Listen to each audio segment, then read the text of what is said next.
I am alive.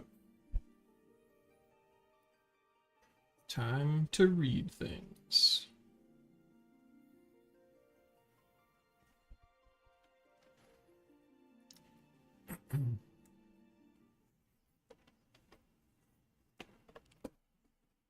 What is this loading screen?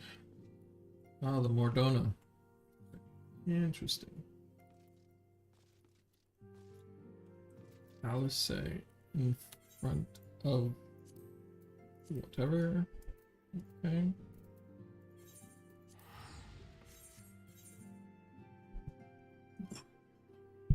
Good.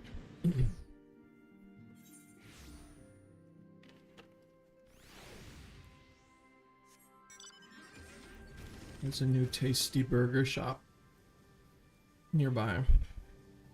I've had their burgers for 3 days in a row.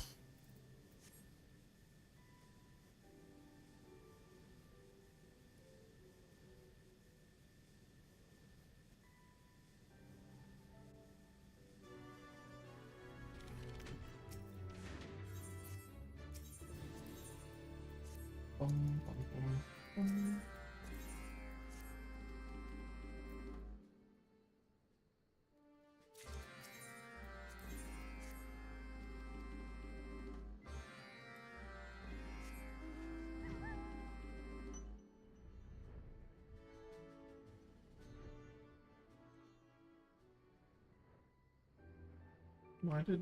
Why did my pants just vibrate? My phone's on my desk.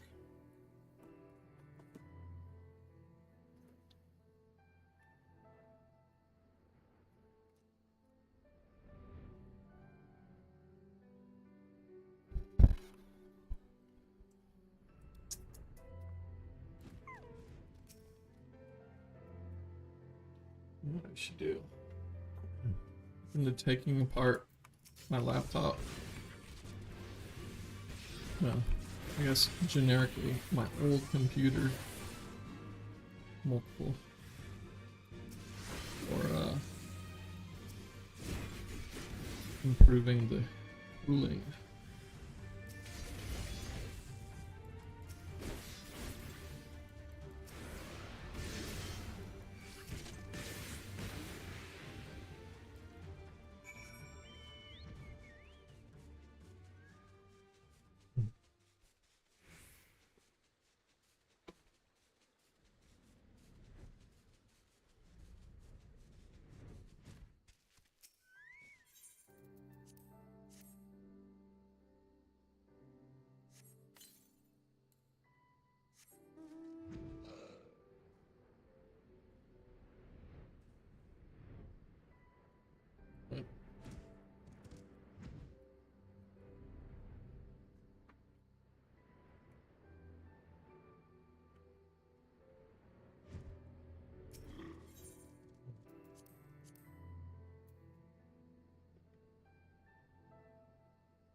Daily grind.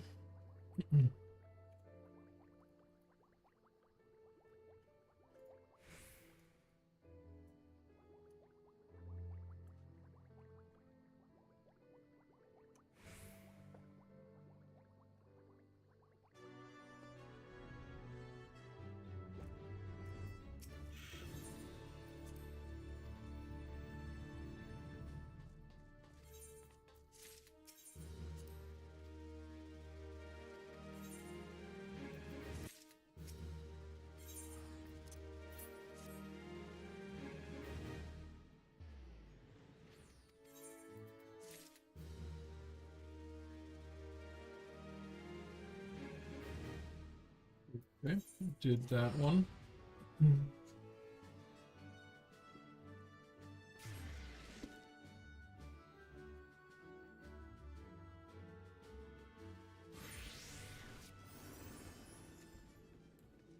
Did I make any money?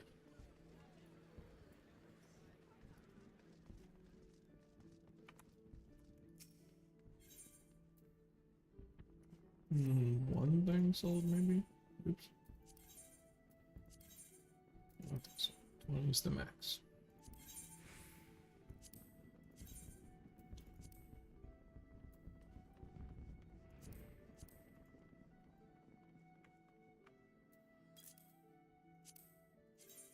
$100,000, right?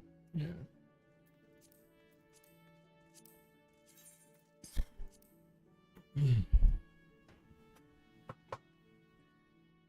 So it's just not doing anything.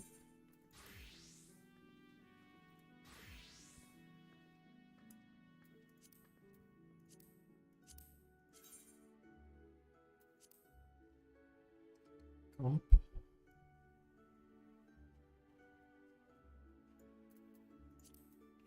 Sure.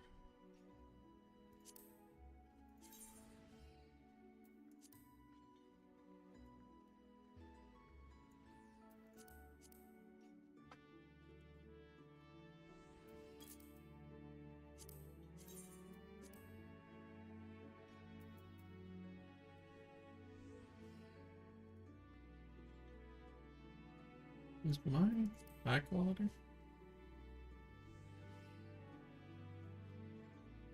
Assume it's not.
This is crashing.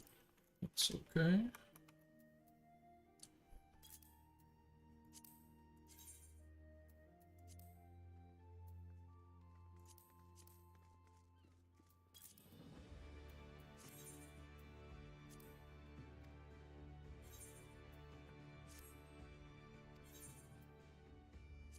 Anything happen here?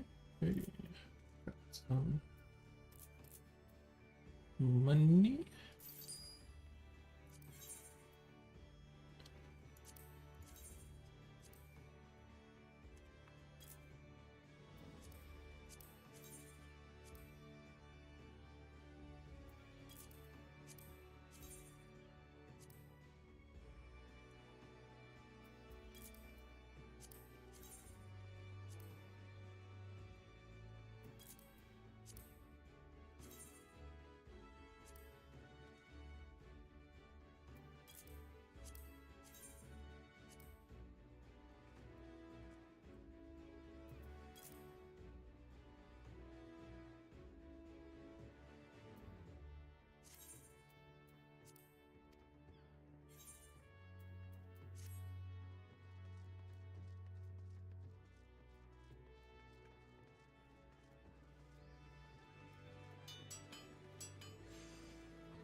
Okay.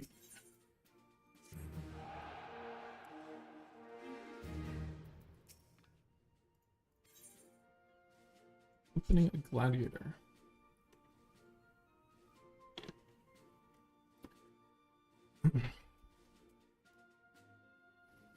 Tactical 15%. Ah.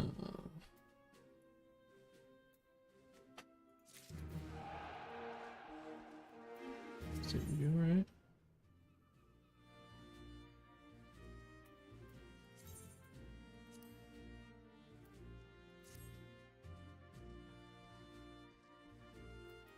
Who's the other one?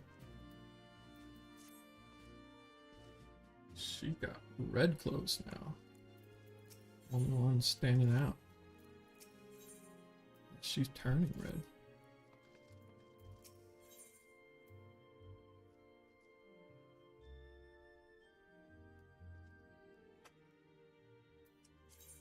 Yes. Might as well do that.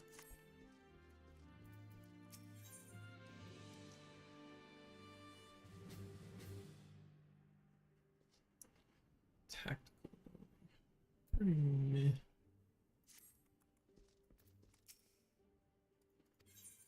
Meh.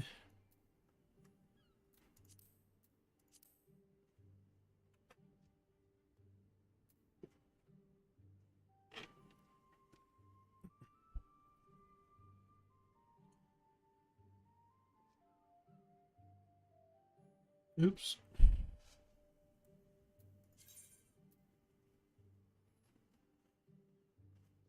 Well, that was a mistake. Oh well.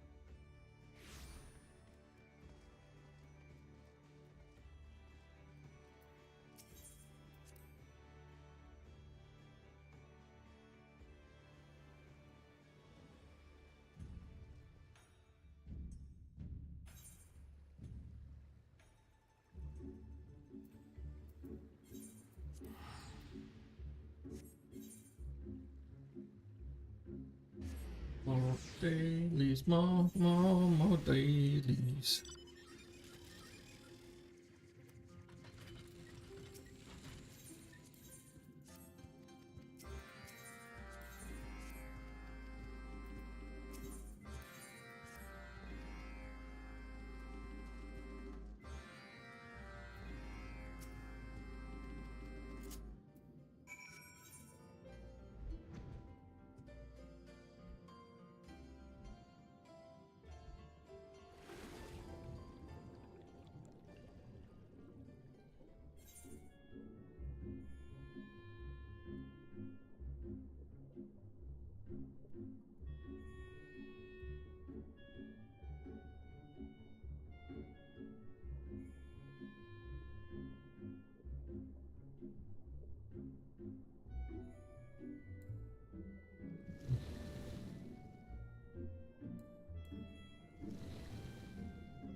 Mm-hmm.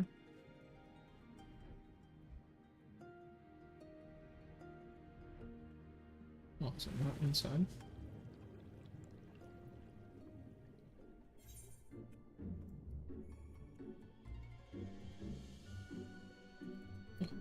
Hello.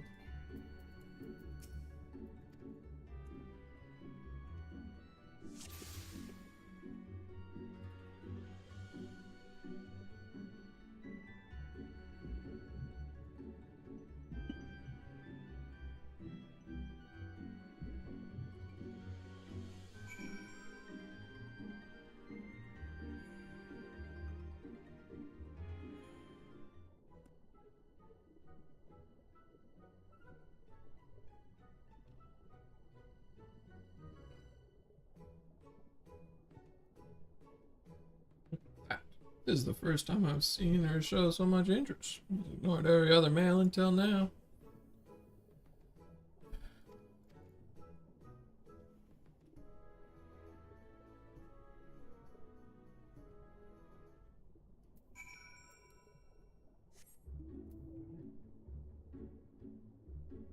And Nala lies.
Go in the Nala.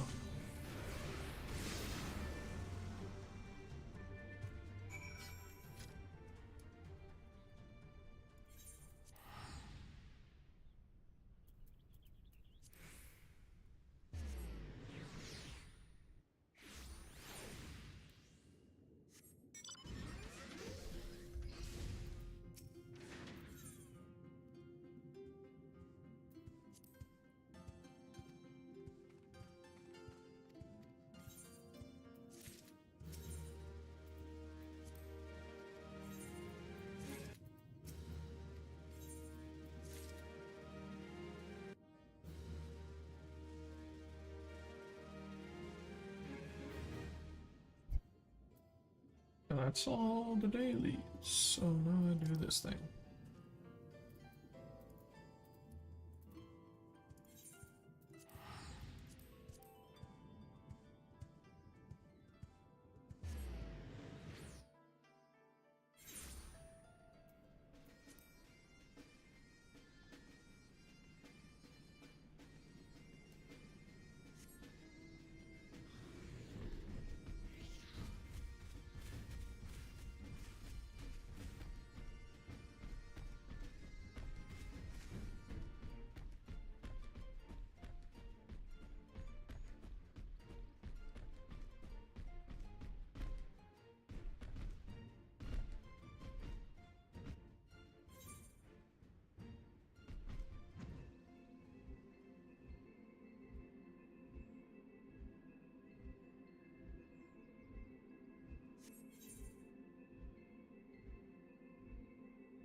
Music here is so vibe.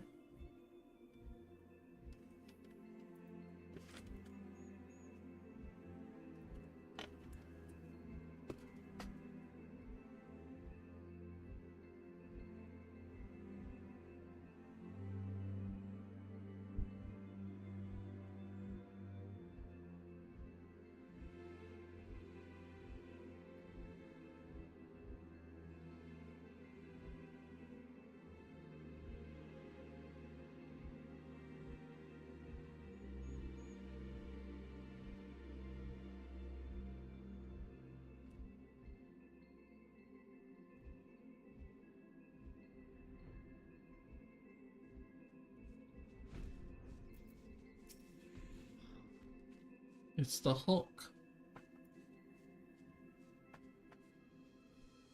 I'd heard Master Matoya was something of a recluse, but this seems extreme. Still, I'll happily overlook her eccentricities if she agrees to help us.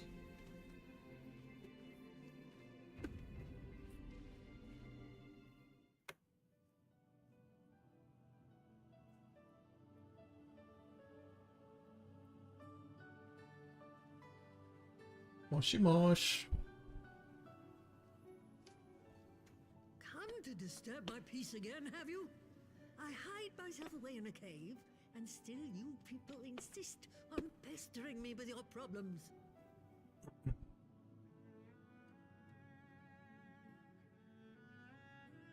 Oh, I mistook you for young what's-his-name, but I see now you're the sister. Weren't you supposed to be the lively one? I've seen happier faces at a rain-sodden burial. Well, I'm sorry to dash your expectations, but the situation isn't exactly conducive to gaiety. Ha! That's more like it. Stoller used to spit and hiss like a wildcat too. Better for a young thing like you to be filled with fire and leave the doom and gloom to your elders. Dumb smile. Now, what exactly does this tragic situation of yours have to do with me? If I may, Master Matoya, we have need of your crystal eye once more.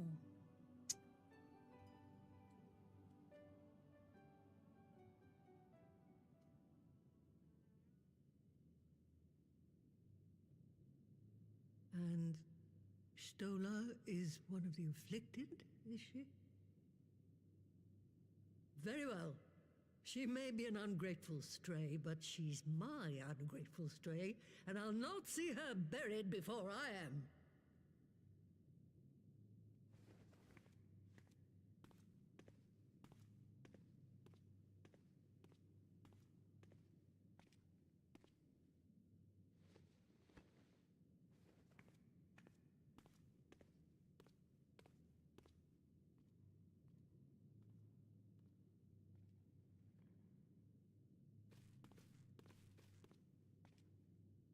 Right.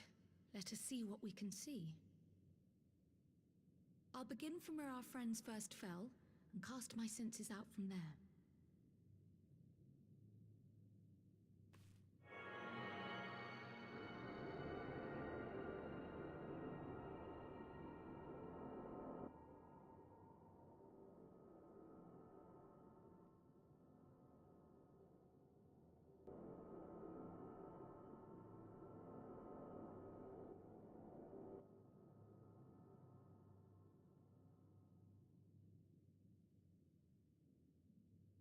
What is it?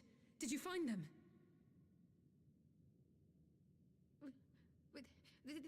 This doesn't make sense. How is it even possible? How is what possible? Kryl, what did you see? The threads, they just ended. And no, I didn't lose track of them. I followed them as far as they went. It's as if they were cut off. Could they even have dissipated if it had? Oh, gods! Their bodies are just husks. It's like the broodmother's daughter all over again. Mother's daughter? No, this is different. The Kalyana girl was already dead, body and soul, when Lakshmi effected her resurrection. Aye, let's not jump to conclusions. If their physical forms yet breathe and show no signs of wasting, then if they follow their souls must still be intact somewhere. But where? That's the question, Miss Girl. Death has not taken to the ethereal sea, yet there are no tracks there for us to follow.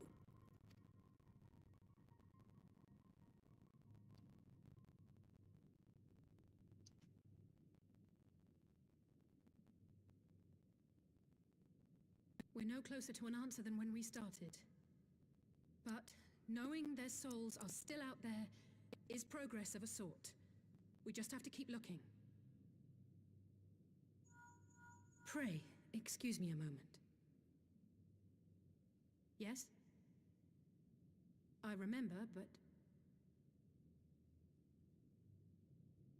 What, to Alamigo?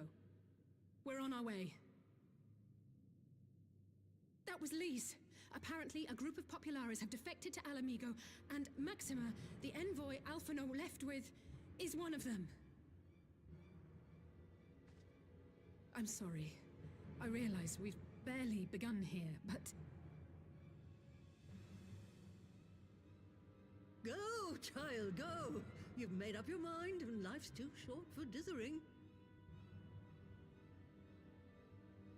I'll do some digging in the meantime and see if there isn't some other method we could use to continue the search. Let's be off then.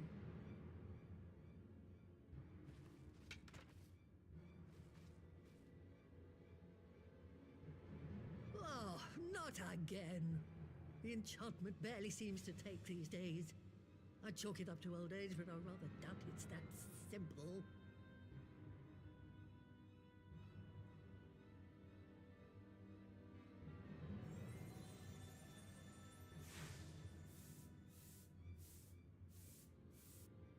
Before they took ill, Y'shtola and Urianger were sharing notes on a thinning of the ether.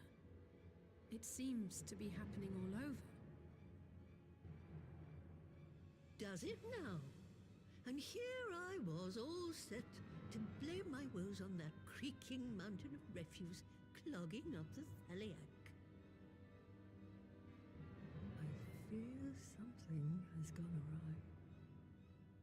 Still, there's naught to be gained from starting at shadows. You can only do what can be done, and that but one thing at a time. True. Speak it.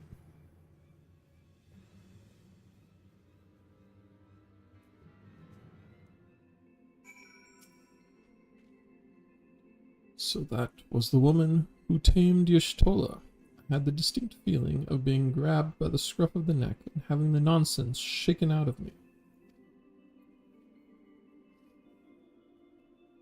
When Alphino is back, I'd like to visit again and ask her what tales she has of grandfather.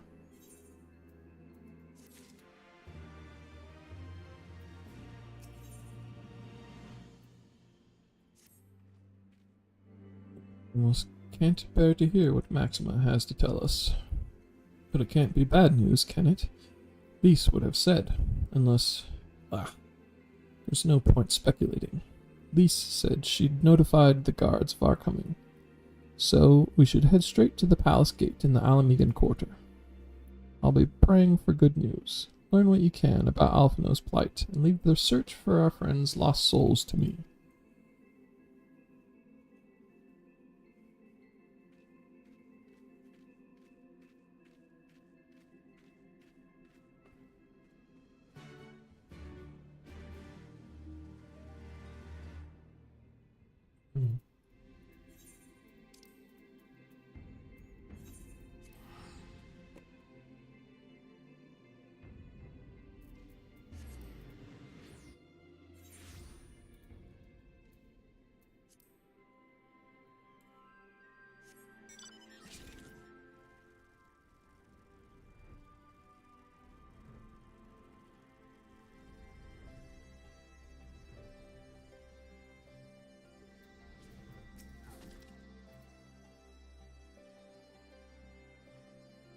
Greetings.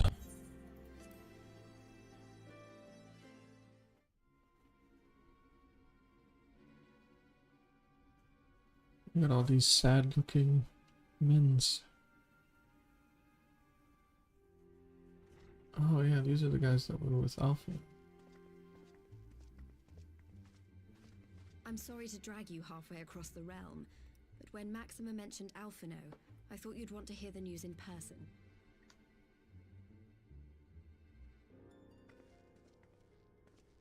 Ah, we meet again. Though I was hoping our reunion would be under more auspicious circumstances. What happened to my brother? Where is Alphino? Never fear, my lady. Your brother was in fine health when I took my leave of him, and I have no reason to assume that has changed. You assume? If you will allow me, I shall endeavor to explain events. It's just Our troubles began pure not long panic after we mode. departed Doma. While crossing the burn, we were fired upon by the Emperor's personal guard and forced to make an emergency landing. As we stumbled from the wreckage, our attackers fell upon us again, and we would have perished there and then were it not for the intercession of a third party, a band of mercenaries whose leader claimed to pursue a vendetta against the Ascians. This shadow hunter, as he styled himself, then escorted us out of the wastes to relative safety. Upon arriving back in civilization, I gathered my Populares colleagues and prepared to flee the Empire. Master Alphino, however, declined the invitation to join us, preferring to continue his investigation into the Ascian threat.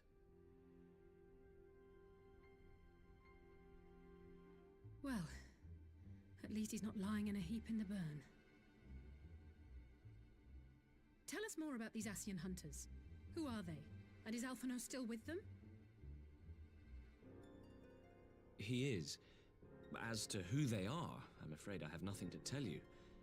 Beyond the fact that they root out and destroy Ascians, they were unwilling to divulge anything which might serve to identify them.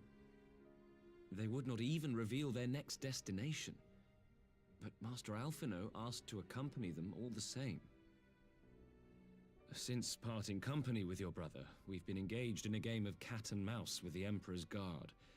We made our way through province after province, finding the army busy restoring order wherever we went, until we finally arrived here in Alamigo.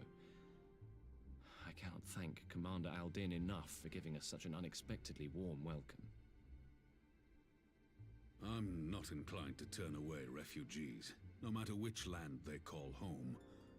And if they can tell me how things lie in Garlemald, all the better. On that subject, there is much I would tell you. During the course of our journey, we heard tales that an entire rebel army had been slaughtered in the space of a single night. It would seem my former comrades grew tired of putting down uprisings in the conventional manner, and chose instead to bring a formidable new weapon to bear. Details were sparse, but the rumor alone was enough to dampen the flames of rebellion. I have also heard reports that several companies have withdrawn from their designated provinces and begun marching westward. It is my assessment that the Empire's forces are mobilizing for a large-scale military engagement. Westward? You mean they're getting ready to invade Alamigo? We knew this was coming, but not that it would be so soon. We've barely even begun to shore up our defenses. They won't stop an invading army. Oh no. They won't. Dispatch messengers to the Alliance leadership requesting reinforcements, and send word to our officers in the field to hasten completion of those border fortifications. Prepare to meet the Imperials head on!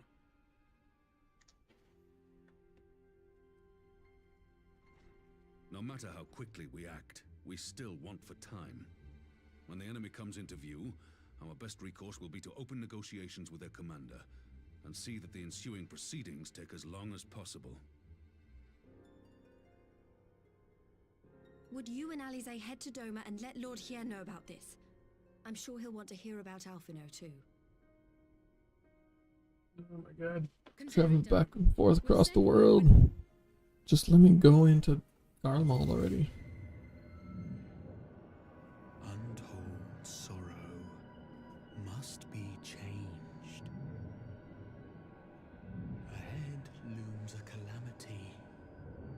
Eon become instant. Throw wide the gates.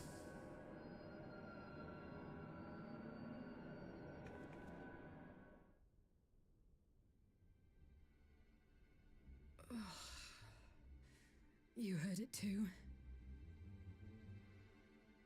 Well, At least we're both still standing. Oh, thank the gods.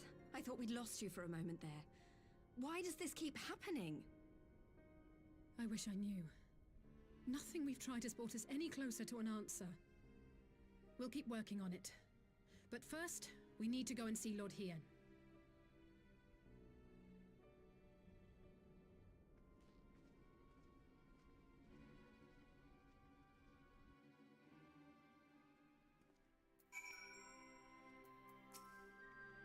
So, Alphino is safe, for the present at least.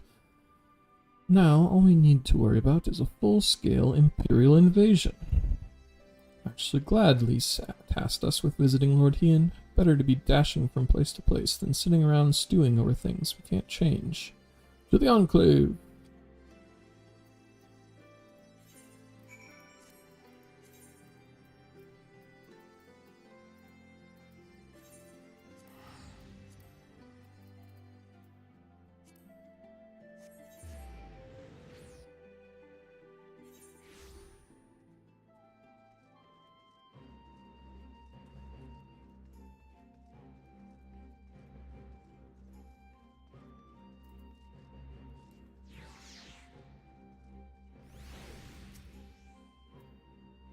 See, you have tidings for Lord Hien.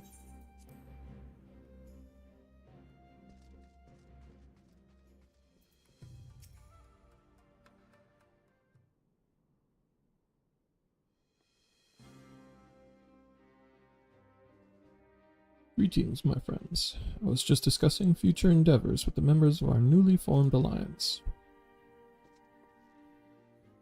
Got turtles. Got her. Confederacy. Cogent history you already know. It was your own strength of arms that won us the cooperation of the steppe tribes. We've also been joined by our neighbors from Nagsha, and the indomitable citizens of Dalmasca, though the scattered nature of the latter's resistance will somewhat delay their official induction.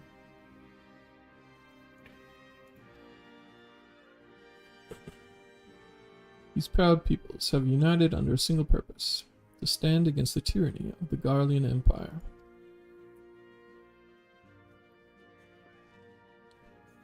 I am glad to see your alliance is coming together so swiftly. As things stand, I fear we shall soon have need of your strength.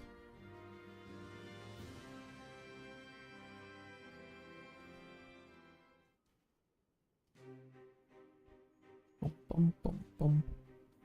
Thank you for bringing me news of Alphino. His fate is never far from my thoughts, and not only because he is our emissary. As for this sudden deployment of Imperial forces, I agree that Alamigo would be wise to shore up its borders with all haste. Every report we receive from our shinobi indicates a massing of troops in the western provinces. It seems all but certain that the Empire is poised to bring its fist down upon Eorzea.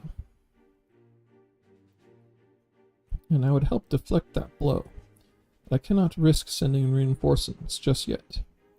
We will remain vulnerable to airborne assault until our wall in the burn is in place. The all-important Allagan energy barrier. The energy barrier, yes. I thought to call it something more auspicious. A name drawn from the four lords of legend, perhaps. Asterius Aegis, or some such. Well, just a thought. The Ironworks engineers report that they have finished calibrating the generators and are ready to proceed to the testing stage. Have you time to attend the first test? You've seen the field which protected Aziz La firsthand. I'd be interested to hear how you think ours compares.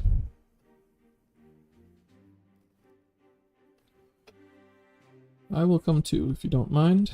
Though I am no Y'shtola, I may be able to offer some insight. Of course. Time being of the essence, it would be best if we made directly for the burn. Yugiri, I leave you and Hakuro to bring the war council to a close. Understood. Your mounts are saddled and ready, my lord. Wear the storms.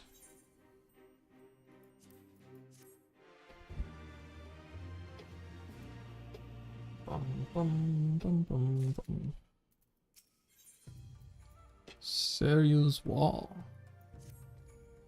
We will cross the burn by Yol and Falcon, as before. Join me at the overlook near the House of the Fierce.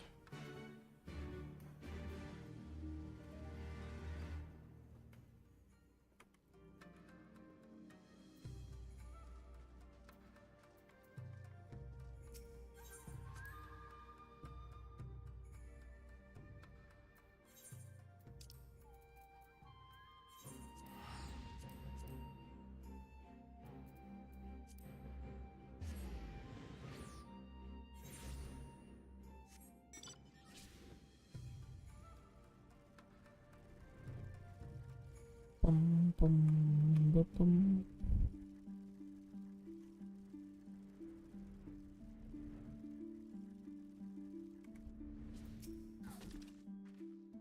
With the word when you're ready to take wing.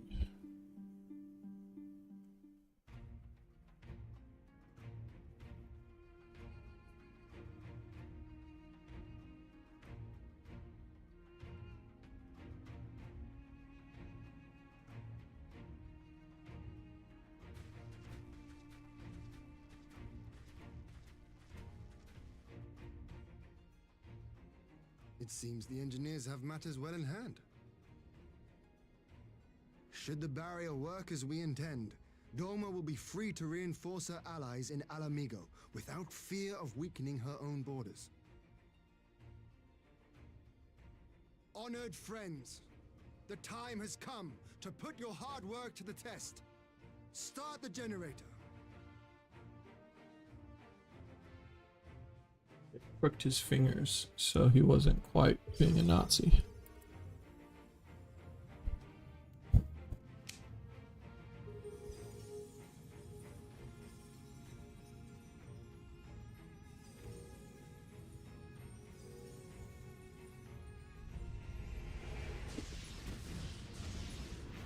Boom. Node 1 is operational. Nodes 2 to 8 are reporting similar energy levels. The barrier is forming.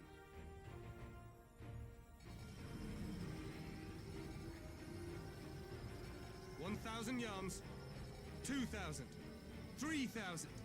Expansion remains smooth. No fluctuations detected.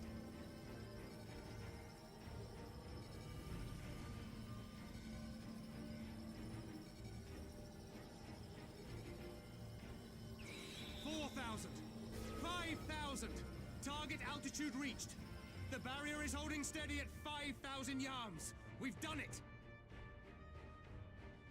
We've done it. Huzzah.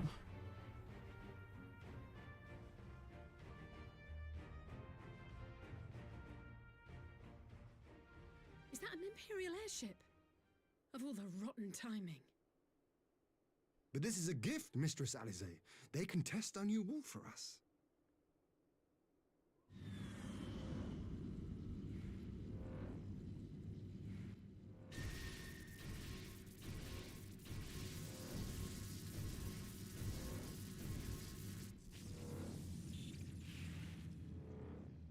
Seems solid enough, though I was hoping for a fireball.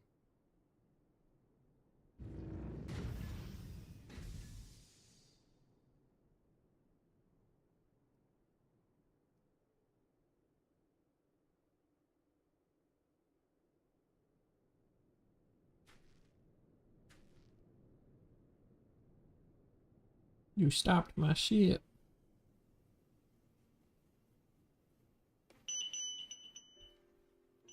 By the gods. It's Alphino. What are you? Let me go! He has my brother! Lower the barrier!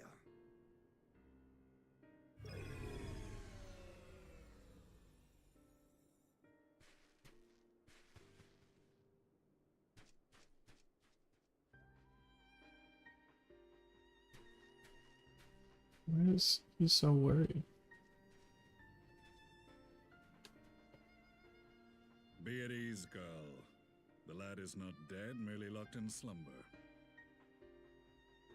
No, not him too.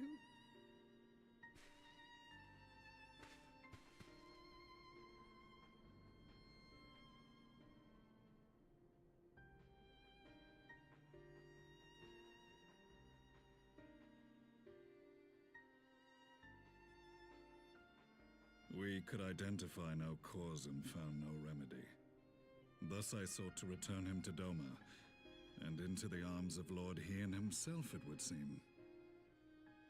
It is a day for fated reunions. Would you not agree, adventurer? Or should I address you as the Warrior of Light?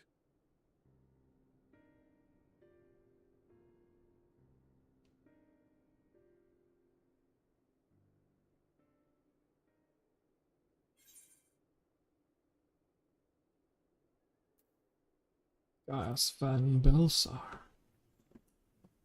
Aye, Gaius van Belsar, the Black Wolf. That was the title I was given, one I have long since relinquished.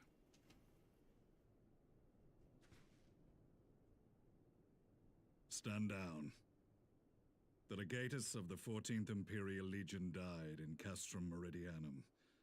I am no more than Gaius Belsar, a man without rank or allegiance. Impossible! There's no way you could have survived! Do you remember how it unfolded? How I was deceived by La Habrea? How I was convinced that reviving the Ultima weapon would allow me to bring peace to Eorzea? The Ascian used me, as he used so many others, all to further the restoration of his wretched god. Yet even with the might of Alec at my command, you bested me. And as the Praetorium went up in flames, I was content to burn along with it. For a moment at least. A moment of folly. To surrender my life thus would have been to betray all who died for my cause.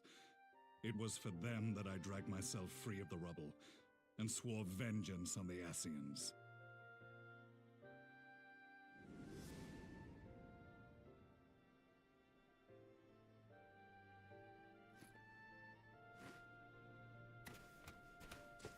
The Black Wolf has shed his pelt, never to return to Garlemald or her legions.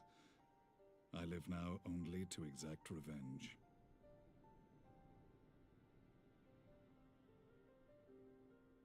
My principal quarry was to be La Habrea, whom I gather you have since ushered onto oblivion. But so many more remain. Long as their kind lurked in the shadows, laboring to sow chaos throughout our world, I would see each and every one dragged into the light and put to the sword. Are the Scions not of like mind? In this single respect, perhaps. Then I shall continue the partnership the boy began, and share what intelligence I have acquired. Among the Ascians, the Black-Masked Ilk are subordinate to those who wear red. This you already know. Yet among the red there exists a hierarchy. Those set adrift with the shards clearly stand below those still joined to the source. Nabriales, who once dared to intrude upon the Rising Stones, belonged to the former group, and while he was indeed a dangerous foe, his powers were inconsequential next to the paragons of the Source. The first was La Habrea, who plagues us no more. There is also the white-robed Elidibus, and the elusive Emmet Selk, about whom little is known. We have files on La Habrea and Elidibus, but I believe this Emmet Selk is new to us? Yep. As I assume my brother told you, we have evidence to suggest that an Ascian now walks in the body of the Crown Prince. Have you identified this interloper? Elidibus seems the most likely culprit. As emissary, It is his role to maintain the equilibrium between darkness and light. Your many deeds in Heidelind's name have upset the balance, and I believe he seeks to restore it by throwing his considerable power behind the Empire. As a leader of the Ascians, he is one of our primary targets. It was on the trail of this very prey that the boy and I came across the scene of a failed uprising. In the absence of a single Garlean casualty, we inspected the bodies of the rebels, and the lack of any external injury drew my immediate attention. They had been slain by Black Rose, an alchemical invention of the Imperial Army. When I yet served as legatus, I ordered its production halted, and all stockpiles destroyed. Toxic gas is not a tool of conquest, but of extermination. Toxic gas? This must be the new weapon Maxima warned us about. Something deadly enough to sweep away all resistance in a matter of hours. Gods. You don't think they're planning to use this in Alamigo, do you? Put your fears to rest. We infiltrated the production facility and destroyed all existing stores of the chemical along with the plant itself. Even should they rebuild the operation, they will not soon manufacture another batch. Regardless, I would draw your attention to a directive we discovered in the plant's records. The document was marked with a recent date and authorized with the signature of one Zeno Galvas.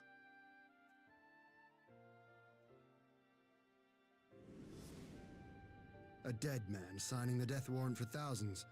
'Tis bad comedy.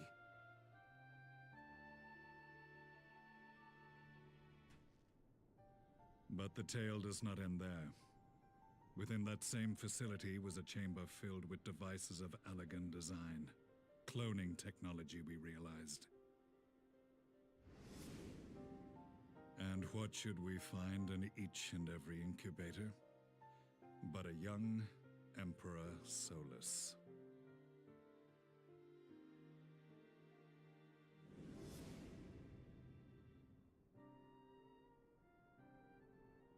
All of which prompts the question, were the Ascians responsible for these abominations, or was it the will of the Emperor? I must know which hand guides the Empire. Though I have given up my rank, I am yet a son of Garlemald, and I will fight for the future of my homeland.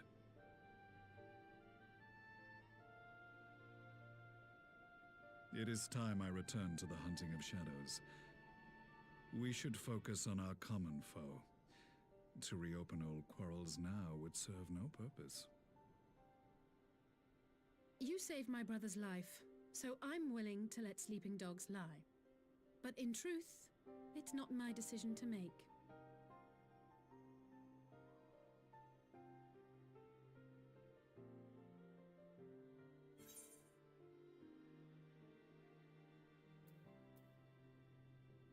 There are more important matters at hand.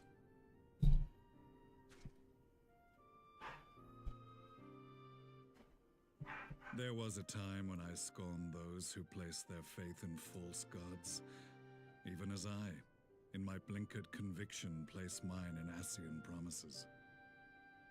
Unlike yours, my strength of will and my restraint was found wanting. We shall meet again, warrior of light.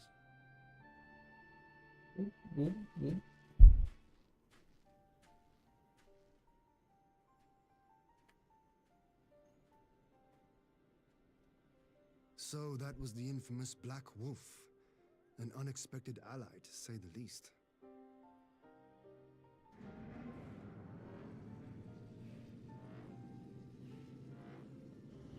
Well, I am content to leave the fine-tuning of the barrier to cleverer minds.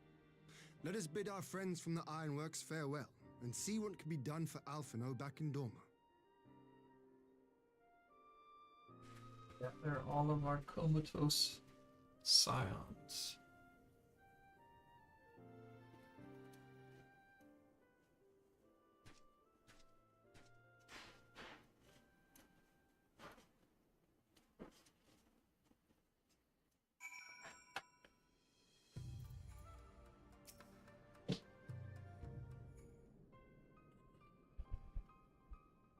Alphino is safely ensconced in a private chamber. My finest healer is examining him as we speak.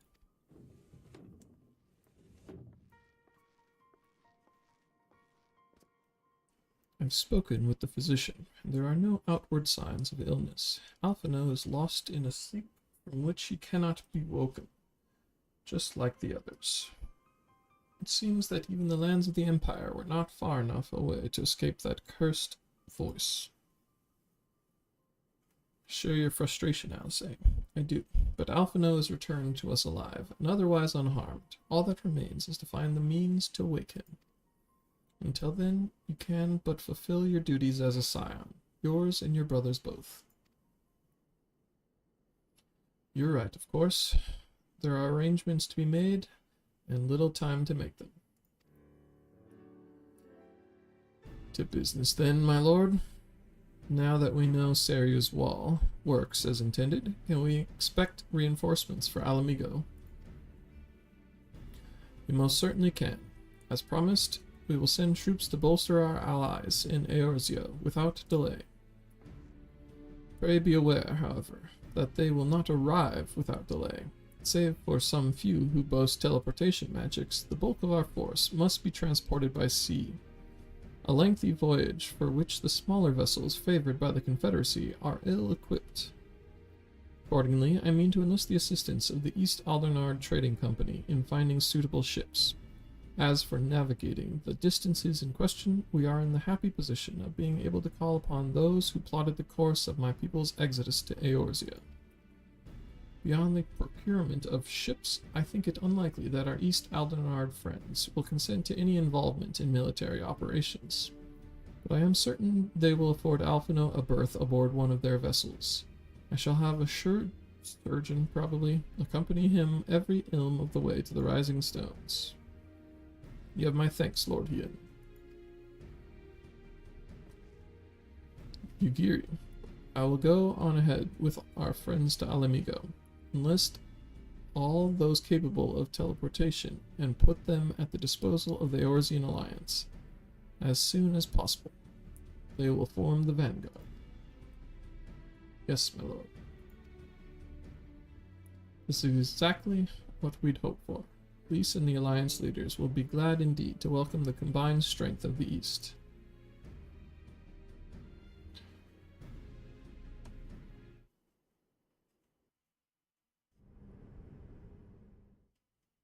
Meanwhile, at the Black Rose chemical plant,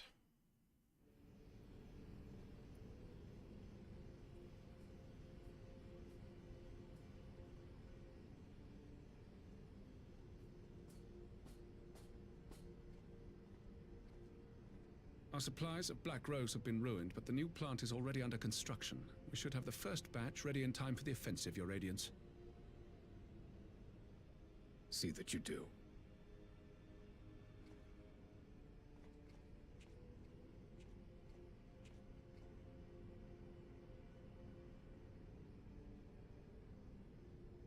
Ah, yes, the infamous Black Rose. If I recall correctly, Gaius did not much care for the invention.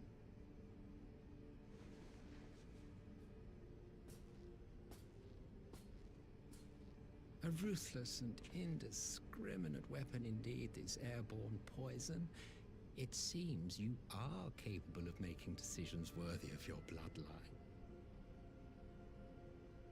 With no gift for sorcery, we Garleans must look to Magitech to even the odds. If it spares the needless deaths of our soldiers and serves the cause of this empire, there is no method I would not employ. How very noble of you. Truly, though, I must commend you for embracing your role as Emperor. You play the part of the determined ruler well. Sometimes even I catch myself believing.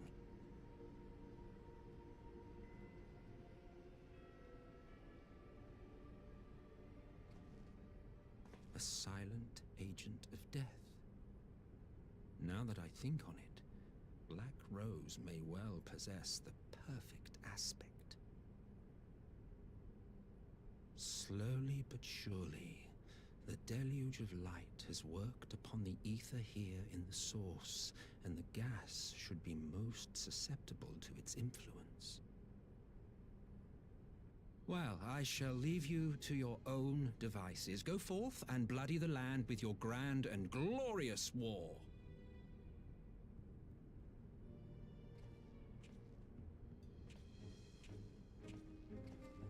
While you do what, precisely?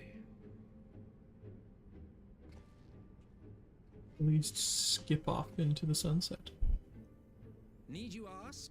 I will be doing what all Axians do. I am well aware that your kind exists only to usher in the next calamity. But you seem oblivious to the harm your singular agenda causes to the Empire.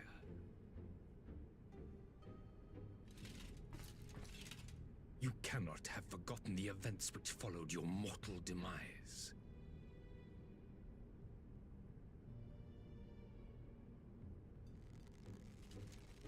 Our homeland was plunged into civil war for your failure to name a successor. The edifice you so carefully constructed was but a hair's breadth from collapse.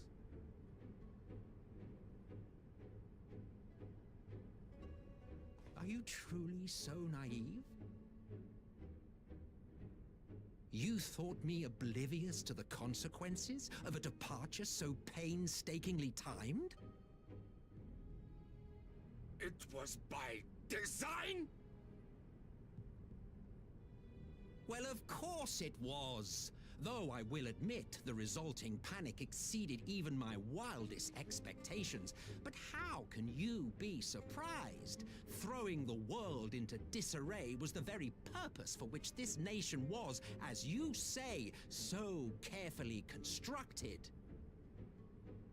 It's got some crazy eyes. Now, if you have no further questions, I must be on my way. Since we may not meet again in this lifetime, it would be remiss of me not to offer a word or two of gratitude. I really must thank you for this surplus of vessels. I can mold any host into my own image, but having bodies tailor-made for me in this fashion is so much less tiresome. You dabbled in Allagan cloning techniques, yes? It certainly is a compelling, not to mention entertaining, field of research. And of all the options available, you chose the founding father on whom to experiment. You have a twisted streak to you, Varus, like grandsire, like grandson, hey?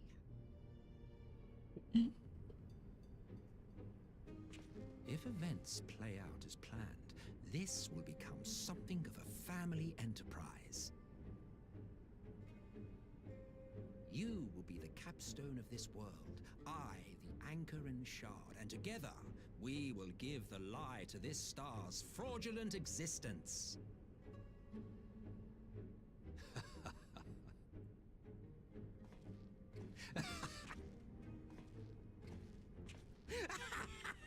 Oh, oh, oh, oh, oh.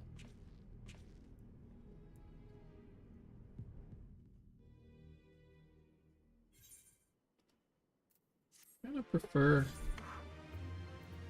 evil Asian Emperor to weird ass rigid Emperor. We must leave now to convene with Eorzea's leaders, and it may be some time before I return to Doma. Although I guess rigid Emperor is somewhat open to like diplomacy, so maybe he's better as an Emperor, but I don't know. Akuro, I leave you in command. My lord. Shall assemble an advance party with all haste, and join you in Alamigo forthwith. Just received word from Lys. The Alliance has established a base camp near Alamigo's northeastern border. Once we've arrived in the locks, we're to report to a resistance officer stationed in Porta Praetoria. who will point us in the right direction. Let's not keep them waiting.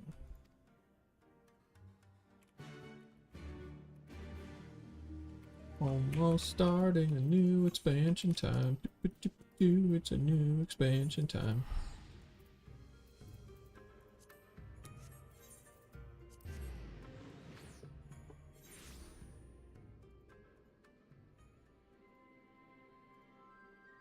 Ping pong. Oh, ping pong's broken. What the heck? How did I fix this last time? Well, it's because this weird thing was busted. Smells.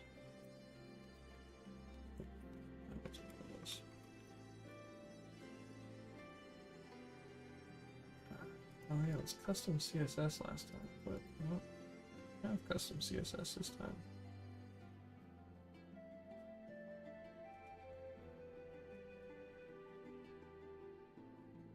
Heh.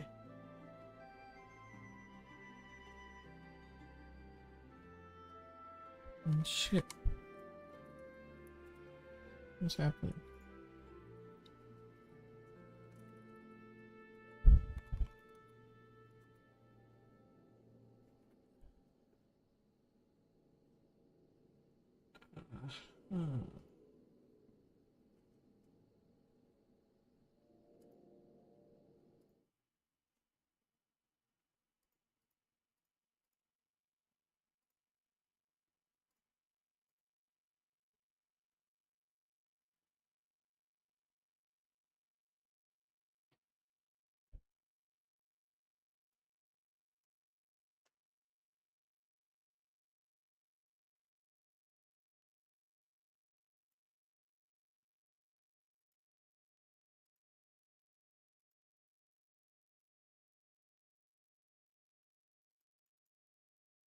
It was a thing on freaking Streamlabs that was wrong.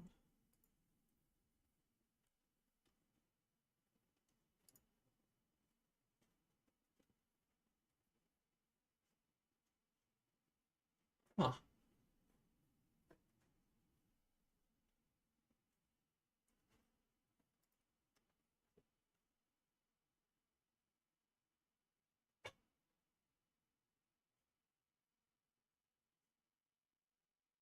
Bum, bum, bum, bum, bum. Bum, bum, bum, bum, bum, bum, bum, bum.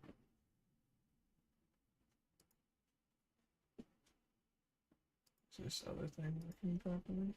Yeah.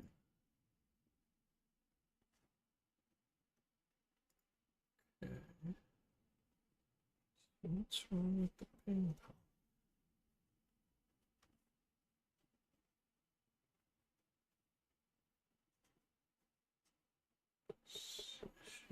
Relative?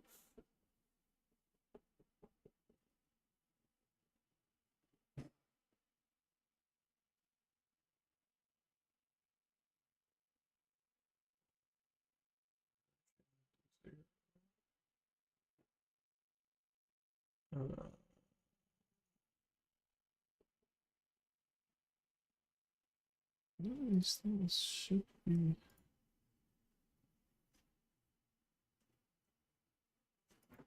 Should be. Oh. Stepan.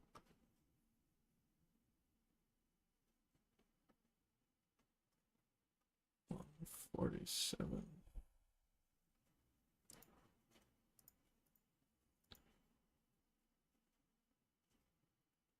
Can't read properties of 0 is undefined.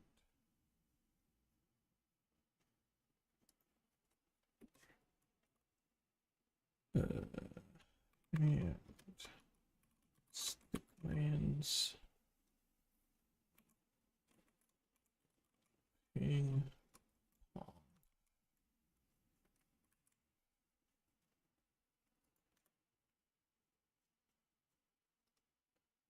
Seems like that maybe did it. Okay.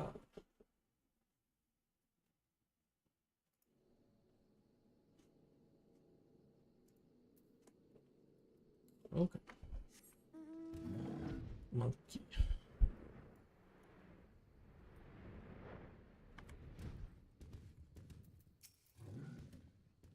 It must be the Scion party I was told to look out for. If you'll follow me, I'll take you directly to Alliance headquarters. Alliance headquarters.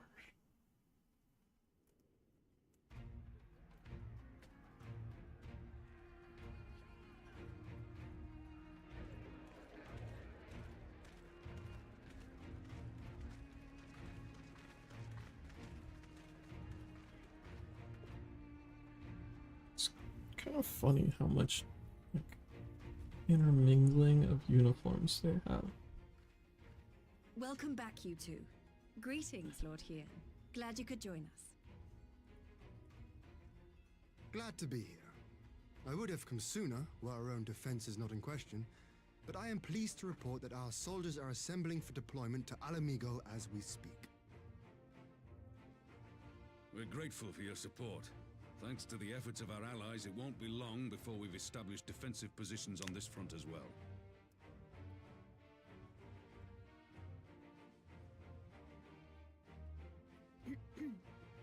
We have some good news too. Alphino has come back to us. As for the bad news,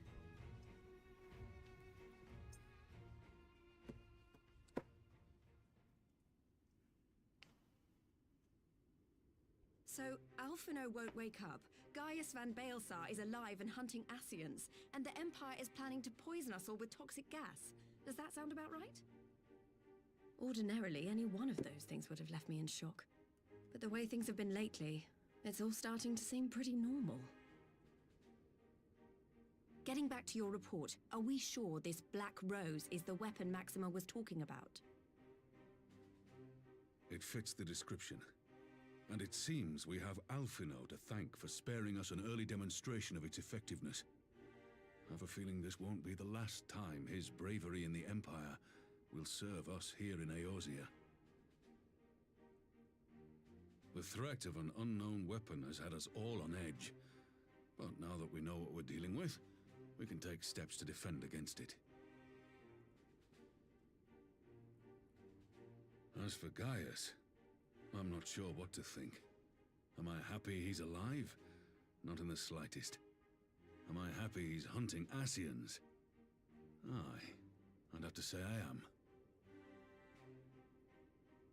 Oh, speaking of Garleans you didn't expect to see, we have a tale of our own, as it happens.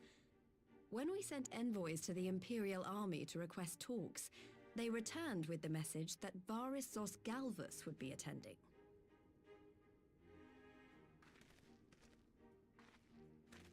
The Emperor himself. Well, Varys did sanction the Popularis peace mission. But knowing that an Ascian walks in his son's skin, I do not see how we can trust him or anyone from that nest of vipers. The Alliance would proceed with negotiations regardless, if only to give ourselves more time to prepare. We do, however, require your cooperation.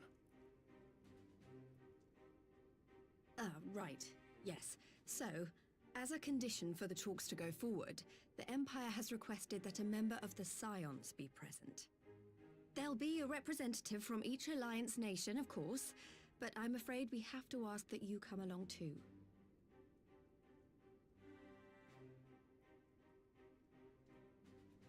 Gods, Lise, you know how much I hate politics. But then, what choice do I have? Alphino and the others aren't going to do it. Very well. I shall attend as the Scion's representative.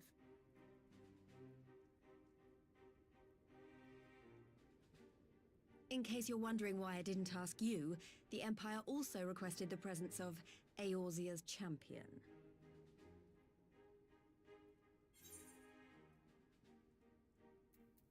Be there. That's settled then. We don't know what Varus means to bring to the table, or why he wants you there, but having you close at hand will make all the difference. The meeting will take place on the border. Anticipating an early assault, we mean to position the bulk of our forces nearby. The Alliance leaders should already be on their way. Once you're ready, we can head out and join them. Wild for all the leaders to go.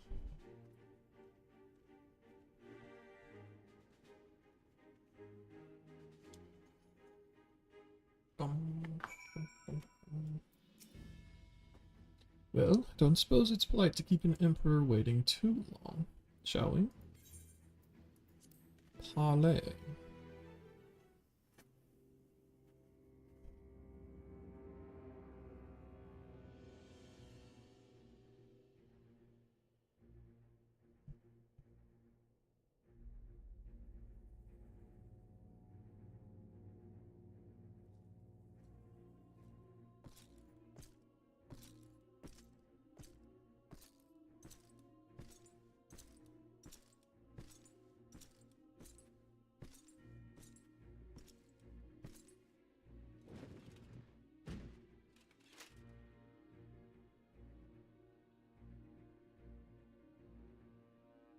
Esteemed representatives of the Eorzean Alliance, on behalf of the Gallian Empire, I thank you for inviting me here today.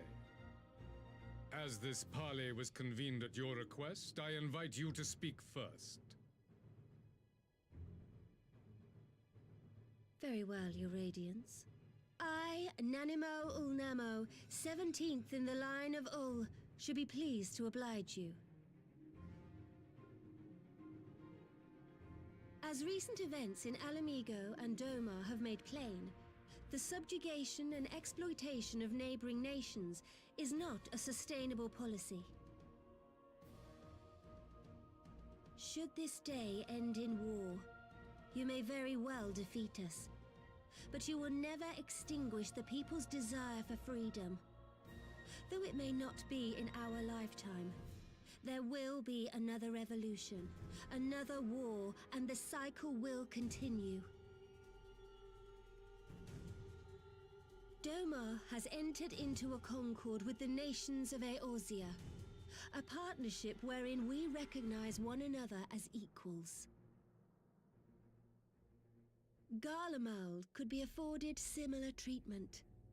You need only set aside your ambitions and join us in paving a path towards peace.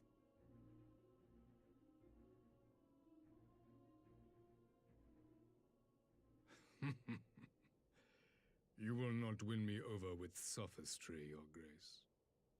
As you know only too well, this alliance lacks the strength to keep the peace within its own borders. Even now, your struggles with the Beastmen continue unabated. Divided, you sow this fertile soil with the seeds of your differences and reap naught but discord and chaos for your trouble. Eorzea must be united under one leader, one purpose. I would offer you both and bring an end to your strife.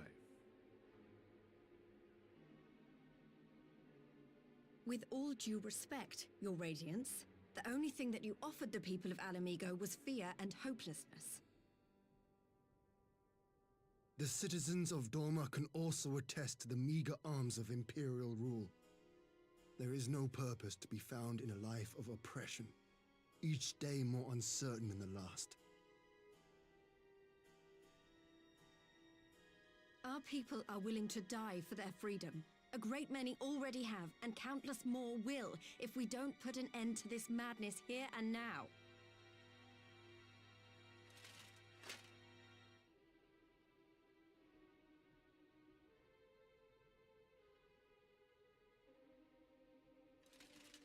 We brought order and stability to your lives.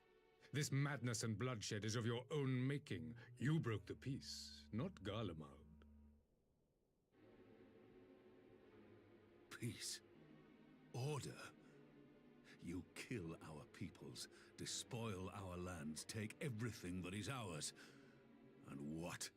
You expect us to lick the boot that grinds our faces into the dirt?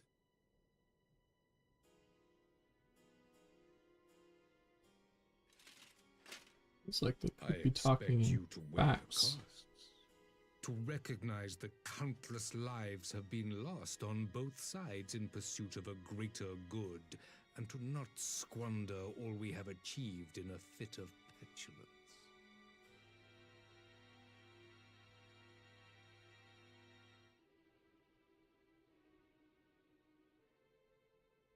Your Radiance. I fear I can personally attest to the dangers of pursuing one's vision with such righteous fervor. For 1,000 years, the Holy See of Ishgard waged war with dragons.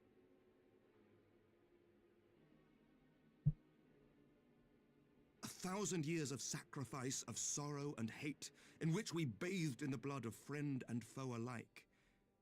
Had it gone on any longer, we may well have drowned. Thing that's been said this whole time that was worth anything. Yet we have chosen to raise ourselves out of this bloody spiral. You won't win me over with sophistry. With our former enemy. So I understand. No doubt the dragons were more receptive to your overtures in the wake of their leader's demise.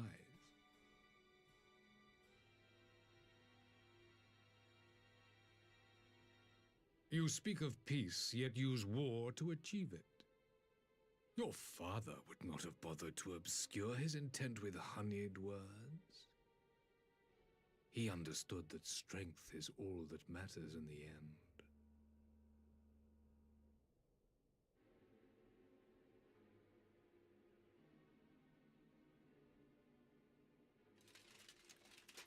Without his clarity of vision, I can but wonder what will become of Ishgard and her people.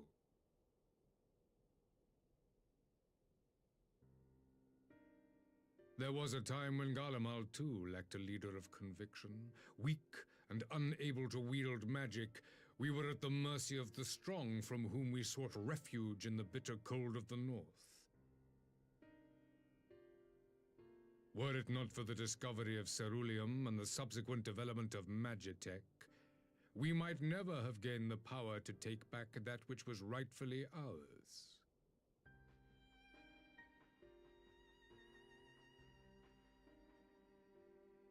You speak as if your people were the first to have been driven from their homes.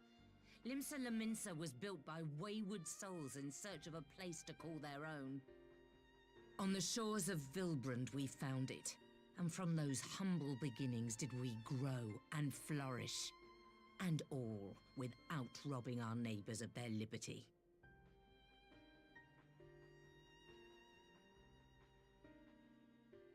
So saith the pirate. Am I to believe that you simply asked the kobolds to yield up their lands and that they were happy to oblige you? That you did not drive them out like rats in the hold of one of the many ships seized by your privateers?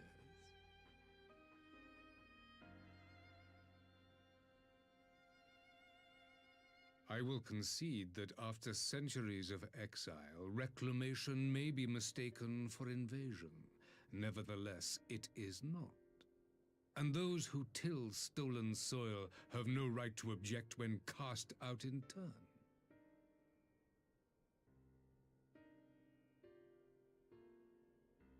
Your uncompromising nature rivals that of the Ixal.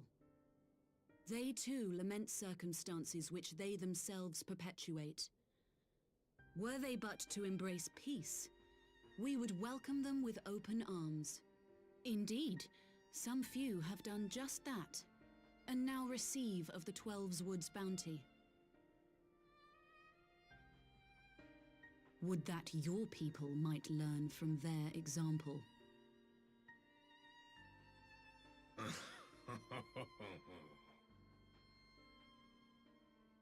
You dare compare us to the Birdmen?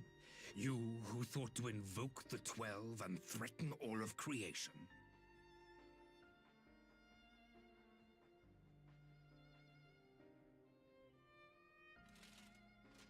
I came here in the hope of finding some speck of common ground, but I see now these discussions will accomplish nothing. Despite what you people may believe, I am not wont to choose the sword over the olive branch. 'Tis but a pity men are loath to accept one without first being shown the other.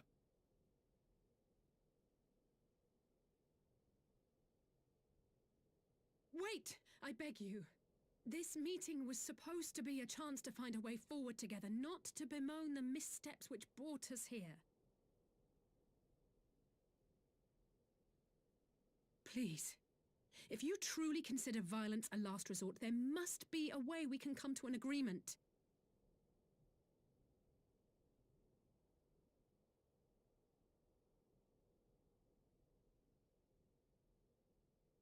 As Mistress Alize says, we did not come here to bicker over the past, but to discuss how we might strive towards a brighter future. Emperor Varus, may I suggest a short recess, that all present might compose themselves prior to beginning anew?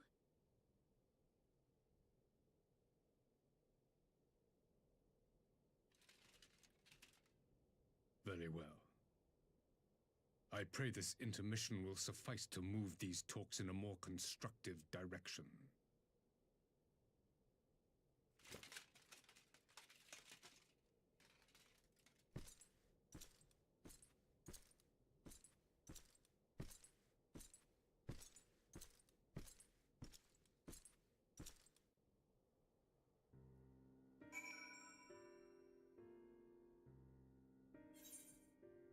Like, instead of talking about the morals of conquest, whatever, it just was bad for the people to have the Garlean, like, they didn't really stop primals. They ruined their economies. They broke apart their families. They, like, just be like, we can't condone it. It didn't work. There's no need to deal with, like, we shouldn't condone it. You just can't. It didn't work. Whatever. Phew, it's really not my forte. After his Radiance's little performance, it was all I could do not to swear at him. Honestly, don't know how I ended up playing the mediator. Just asked myself what Alphino would have done. Tried my best to do the same, and by some miracle, it worked. But there really is no common ground to be found with that man, nor do I think he looked for any. So the question becomes, what did he come here to do? Because you may be certain it wasn't to make peace. Whatever it is, I can't make it out. Not yet, at least. We do have a little time before the parley is due to reconvene, though. So why not try consulting our illustrious leaders? Mayhap they have some insight to share. Hello, Merwood. Say one thing for this Varus. He is well versed in Eorzean history. His interest in our affairs is that of a beast in its prey. Conqueror would know his enemies. All should know their enemies, yet there is much and more we do not know of the Empire.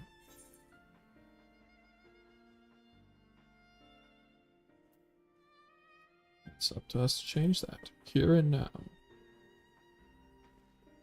Ha! You'd have me ask the Emperor himself. Well, mayhap there is some wisdom in that.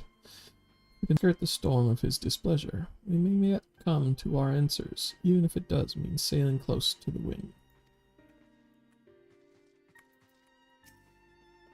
12 of mercy, but for Lady Alice's timely interjection, we might well have come to blows at the negotiating table.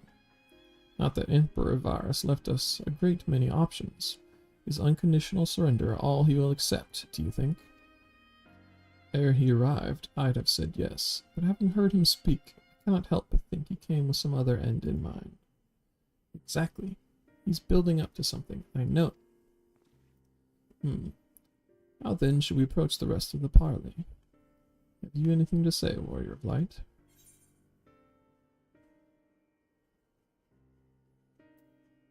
Invite Varus to explain himself. We believe he is more apt to reveal the truth if we put him at his ease. Mayhap you are right. Thank you, Fleming. don't know about any of that, but Sparley was never like to bring peace, but I had hoped to learn something of Emperor Varus's relationship with the Asians. As had we all, yet if he is in league with them, he is not like to volunteer the fact, and if he is not, how much weaker would his position seem for their presence? If we are to broach that particular subject, he will need to be subtle. Would that I knew more of the man. If you would indulge me, Lord Hien, you received an imperial education, did you not? Is it true that the Emperor's will is considered absolute? There is no higher authority in all of Garlemald, nor else in the heavens. Come to that. Veneration of the gods is forbidden, the only worship permitted being that of his Radiance's own person. Sounds suspiciously like a religion in itself. I share your disdain for their hypocrisy. Even as they denigrate the idea of faith, they revere their leader with a fervor others reserve for the divine. It is a flaw common to much of the doctrine they fed us. Logical on the surface, perhaps, but contradictory upon closer examination. I wonder if a discussion of the various discrepancies might prompt Varus to reveal something. You've spoken with everyone, then? Good. Now all that remains is to await the pleasure of the Emperor, and hope we fare better at the second attempt.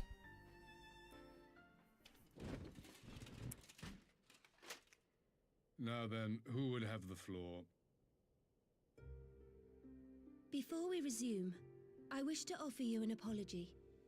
After you graciously accepted our invitation to discuss an armistice, we have done naught but rebuke you at every opportunity. I believe I speak for all of us when I say we are deeply sorry for our discourtesy.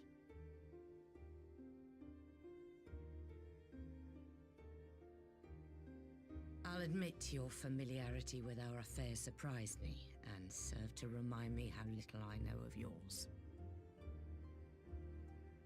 I think all here can understand the desire to reclaim one's homeland. But why expand further? That is my question. If I may, the answer can be found in the Imperial doctrine they took great pains to impart to my people. Recognizing the threat icons pose to the world, Solus Zos Galvus decreed that they were to be eradicated. To this end, he began a campaign to unite all lands under the Garlean banner. Or so we were taught. Yet the Emperor only reached the burn, the Baron said to have been laid waste by icons, after conquering all the lands that lay between. What is more, I am quite certain the practice of summoning was not nearly so widespread in the days before the Empire's founding. When you put it like that, it all starts to sound like an excuse, doesn't it? But to distract from what? Why are you really waging this war?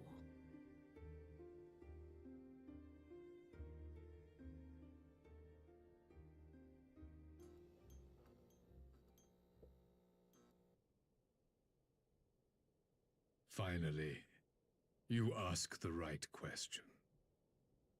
I can but hope you heed mine answer and at last accept the righteousness of our cause.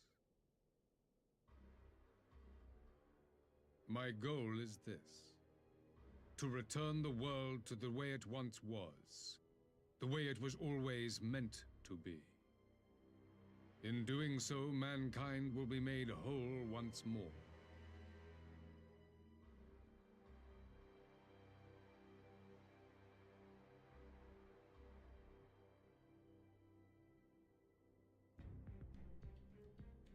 No longer will we suffer from the dissension born of our differences.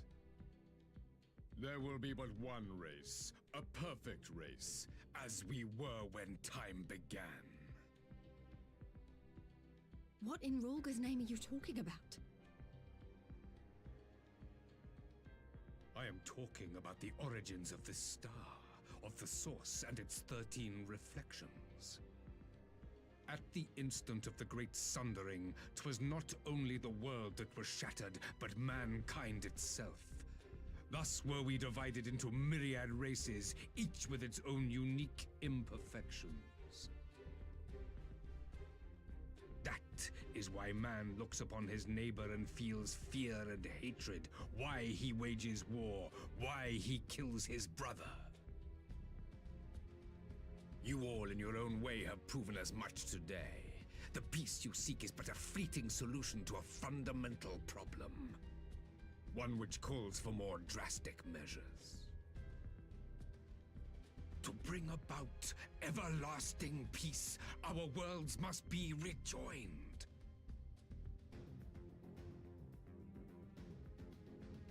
That is the goal the Empire would see realized. The glorious future unto which we shall one day shepherd mankind.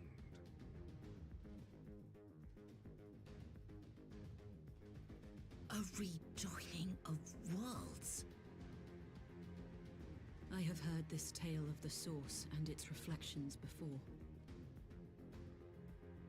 Are these not the self-same desires as the Ascians? Emperor Varys, do not trust in their words. They will lead you to your doom. My father thought to use them, but in the end he succumbed to their temptations. He embraced summoning like so many other pawns before him. Do not tell us you mean to do the same.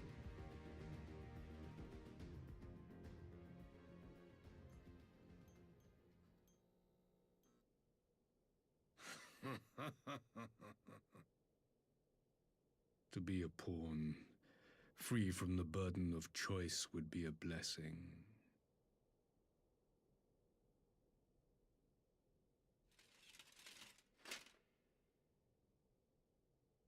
But I forswore that privilege the day I learned that the Gallian Empire was built by the hand of an Ascian. What?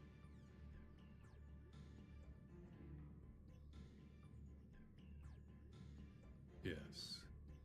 My grandsire, the former emperor, is of their number.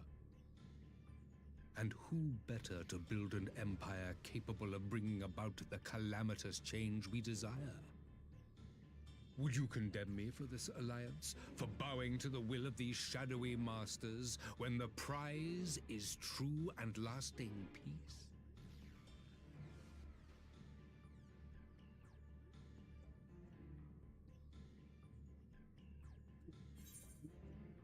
It's why peace is even involved in unifying the worlds. Your prize is a lie. Your masters, demons. I come not to conquer, but to liberate. To free man from the prison of divergence.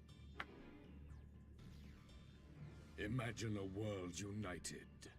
One perfect race beneath a single standard. What does that even An army mean? before whose might these servants of darkness and light would fly as leaves in a storm, never again to meddle in man's affairs. We would be the masters of our own fate. I bid you join me, not as subjects of Garlemald, but of a new nation. And together we shall win freedom for ourselves and generations yet unborn. You want to trigger another half-dozen calamities? You can't be serious!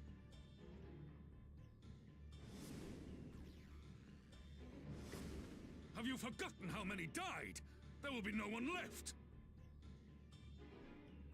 Do you truly imagine we would aid you in your bloodletting? It is unthinkable, unconscionable.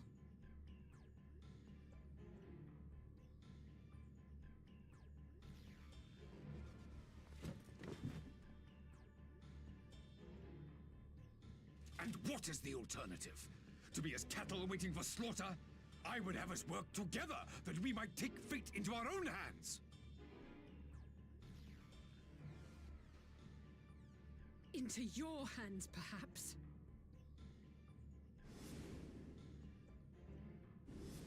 But what of the other worlds, your radiance? With every calamity, you obliterate a star and every soul that dwells on it. the Ascians, we are all but tiny, momentary specks within an indifferent universe. We cannot hope to oppose them until we have been made whole once more.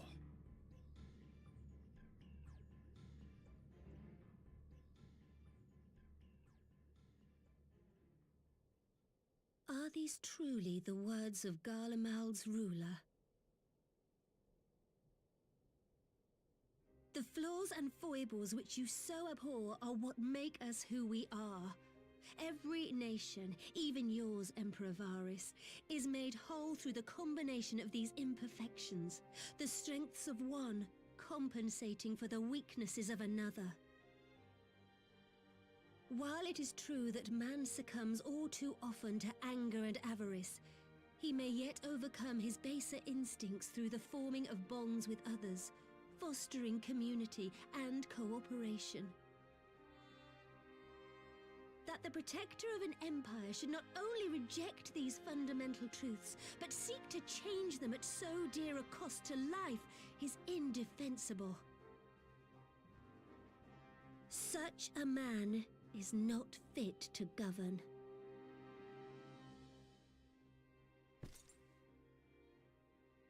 And you, warrior of light, would you refuse me as well?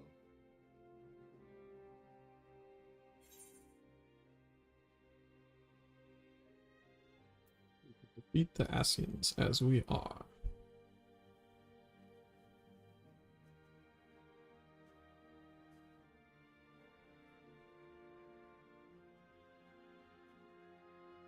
It would seem the Alliance is of one mind on this matter.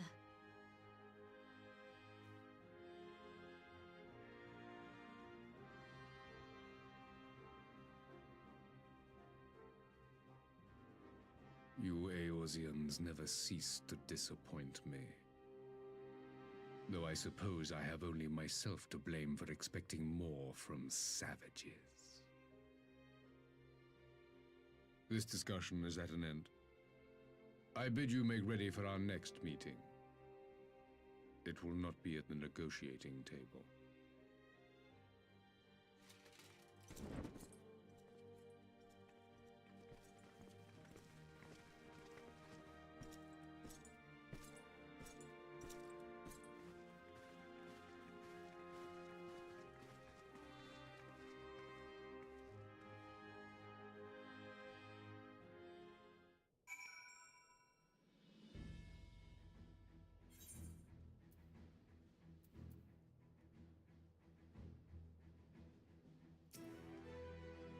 Came back to find Doma's advance party ready and waiting for battle. So as worrying as our little chat with the Emperor was, it did buy enough time for at least some of our allies to arrive.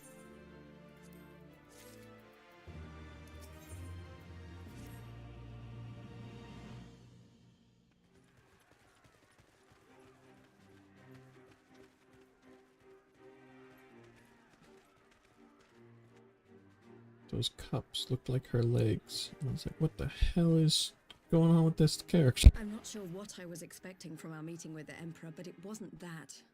Still, at least we know now what he's really after. Aye, a future built on a mountain of bodies. I too want the Ascians dead, but not at any cost. The last of the reinforcements from Doma arrived not long ago. I pray it will be enough. Given the Emperor's stated goal, this is a battle we can ill afford to lose.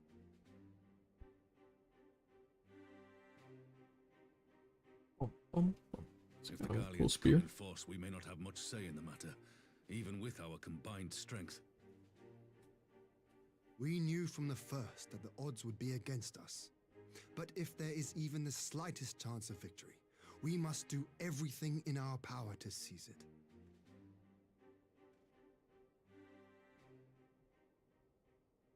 We must seize it, full stop. Here!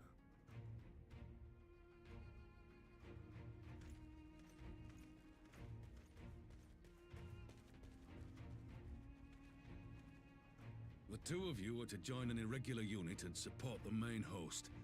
I won't bother asking if you're minded to fight. After coming this far, how could I not? And for once, there's no one around to countermand me. Not that they would. Not even my brother. But we all know who'll really make the difference. Ready to frighten some Garleans?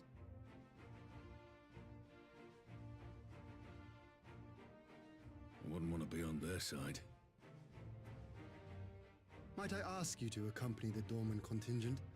They are strangers here, and your presence would do much to raise their spirits.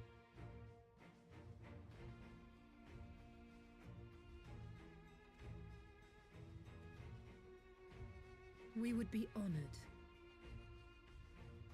When our people stride out with you in their midst, I dare say the Eorzeans will feel an ilm taller themselves. High spirits have a way of spreading. What I wouldn't give to join you. But my duties as field commander will not allow it. I'll leave the front lines in your capable hands.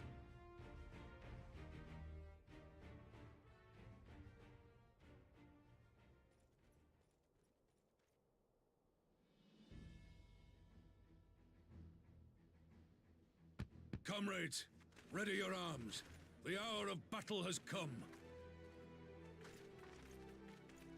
May the crystal guide us to victory! Bum, bum, bum, bum, bum.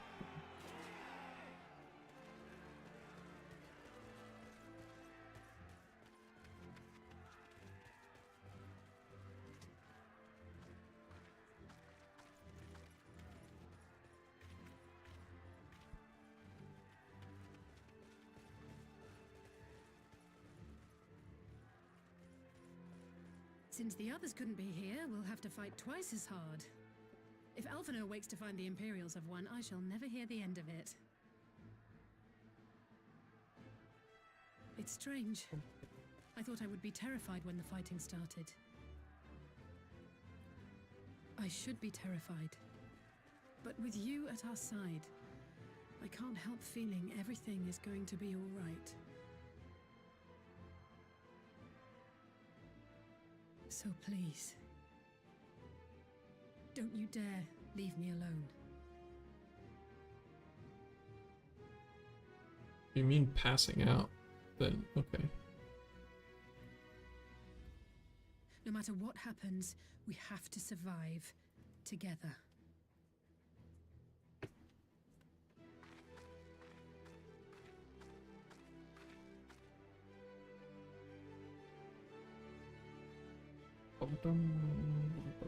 It's not dying. I can agree to that.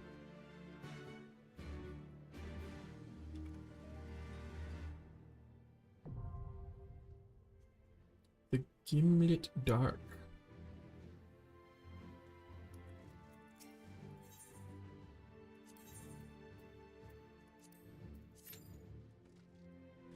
Bum, bum, bum, bum, bum.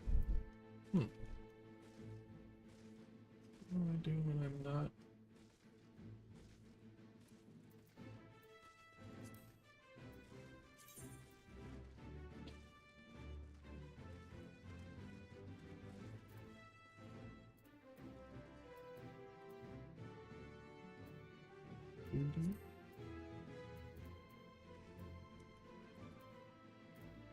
Eight.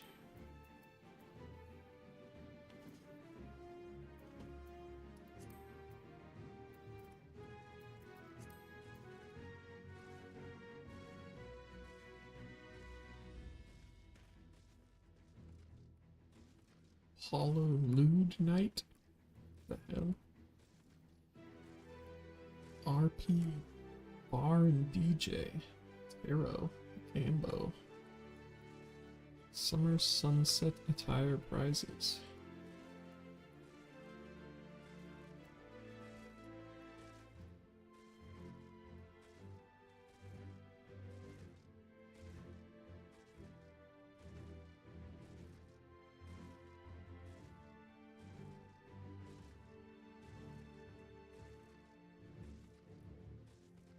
Drinks, food, and relaxation is so fun. I mean, it's RP, I guess, but it's funny to advertise it in a non-RP billboard.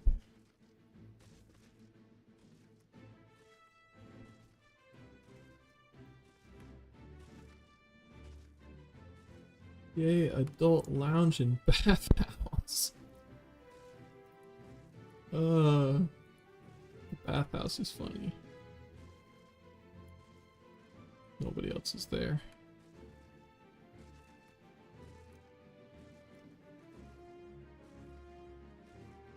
Oh, this one's on Diablos.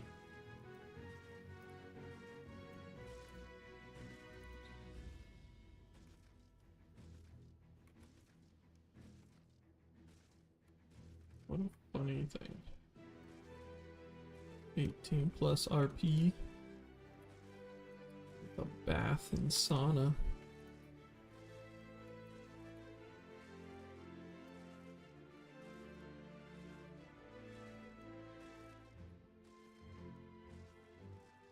There's so many RP things with nobody in them.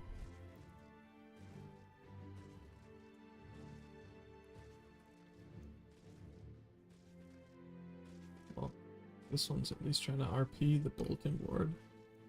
Street urchin runs by handing out a flyer stating there is a free doctor outside at Stone's Throw for any who need it. Fascinating.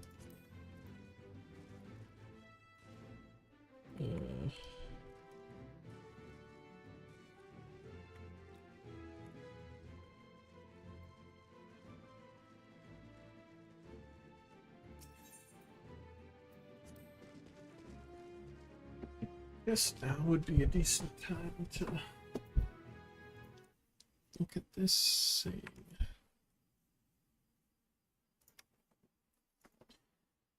Alright, what the hell was I doing with my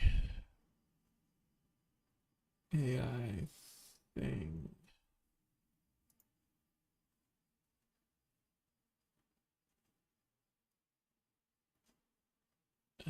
Let's see. Let's get this speech to text thing working.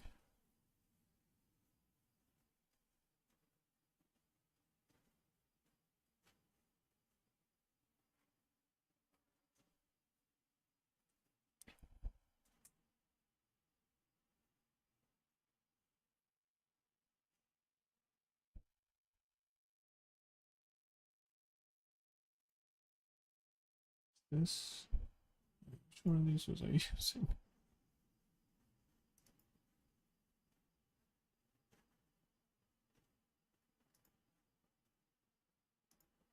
I think this one.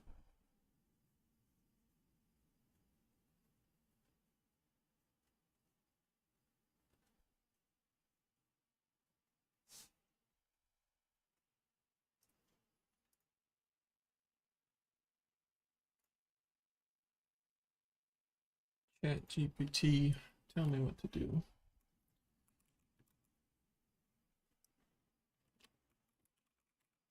Solutions are better for transcribing a audio stream. We got solution. Got JavaScript solution.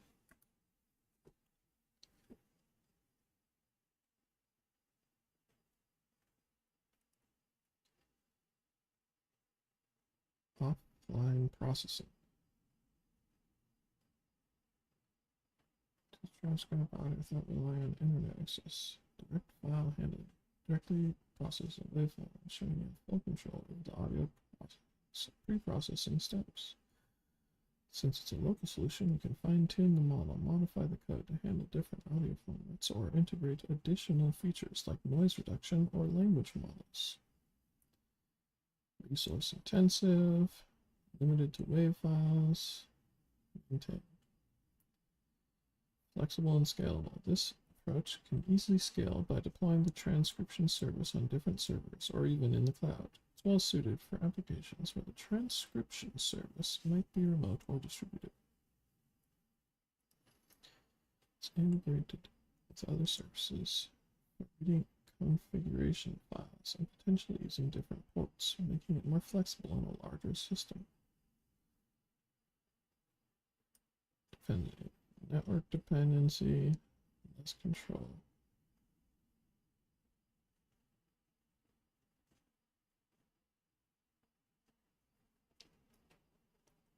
Use Python if you need offline. I don't think I need it to be offline. Full control of the transcription process.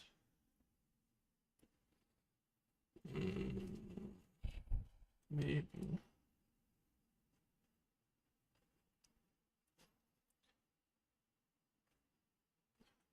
Yeah, like you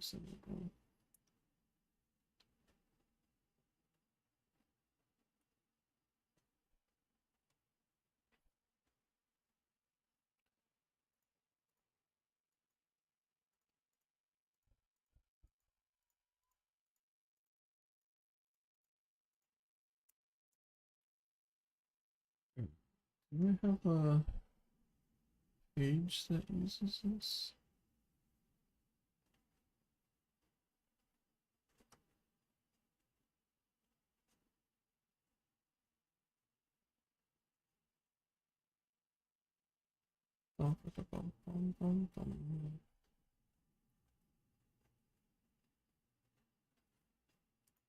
Voice. Host. Voice. Is that a thing?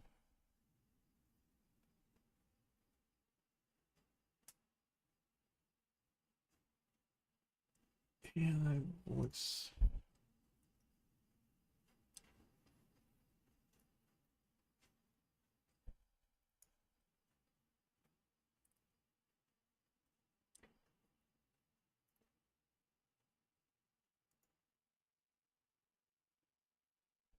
What is this using? Is it using its own solution?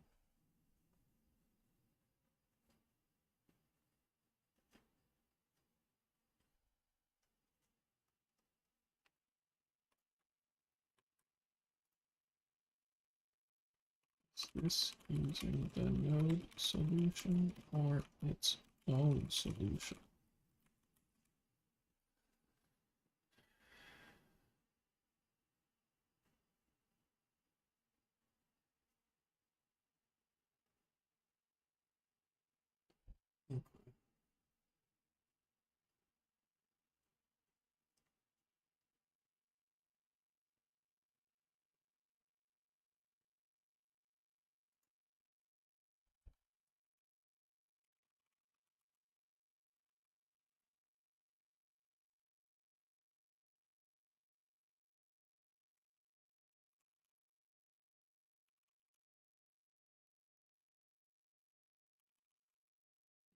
Implement a audio streaming solution from microphone.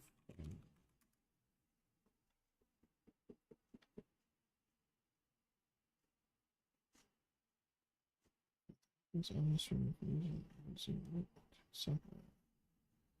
Captures audio from user microphone, streams it to the server in real time, and then places back on the client.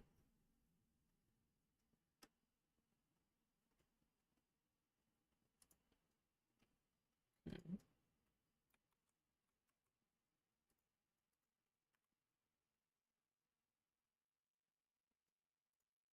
Hello. Oh, I have to change the socket IO.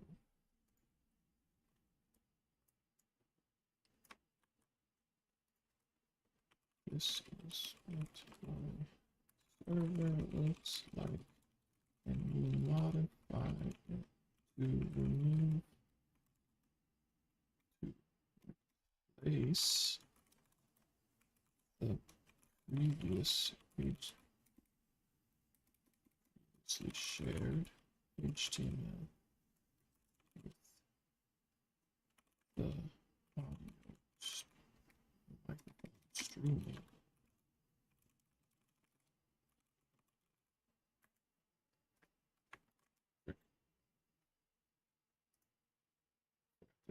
Share.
What the hell? Shut up. Why'd you get complicated?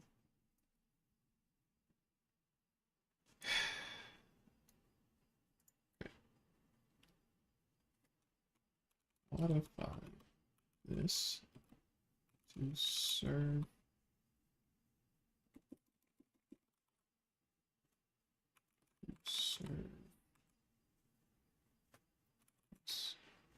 HTML.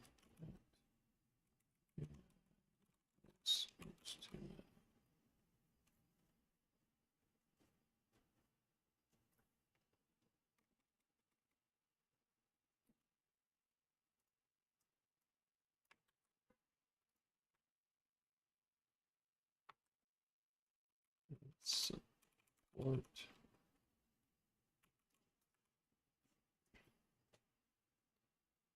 the microphone streaming.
working on this sporadically, and I have so much junk code in this area. I should probably work on cleaning that up too.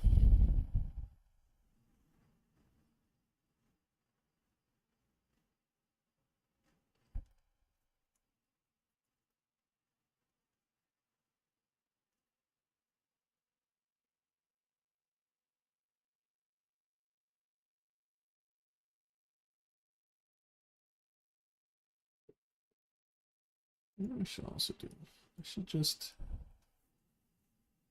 have like sub-server.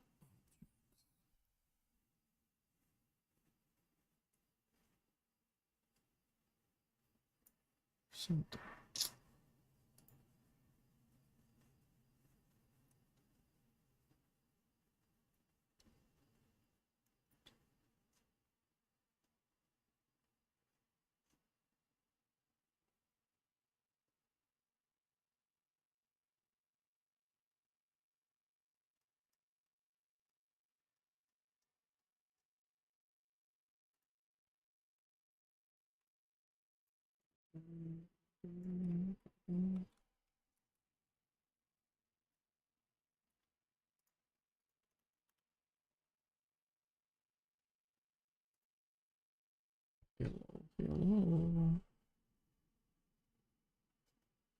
Hello. Is this not working?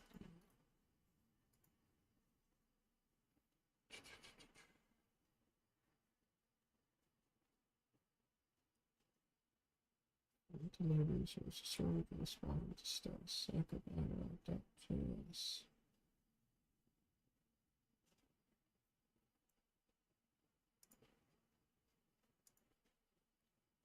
Local hosts 300.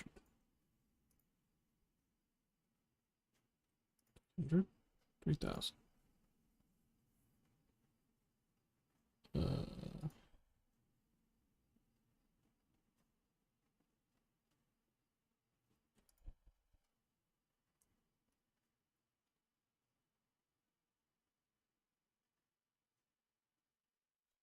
Guess I should add a fave icon too. I don't know what to make that look like.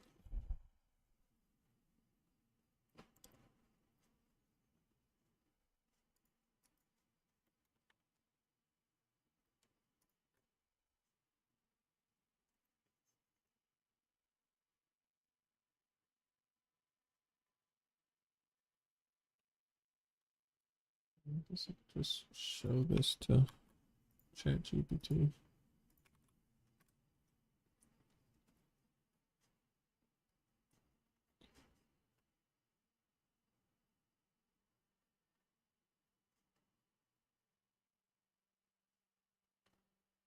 Error occurs. I'm trying to load the voice file. Ensure the file path is correct.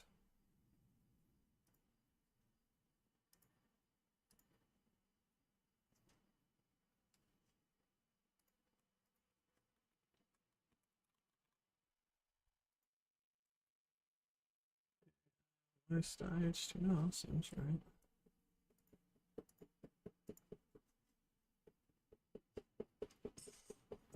That's the bishop.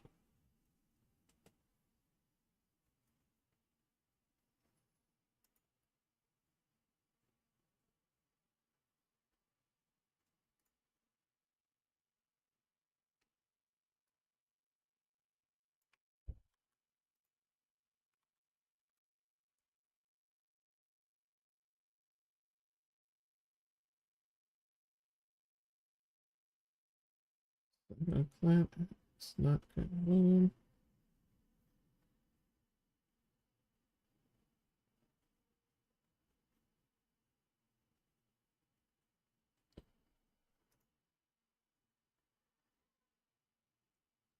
Yeah.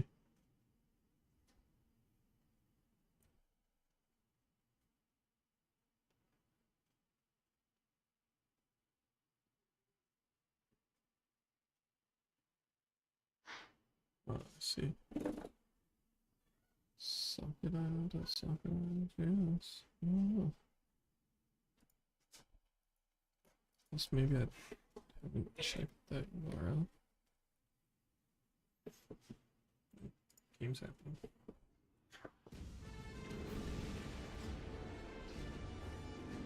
The Gimlet Dock.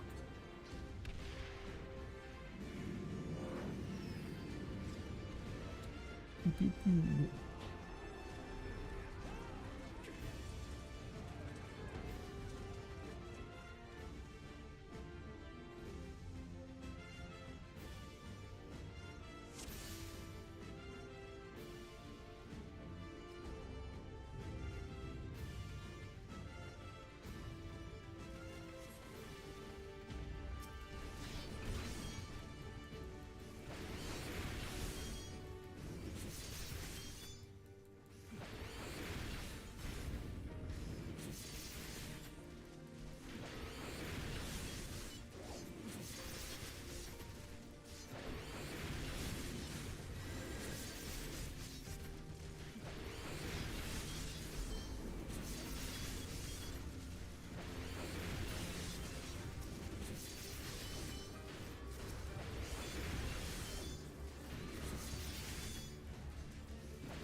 I think I should spend my poetics on something.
Big golden man.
Spin the other way.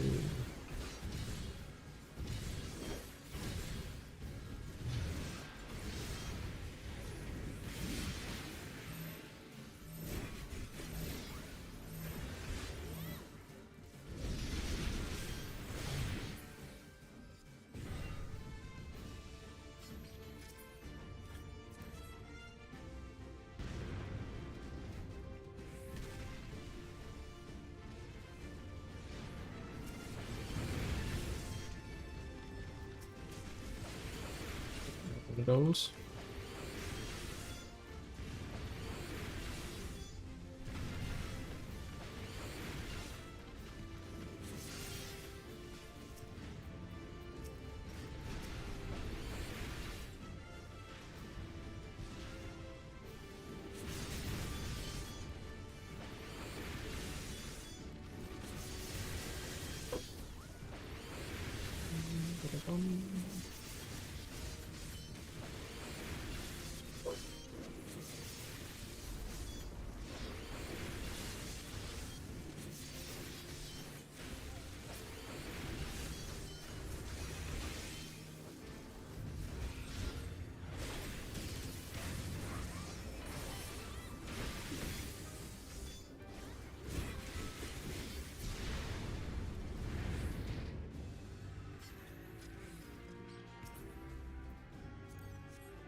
I shan't hold back! Yep.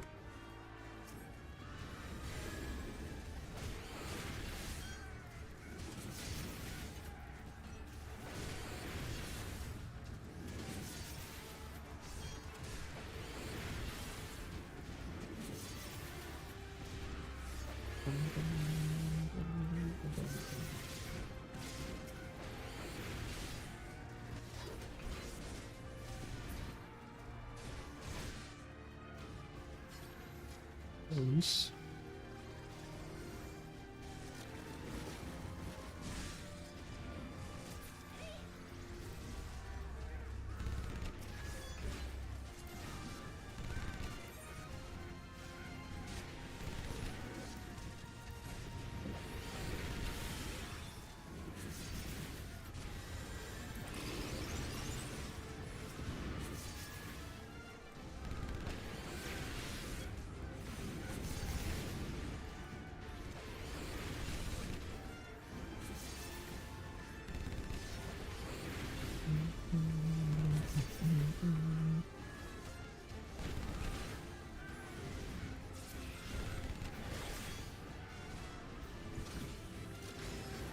That's more of them.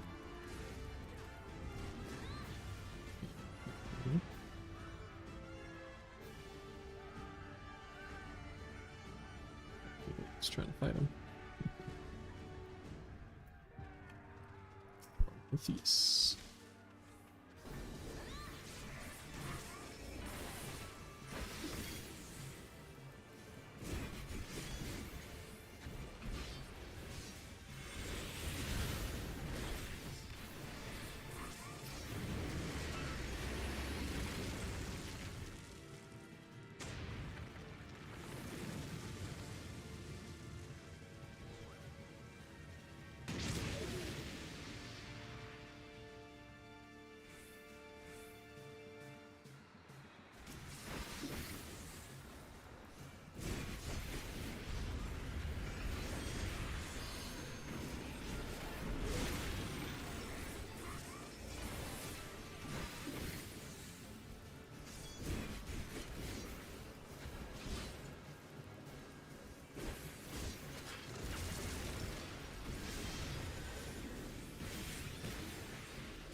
Ooh.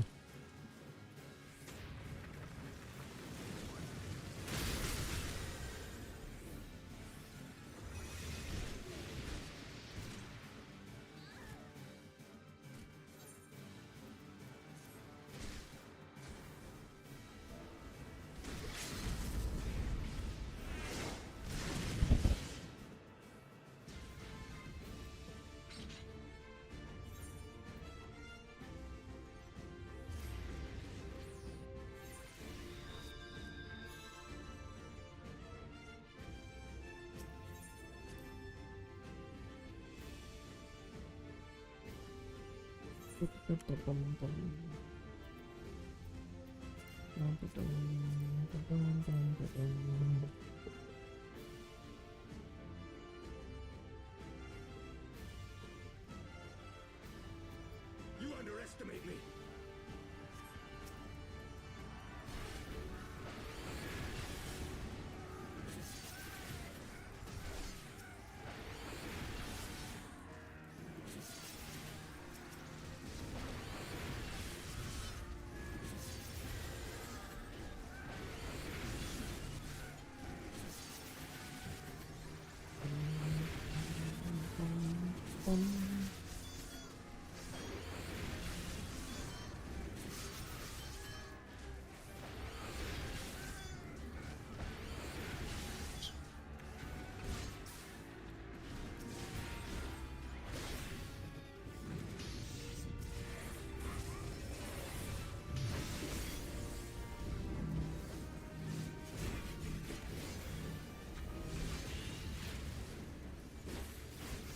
Scola. And what Scola is, but it's murder.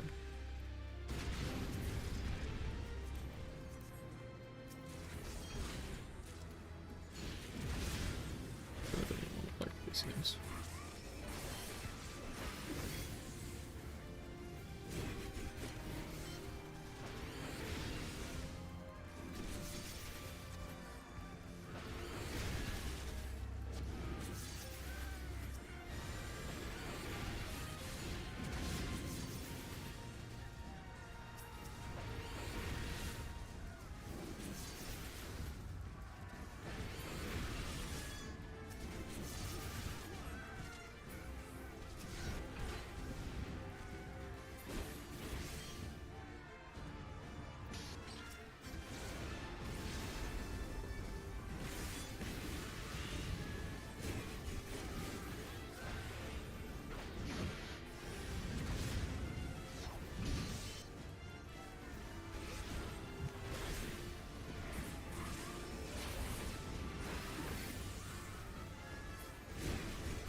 There's more of them.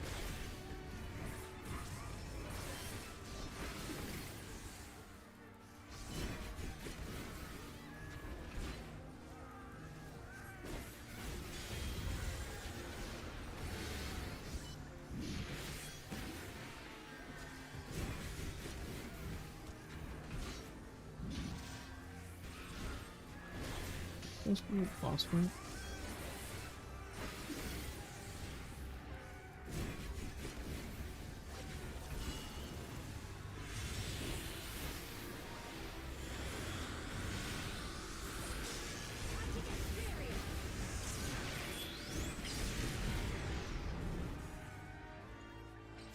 It's serious.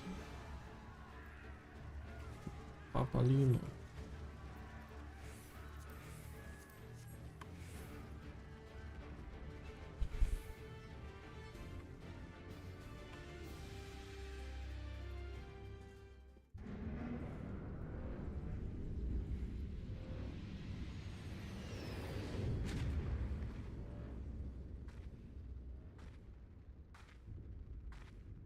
These savages bested our vanguard.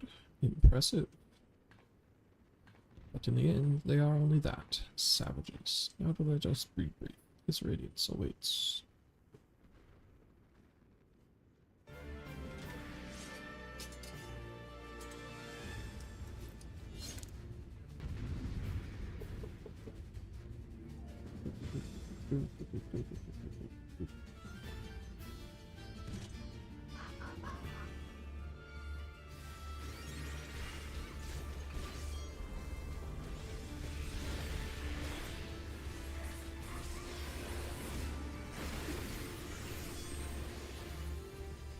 So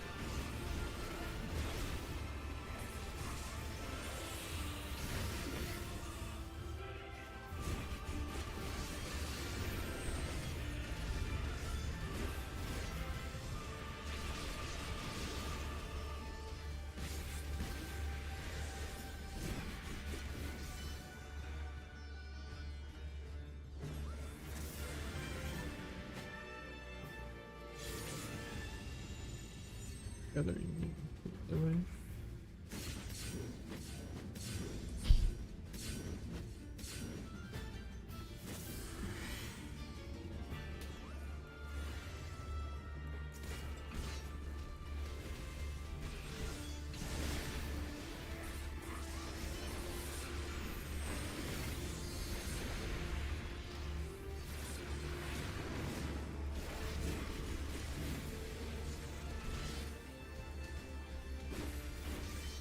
Ready the cerulean tanks.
This healer has not survived.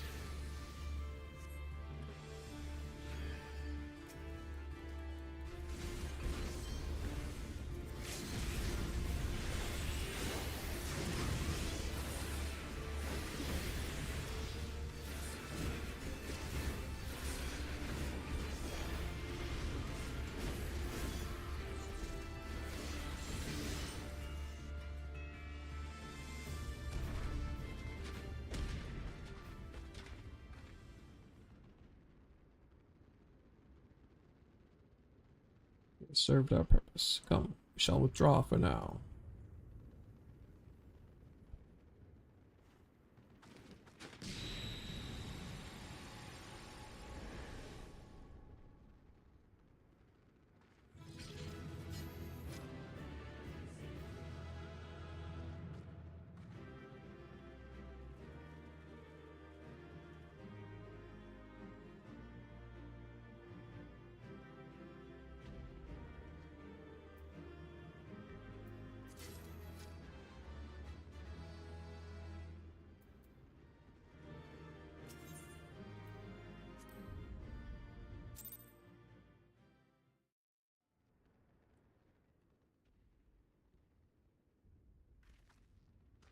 We did it! I dare say they'll be reeling from this. You were truly inspiring in battle, my friend. I'm determined not to be outdone, but there seems to be no one left to fight. A tactical withdrawal, perhaps? We should give chase. Finish them off while we have the chance. Imagine the other surprise when they wake to find the war already won.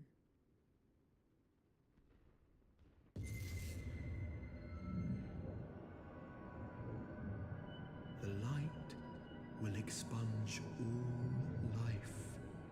Only you can forestall the calamity. Throw wide the gates. No! No! No! Not like...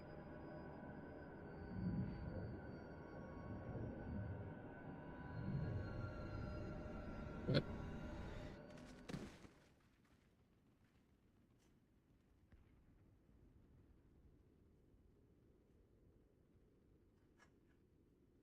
Oh no, don't tell me.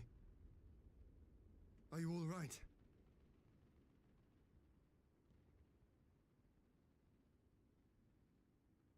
Quickly, we must get her back to the encampment.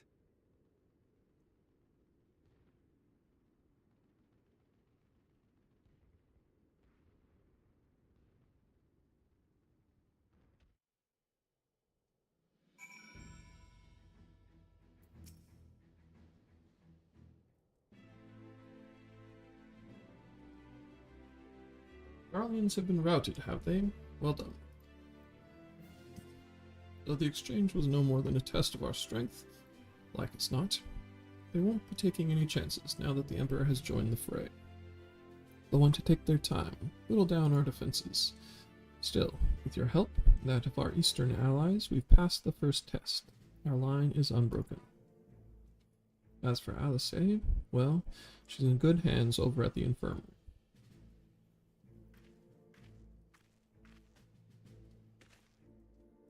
My lord, surgeons have completed their examination of Mistress Alice, and it is as we feared. She is locked in a slumber without any outward cause. Just like the others, damn it all. Aye, the Garleans picked a fine time to come knocking. 5 scions incapacitated, with the enemy on our doorstep. I cannot spare the men to assist in the search for a cure. The best I can do is see to it that Alice is escorted safely back to the Rising Stones. Geary and I would return to our encampment.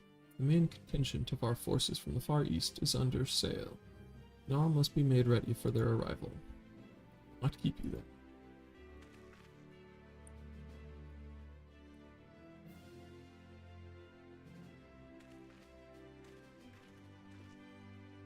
Judging by the Garleans' recent movements, or lack thereof, they won't be launching another offensive in the immediate future.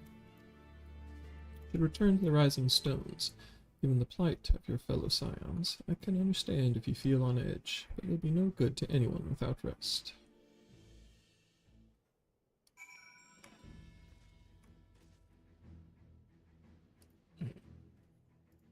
Quick break. Let's see if this updated HTML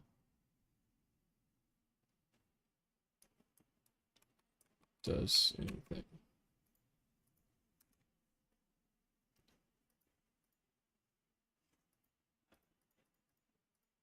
Okay, it's on 18.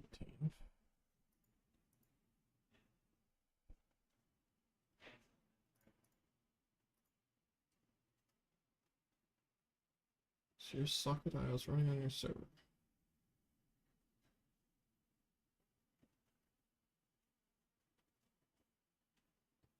Acquire socket IO.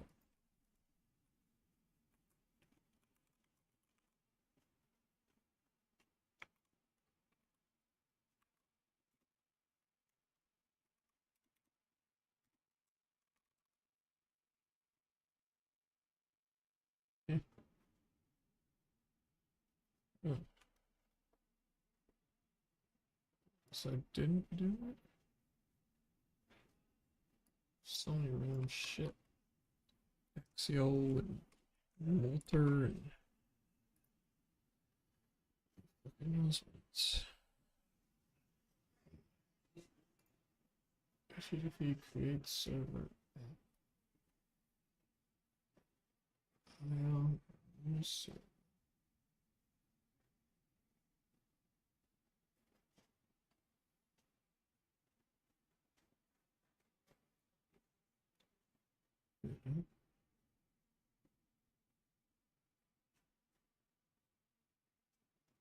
Where's my express now?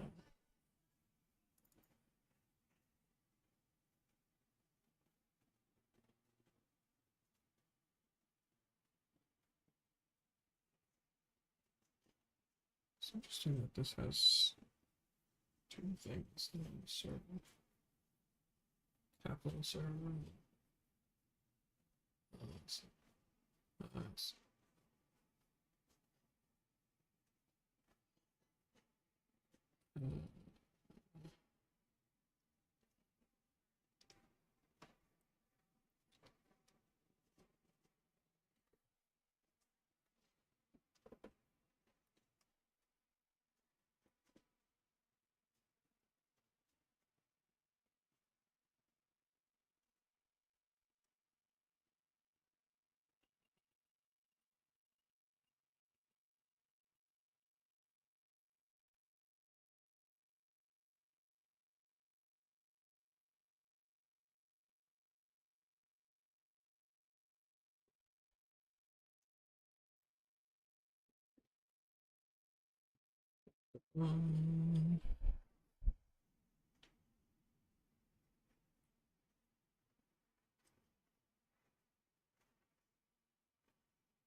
WebSocket.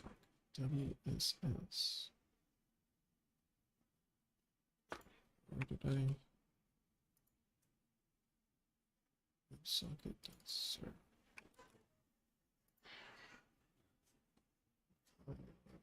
Okay, so I'm doing this instead of that, which is fine.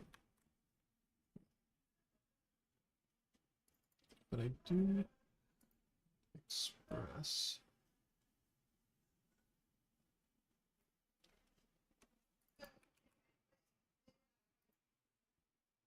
Yeah, express. Right.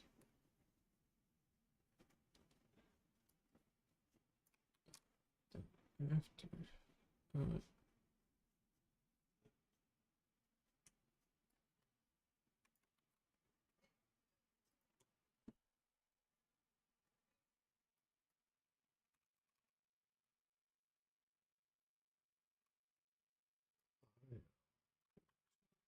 Instead of this thing.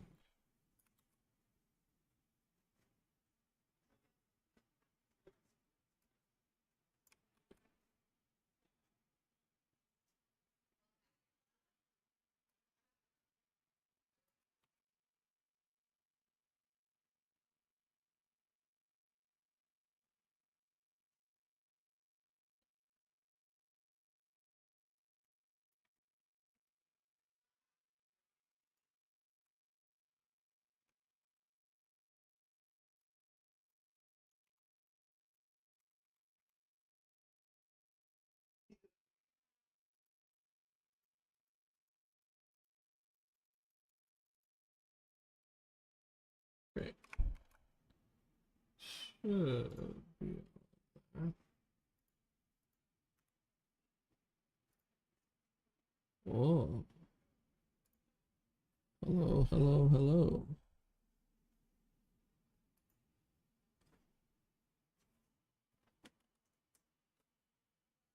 Received audio stream data.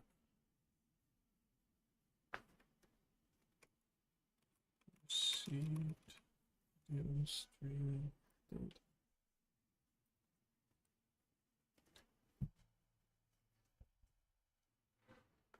Cool. Well, it's doing something, but now what's bugging me? So I want to reorganize this.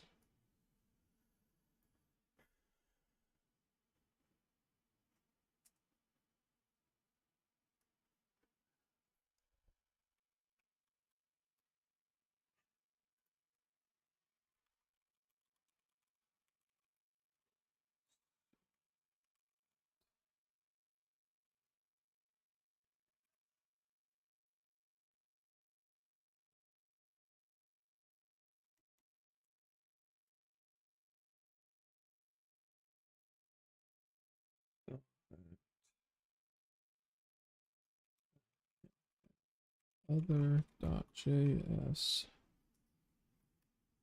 server each subfolder to serve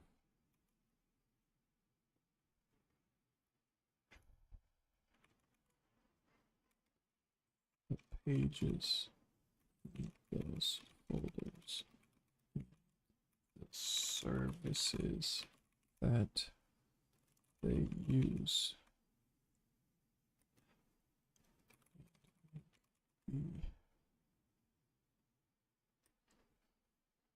In server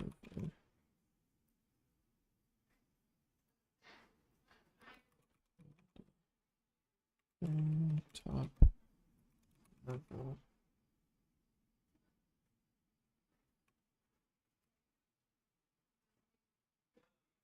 functions.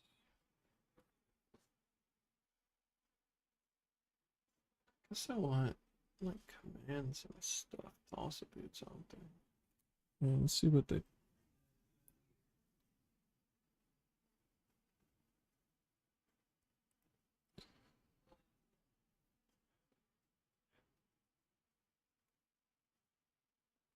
Main server file. You can set up the global middleware and routes and delegate requests to the subfolder servers.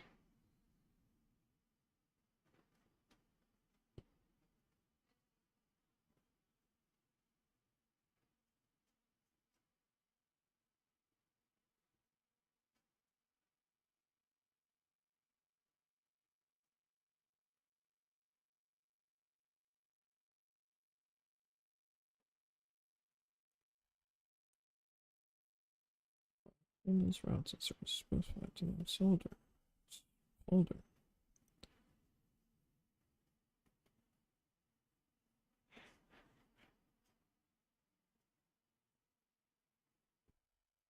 Get voice. Router. Oh, I see. Voice stream. Message.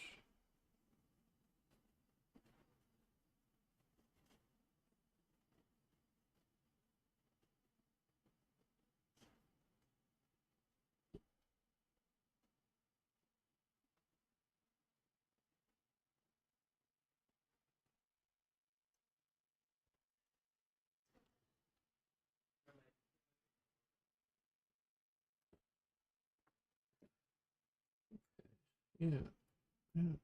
So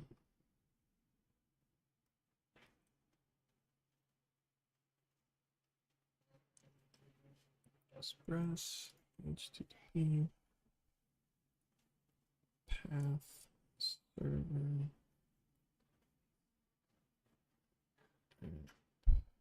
create server.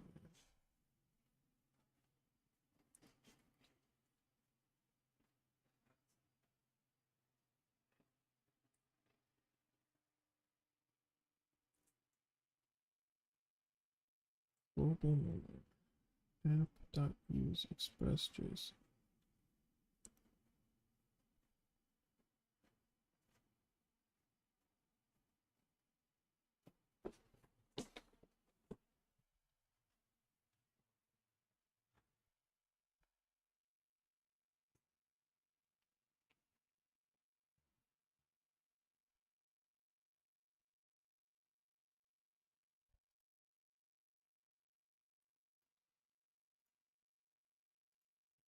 Let's move this over for a bit.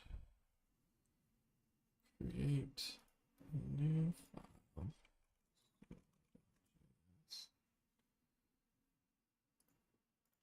Plop this in here.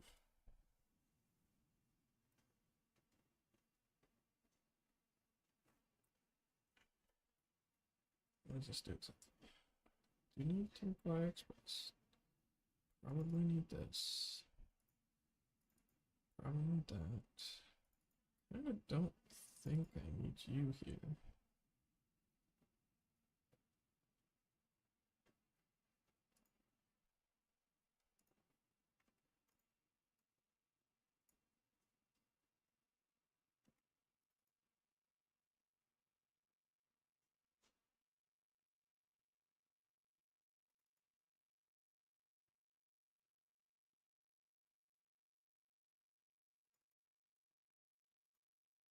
Sorry.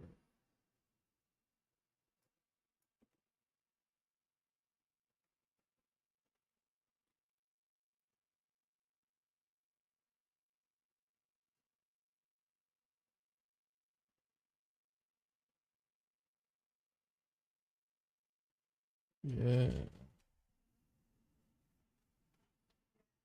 Like this. Like that. Public. Okay.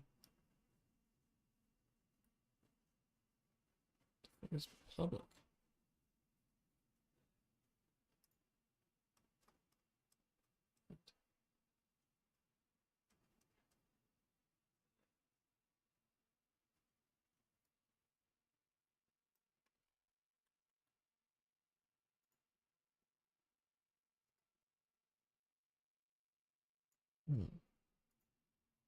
Use express static public.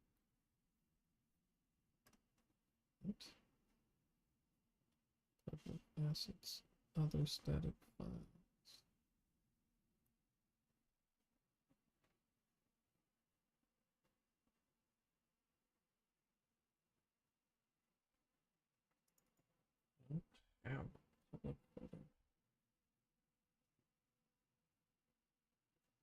guess I could.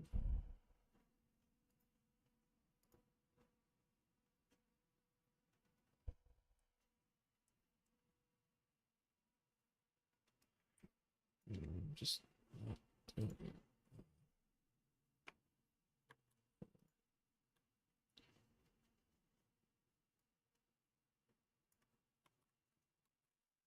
Rarely do anything with the index. I probably should. How do I want to do that?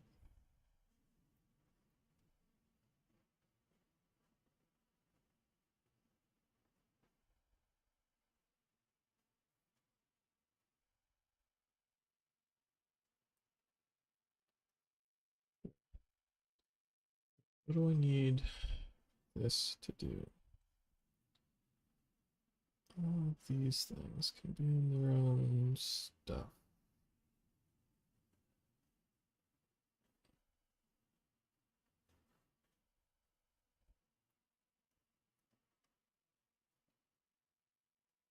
Yeah. Server.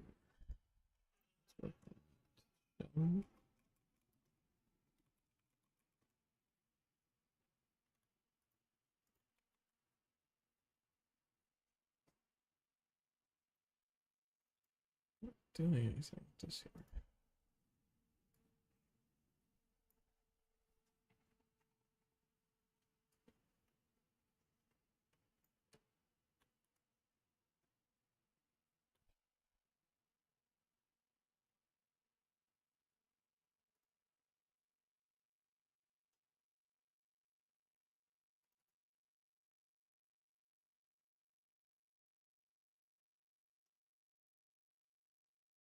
Route. Express.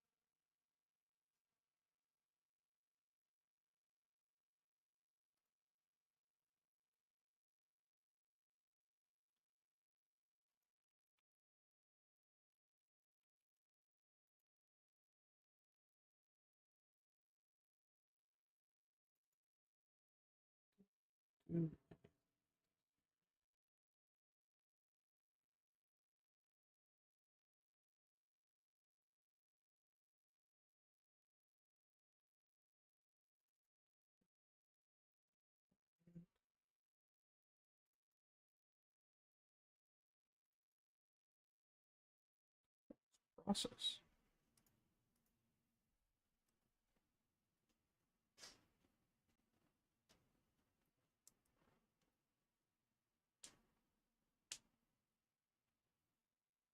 And split up AI into a bunch of different AI functions too.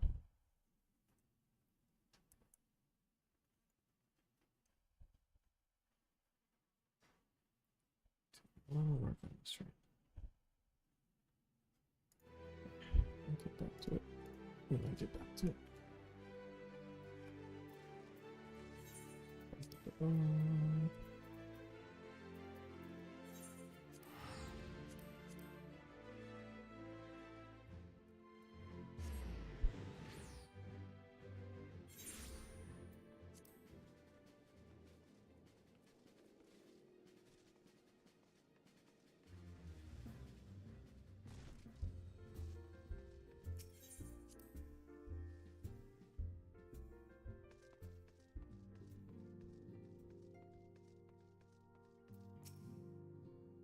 Fluffy, welcome home. Word has it you and Mistress Alice gave the Garleans quite a thrashing. Speaking of whom, where is Mistress Alice? I was certain she would have returned by now.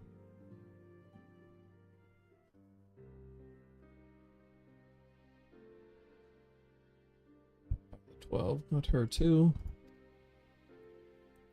Ochre and I will ready the infirmary for her arrival. We will also need to send a message to Tataru post haste.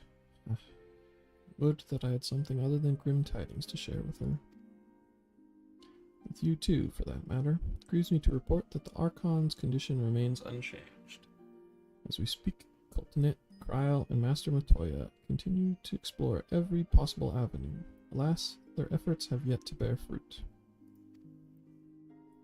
But all is not lost. You are still hale and whole, after all, though I suspect you must be tired from your journey. You should rest, my friend. Leave the worrying to us, for the time being at least.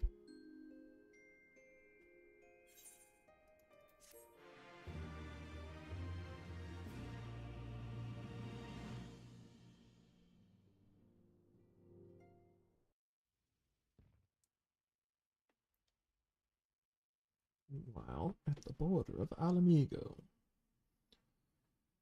More movie time.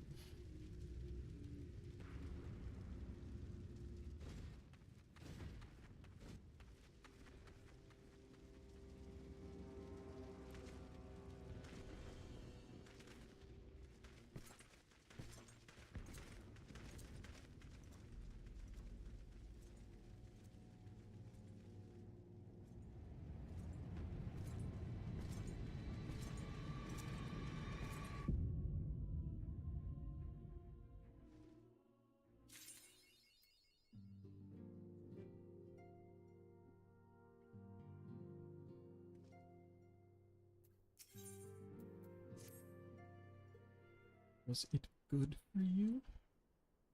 Is that the name of that achievement?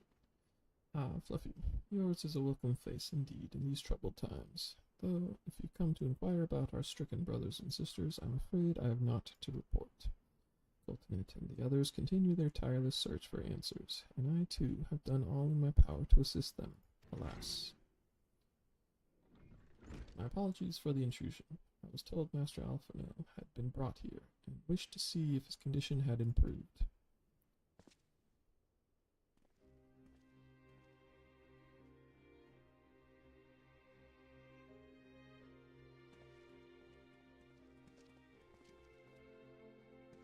Master Fluffy, I've heard about the part you played in driving back the Empire's forces. Thank you. That you were able to stop them, if only for a short while, gives me hope. I realize how strange such words must sound coming from a Garlean's lips, but I speak them out of the love I bear for my homeland, because I wish to see an end to the bloodshed. That is why I chose to share all that I know with the Alliance. Though I will surely be branded a traitor, I am content to bear that ignominy. It will seem a small price to pay if it helps to prevent this conflict from escalating any further. But enough of my prattling. The war is not what brought me all this way. I came to see Master Alphino. An acquaintance of Fluffy and Alphino, are you? Well, far be it from me to turn away good company. You'll follow me, sir.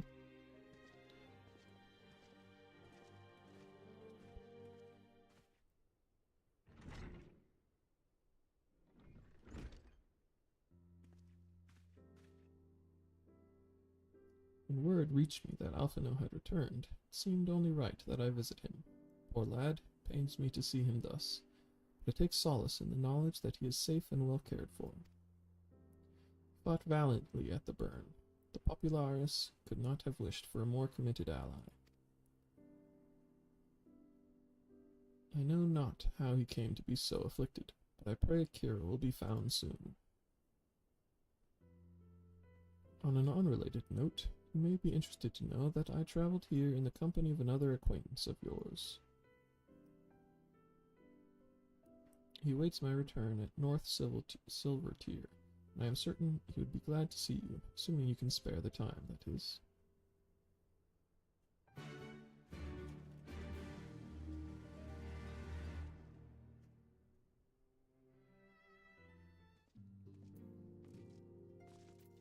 It's North Silver Tier.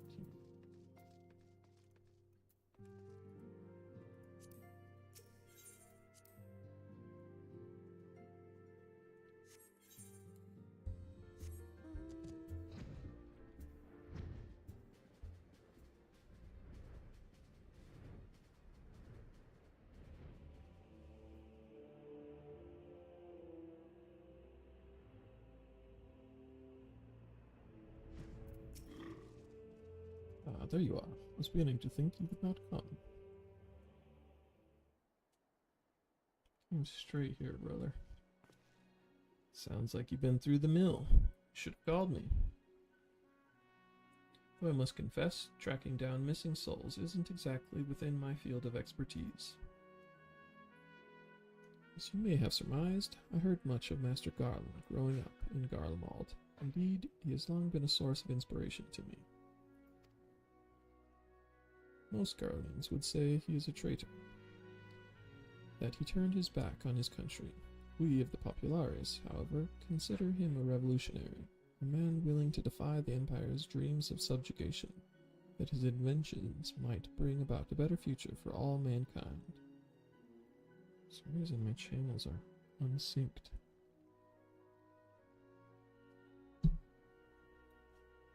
Interesting. Please, revolutionary is a term best reserved for my work. I am but an Imperial defector who thought to aid another Imperial defector. Whatever Master Garland says, I am humbled to find myself in such distinguished company.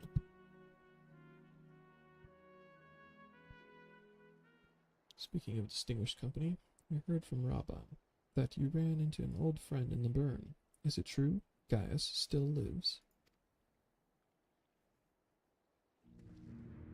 Like most in the army, I never had the privilege of seeing the legatus without his mask. To think I walked halfway across the burn in the presence of the Black Wolf. He claimed to have severed ties with the Empire to hunt Ascians, did he? After his humbling at the Praetorium, one would think he'd have the good sense to stay dead. Should we meet again, I shall be sure to tell him so. Commander Alden also spoke of the Alliance's meeting with the Emperor. I still labor to believe what he told us. Did his Radiance really claim that Garlemald was founded by the Ascians? That is madness. The very notion is absurd. Every fiber of my being rails against it. Yet I see there is no escaping the truth. The very founding of my homeland, my brothers and sisters have laid down their lives in service to a lie. The Ascians must be stopped, to save my people, to save all peoples. For all the Empire's many crimes, even I did not suspect. Had I known, I would have left a lot sooner. But that is in the past. Here in the present, we must apply ourselves to the problem of how the Empire's ambitions may be thwarted, not only in Eorzea, but in the Far East as well. The ironworks will spare no effort to achieve that end. Seryu's wall was a good start, but we can do more, and we will. We'll show them what it means to achieve freedom through technology. Okay. Begging your pardon, I bear a message for the Warrior of Light.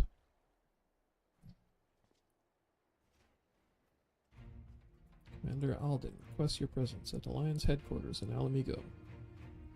We will discuss matters of strategy at your earliest convenience.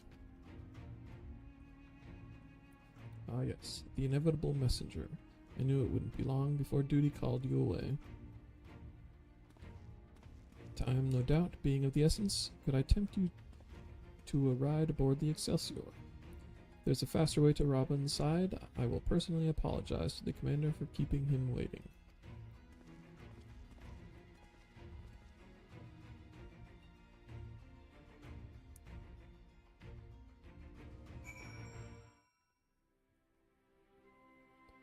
Chocobo. Oh, Chocobo. Where am I? Swear, every time you board my airship, you seem to be barreling headlong into danger, and every time you somehow contrive to emerge victorious, which of course is an admirable skill. But no one is invincible, Fluffy, not even you, so please, take care of yourself out there. Pray you remain safe on the front lines. Though ill-equipped to join the fray, I shall do all I can to assist from headquarters. My colleagues and I have been tasked with evacuating casualties by air. See that you aren't among them, eh?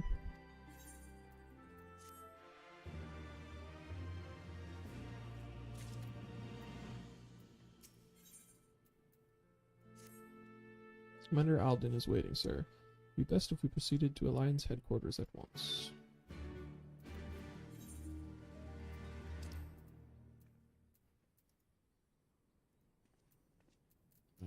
I'm the one talking to you. Oh. And then should just do that the first time.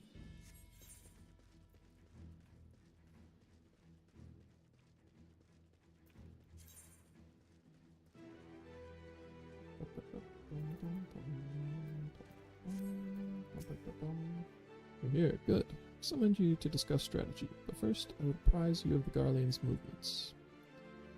Upon speaking with Raban, several cutscenes will play in sequence. Okay.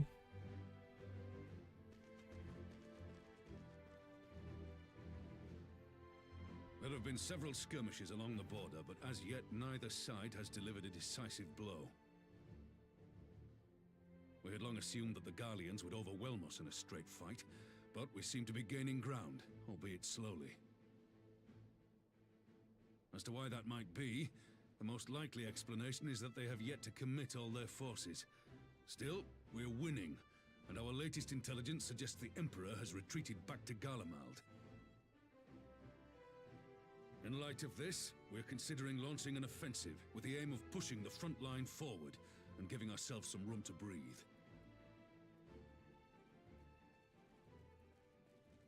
Commander! The Imperials! They've broken through our defenses to the east! What? Our scouts say their forces are being led by Lord Xenos. Lord Heian and Commander Hext have taken their troops to provide support, but we don't know how long they can hold out. So, they've been biding their time, waiting for his arrival, have they? Very well. Send word to our allies, requesting reinforcements for the front line.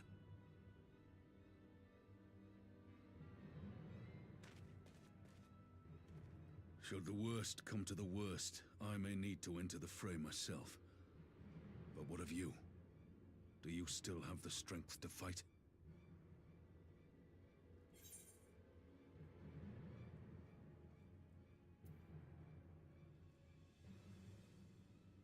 Means you leave the Ascian to me, apparently. He may not die as such, but to see Lord Xenos fall on the battlefield would deal a heavy blow to Imperial morale. I'll see to it the men stay clear.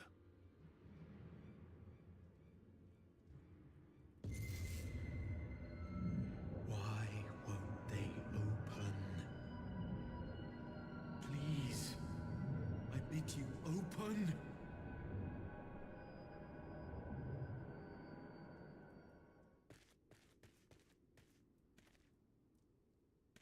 What's wrong? Is it the voice again? Are you sure you're in a fit state to do this?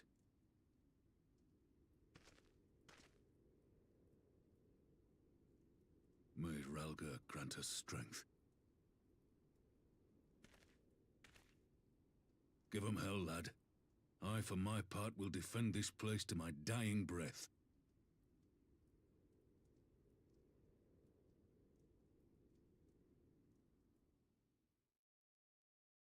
Who's hell that? Wow, the border.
The light in man's indomitable spirit.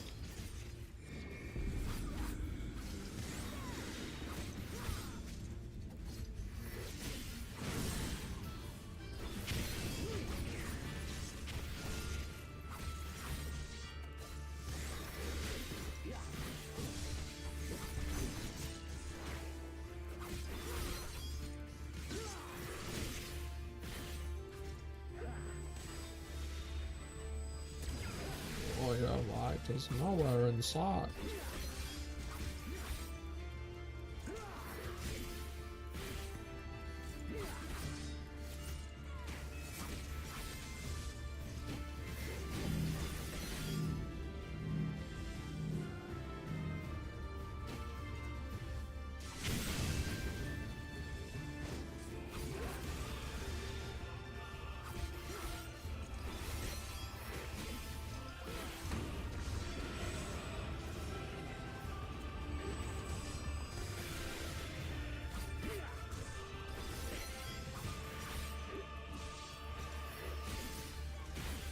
Fate is not for you to decide.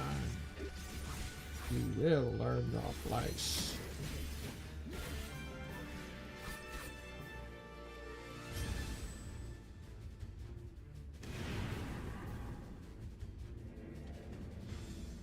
I've been captured. I'm on no Habakiri and know the depths of your folly. Oh no, you don't. Here it comes. Yeah. Snow, what have you done? The wheeze of a shinobi's power.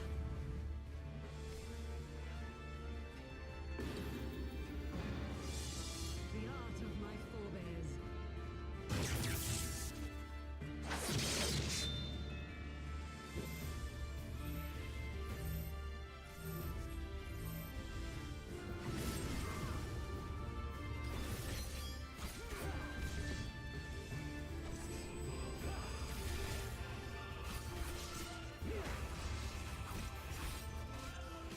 I don't know yet.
Get punched.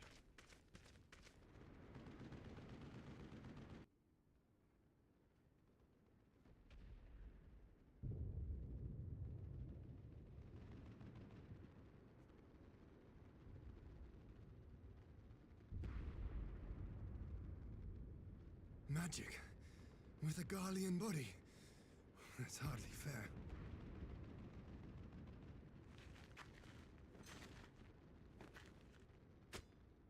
Still, he must be stopped, no matter the cost.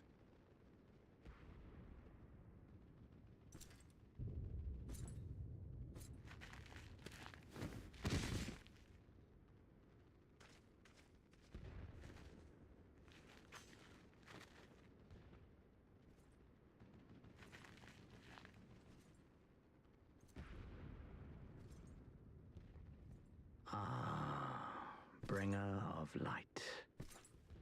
It has been too long.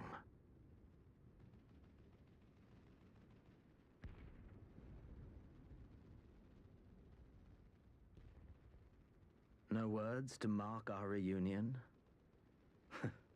So be it. Equilibrium must be restored, and only your death will redress the balance.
They have bested Valkyria.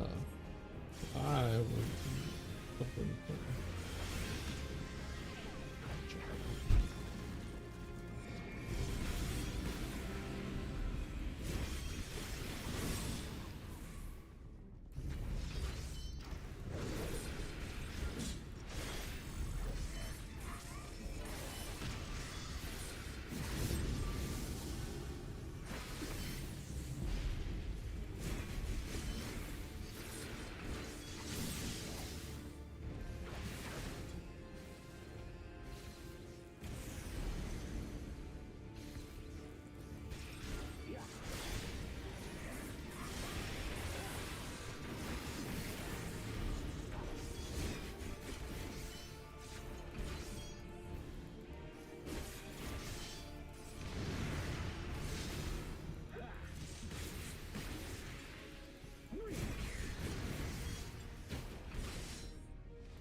Your mother chose her champion well. Yet, for all your strength, you will still fail.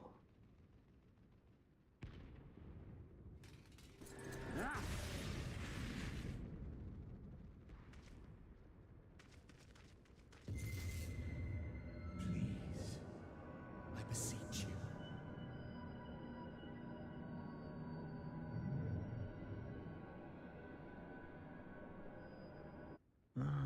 Someone calls to you.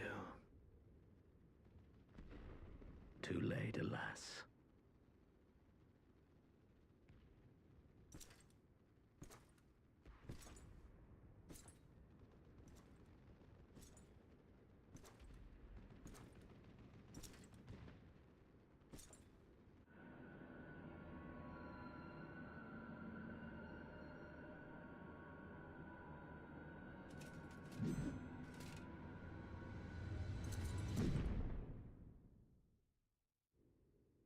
Gotcha.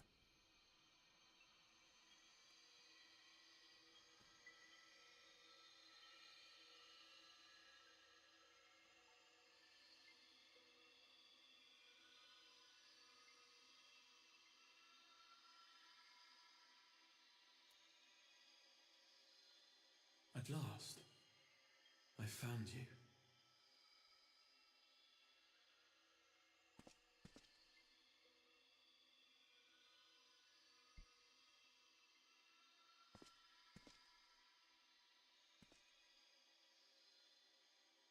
Please, there's no cause for alarm.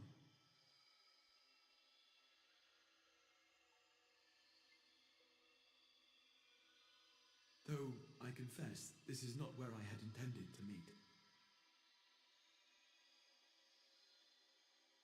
But the place of our meeting is of no consequence, like the war you wage.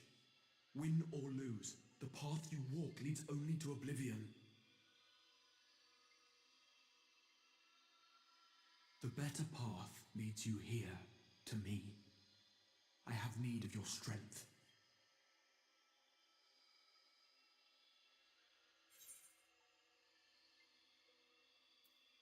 Who are you?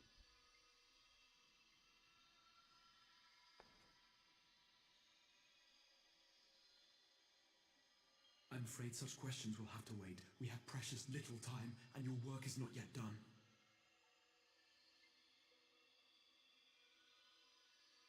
Go to the Crystal Tower. I have left something for you near its base. It will serve as a beacon of sorts, one which I pray will help you on your journey. All you need do is find it. I will take care of the rest.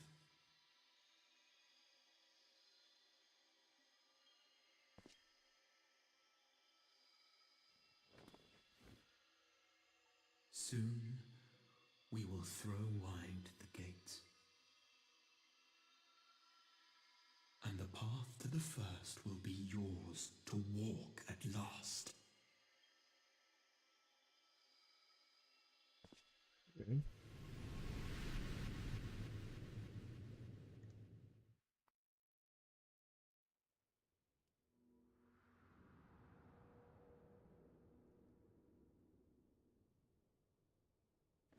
Yes.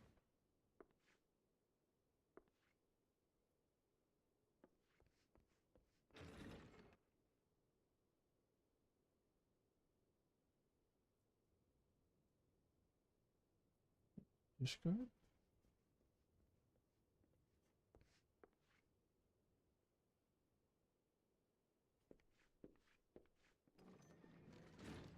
You're awake. Thank heavens.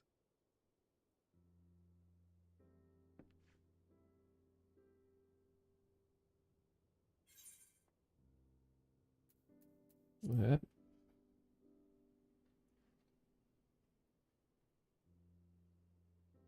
Do you recall the confrontation with Xenos? You were the first to come to the aid of Mistress Lys and the others on the front line.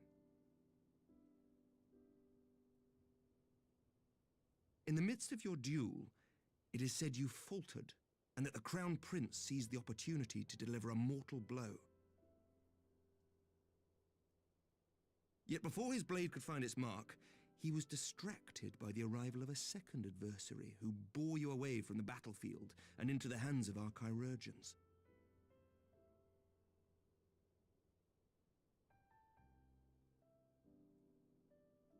Lest you wonder, he left before you awoke. As is his wont.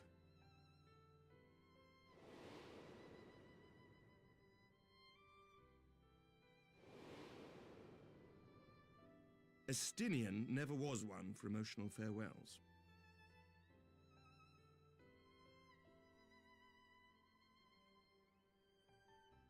Though Xenos bested all before him, the battle clearly took its toll, for he retreated shortly after your rescue.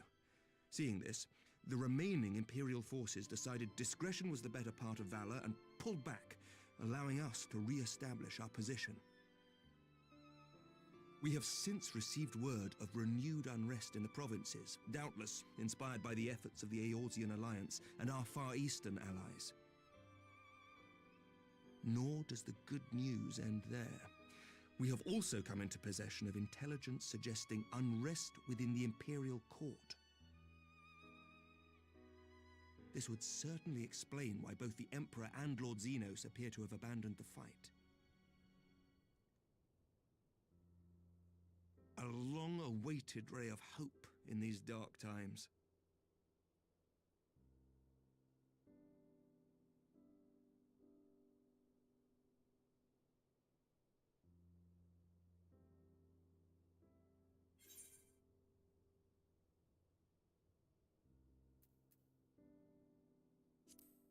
Science.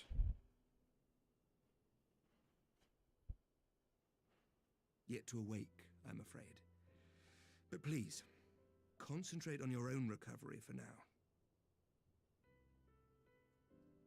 You have carried the hopes of some half-dozen nations, and we are all eternally grateful for your efforts. But no one is without their limits, not even you.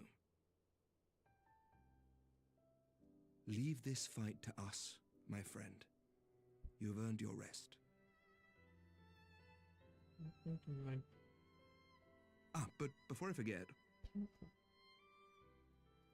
I was asked to deliver a message as soon as you awoke.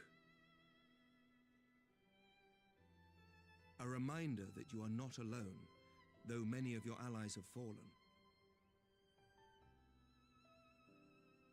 When you are well and rested, you are to return home, where friends will be waiting for you. Middling. Forgot an object. Now, if you will excuse me, I must return to the front. May we meet again soon, under happier circumstances.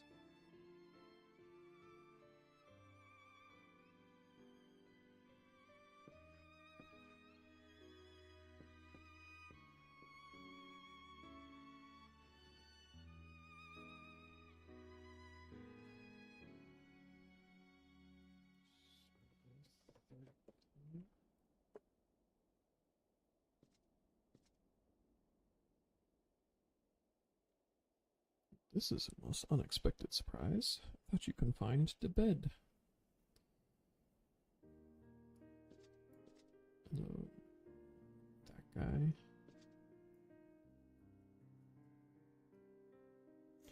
When I heard that you had collapsed on the field of battle, I confess I feared the worst. But with you standing here before me, I see now that the reports of your defeat were greatly exaggerated. Thank the Fury.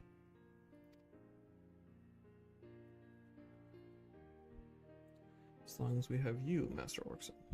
History suggests we have a fighting chance. Speaking of fighting, you may be surprised to hear that the war's effects can already be felt even here in Ishgard.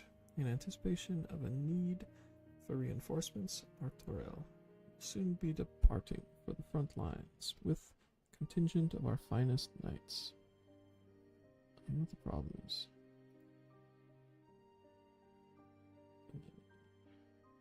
I would advise you to stay until your strength had returned, but I know it would be an exercise in futility.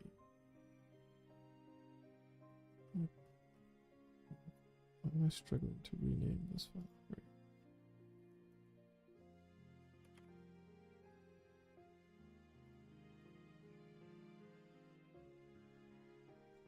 Dark days lie ahead. Of that I have no doubt. The light of hope shall ever guide our steps so long as we have the will to press onward.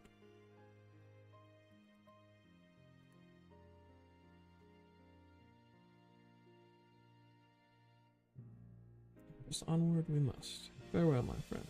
Pray our next meeting will be under happier circumstances.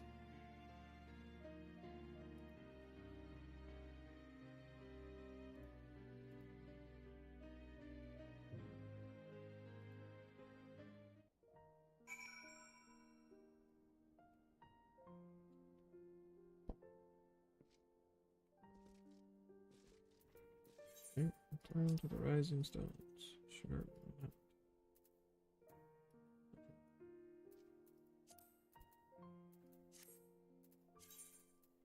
Click here. Zoom in.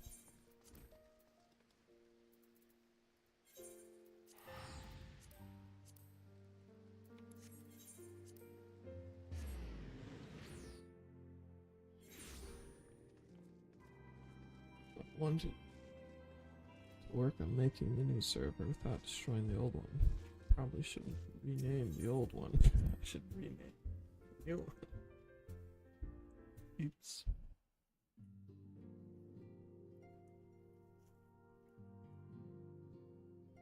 She's back and she doesn't wear a kimono anymore.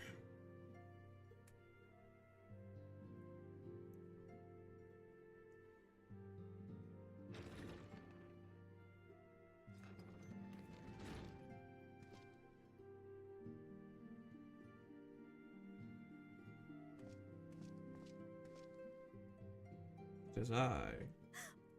By the 12! I don't believe it!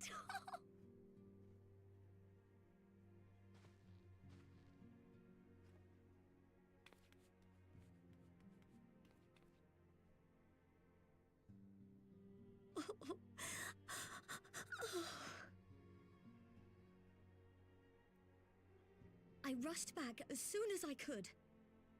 I swear, my heart nearly stopped when I heard you'd collapse like the others. What in heaven's name is going on?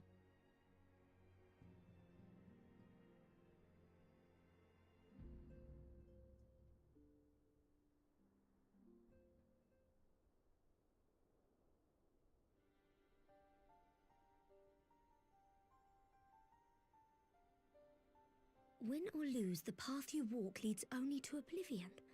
Oh, well, that's helpful. And what else did he say? The better path leads to him?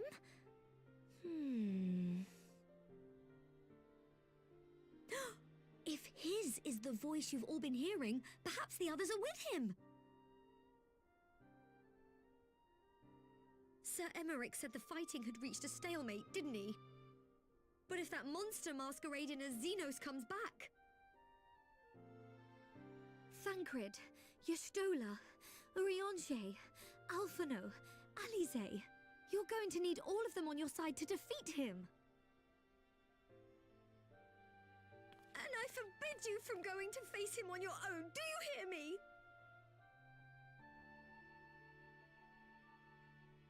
So if you must leave, go and find the others. Bring them home.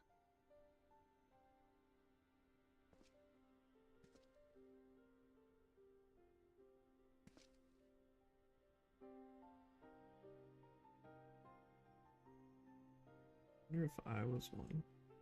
I assume I wouldn't kneel there. Maybe I would. As for where to start, you said the stranger had left a beacon for you at the Crystal Tower, right? But how are you to find it, now that the tower has been sealed shut?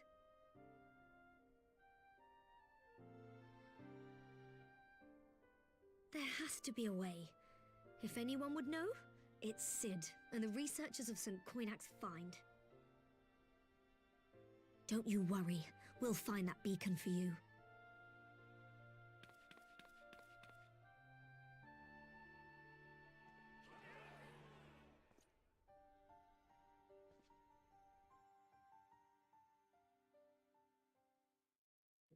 Out in the Imperial Palace.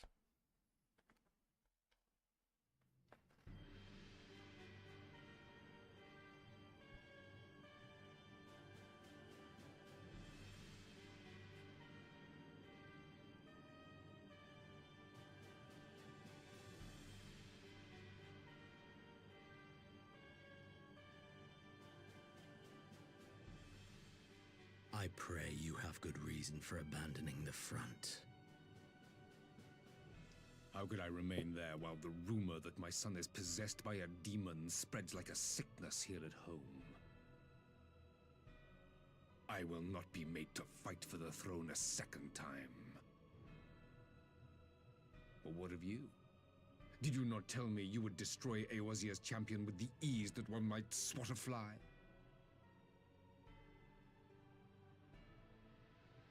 A minor setback. He will not escape me again.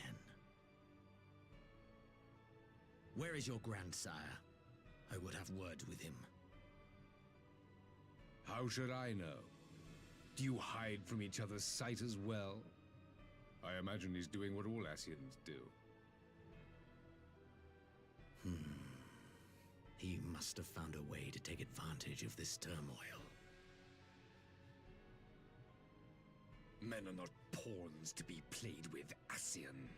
You underestimate us at your peril. This war will not be decided by you and yours. Man must choose his own fate, and I, for my part, will do all within my power to see Garlemald emerge victorious.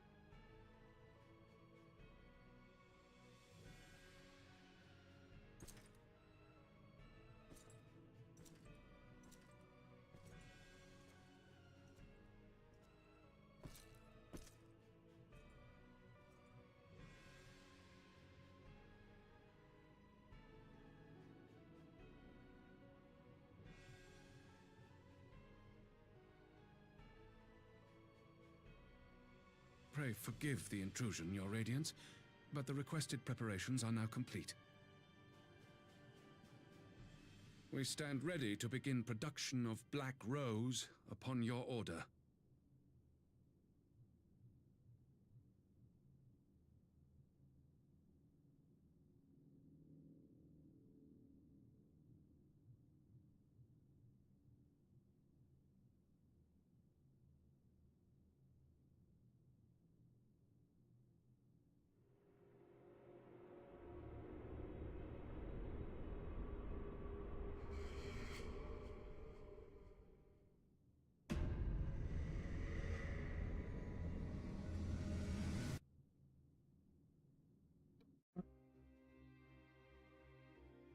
What was that?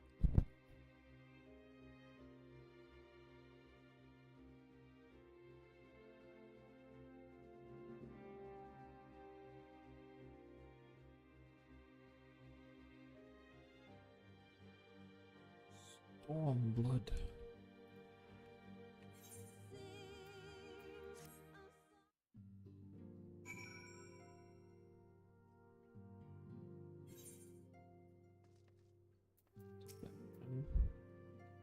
I knew you'd be alright. To celebrate your return, I made you this brand new traveling outfit. Oh, I do hope it fits. Oh, wrong things. Now's not the time to fuss over your measurements. I must go and speak with the researchers of St. Coinox Find. You go and rest while we track down that beacon.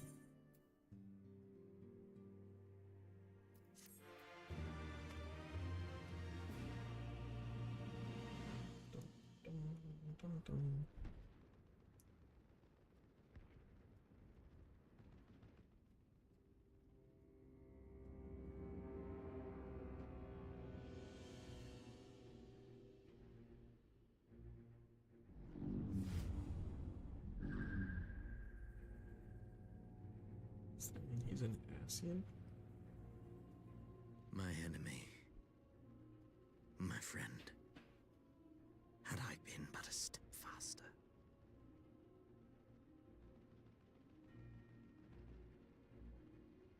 Maybe he's actual Xenos?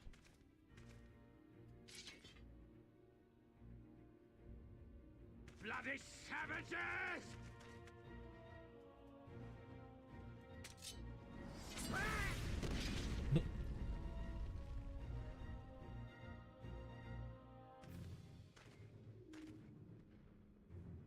A pity your hunt leads you elsewhere. Not that I am surprised. May you find joy in it. Grow stronger, more savage, and savor every triumph.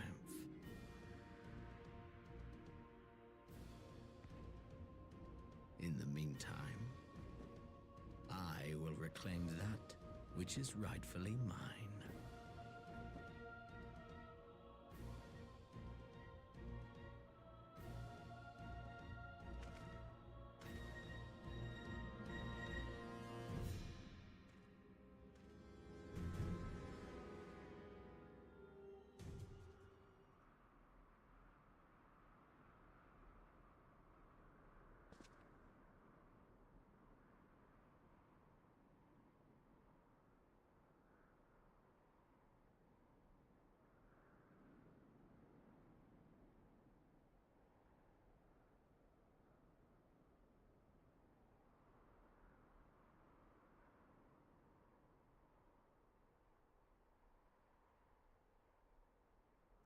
Very blue crystal.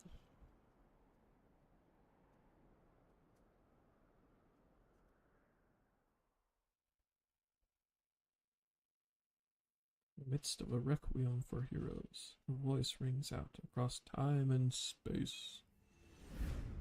In fields of tranquil light, sow you seeds of darkness.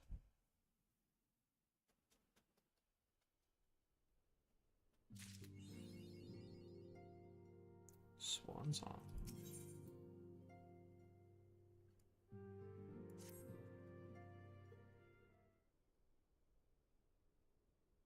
Good news, Fluffy. Found a stroke of luck in our search for that beacon.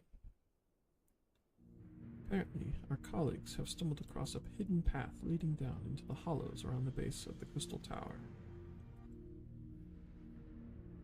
Path I doubt we'd ever have found had the ironworks and the suns not added their numbers to the party.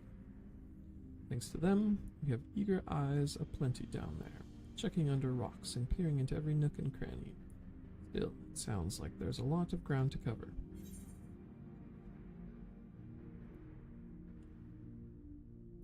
Then we'd better go and give them a hand. My thoughts exactly. The sooner we find this beacon, the sooner you can travel to wherever it is this mysterious voice is coming from. And the sooner we can work out how to help our friends. We have to find a way to wake them up, and before the Empire comes calling again, meaning we have no time to lose. There's a boat in North Silvertier waiting to ferry people to the site, so let's be on our way. Dum.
What am I running into?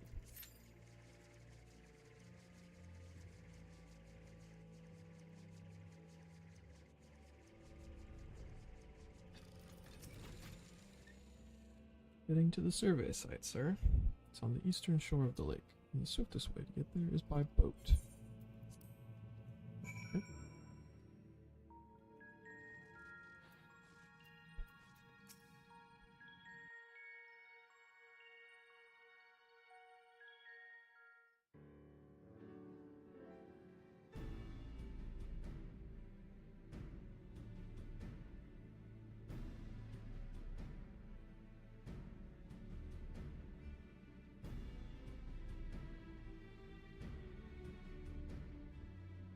lot of people here to help. Look how many people there are. Nothing's happening. They're just standing around. Should we get to it then? Pick up anything that seems the least bit device-like, and we'll make ourselves a pile. Well, if it isn't the hero of the hour, maybe you'll change our look.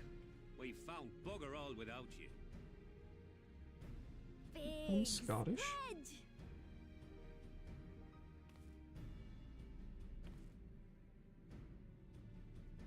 Aye, aye. Well, we could hardly say no to a call for aid from the Scions. Jesse called the chief for some other business, so we'll be working twice as hard to make up for his not being here. Thrice as hard, even. Thank you, both of you. I'm sure we'll find that beacon in no time.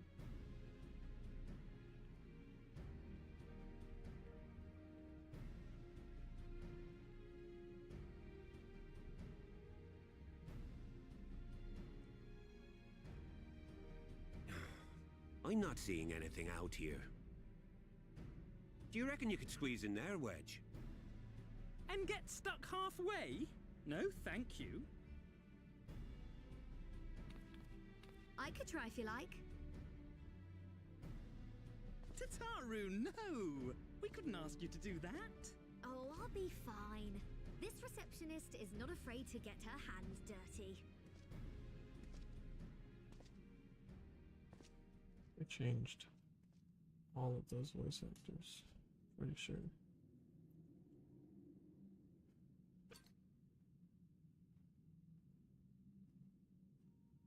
Sorry, I meant to say, the scholars haven't finished their preliminary assessment of the site yet, so we're not supposed to venture too far in. What's that you got there? Now that looks promising. Isn't that the Ironworks symbol? Counterfeiters? Now I have you. You are right. What's happening?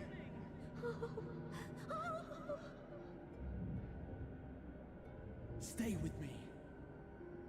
Focus on my voice. Let expanse contract. Eon become instant. Wait, this must be it. The device. Oh, this is supposed to happen. Throw wide the gates that we may pass. Oh, safe journey, warrior of light. Find our friends and bring them home.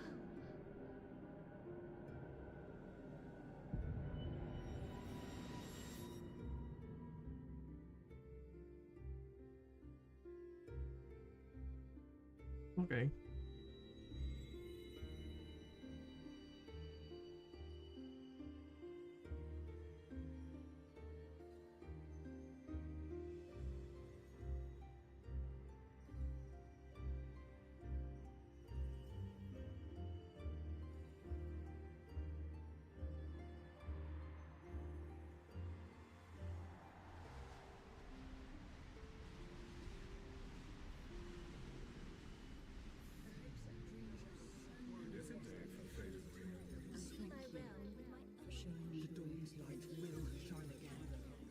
Oh, do not look at me so. You're slaves to a tyrant.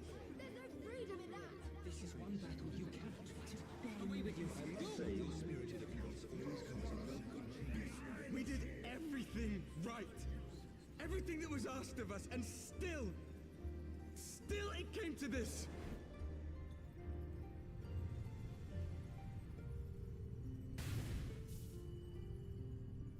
Now I'm playing Space Gundams.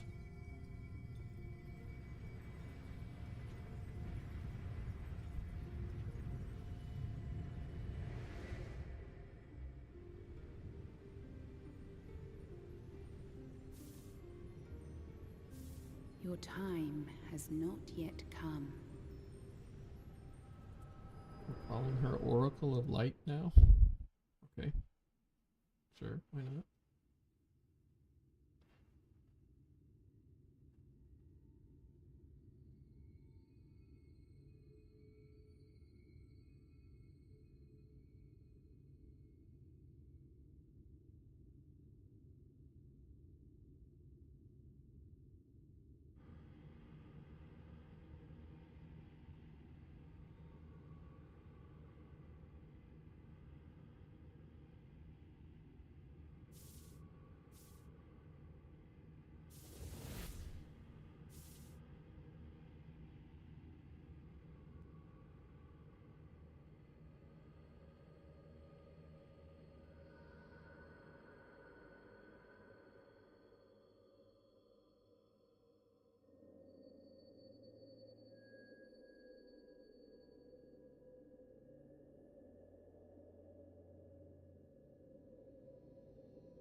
From endless dreams I awake.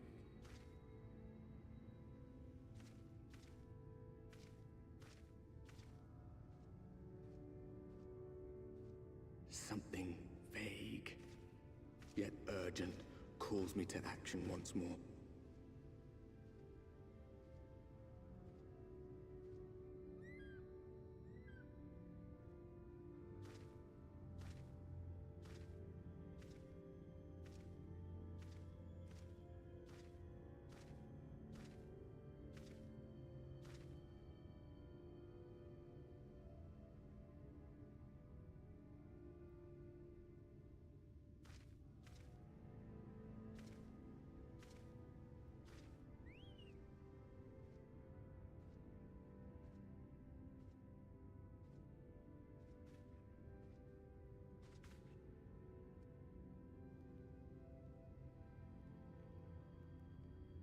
Rare to meet someone out here who's not a peddler themselves. What brings you into the wilds this time of night?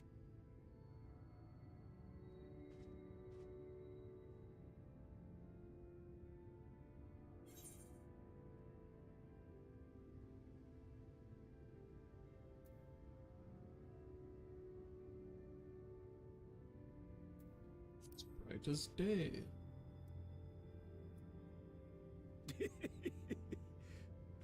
Well, if it ain't the oldest joke in the book. Me grandad, God's rest his soul, used to tell that one to the barman at kicking out time.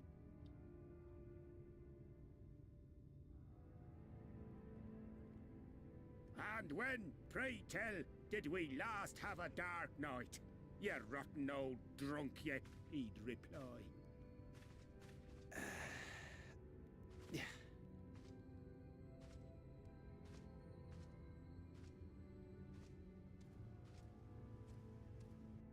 Over 100 bleeding years ago, that's when.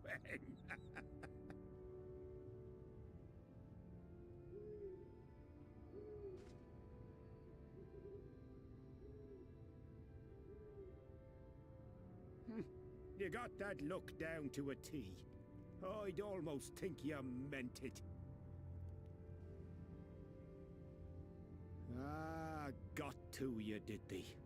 Poor beggar. That explains it then.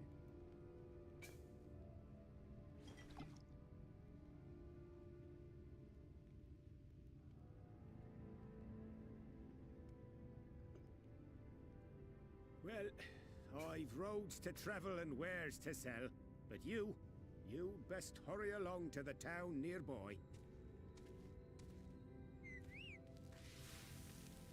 Just head east through the trees and aim for the Shining Tower. You'll find the place soon enough. 'Tis the biggest settlement for malms around. Go on now, friend. They'll take good care of you in the Crystarium.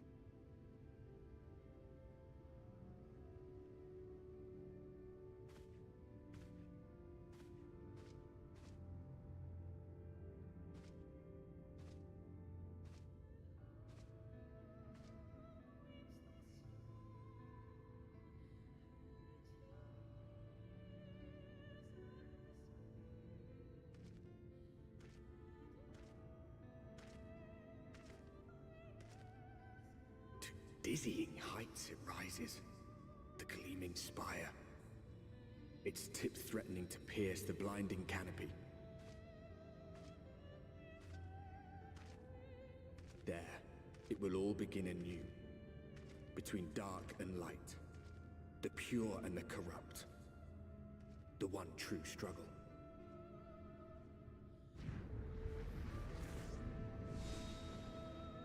Shadowbringers.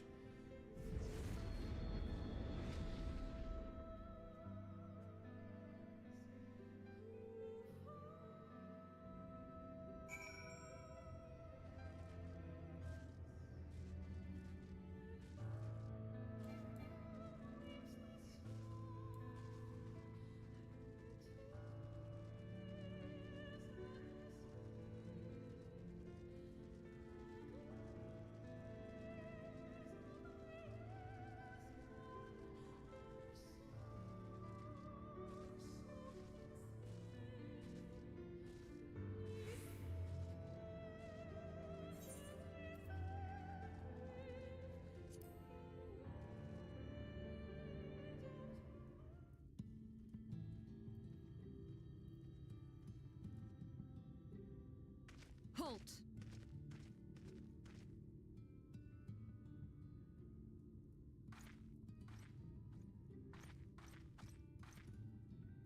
Every face in this city I know. Yours, I do not. Sure. This is the threshold of the Crystarium, stranger, and I am its gatekeeper. If you would enter, you will answer my questions.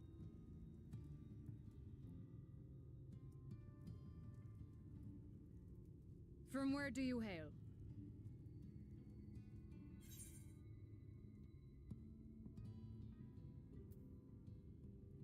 The source. The source? What is this cryptic nonsense? Had you given me an honest answer, I would not have barred your way. We care little here for a person's place of origin, but instead, you chose concealment. And I will not suffer you to pass.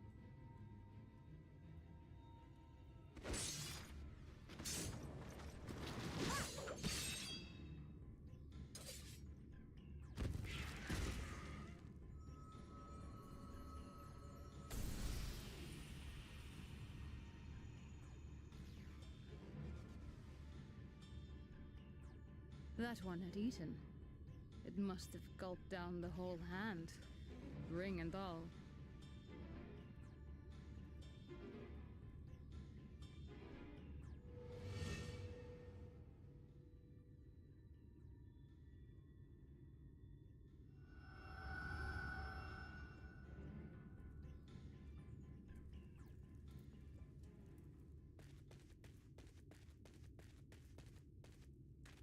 Everything all right, Captain?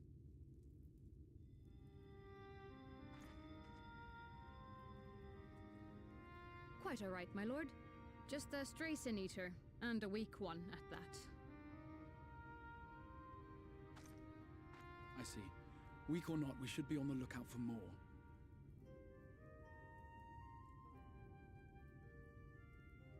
But I see you've met my guest. I will escort him to the Crystarium myself, if you've no objections. Another of your mysterious friends, is it? I should have known. Very well.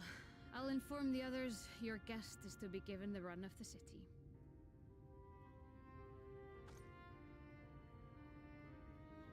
Pray forgive my less than cordial welcome. May the rest of your stay with us be a pleasant one.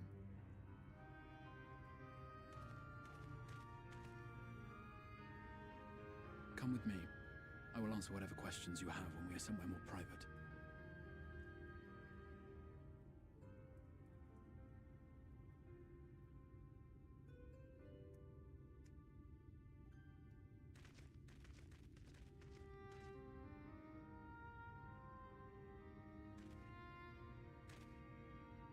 Right then, before we plunge into the wheres and wherefores, let me first thank you for answering my summons.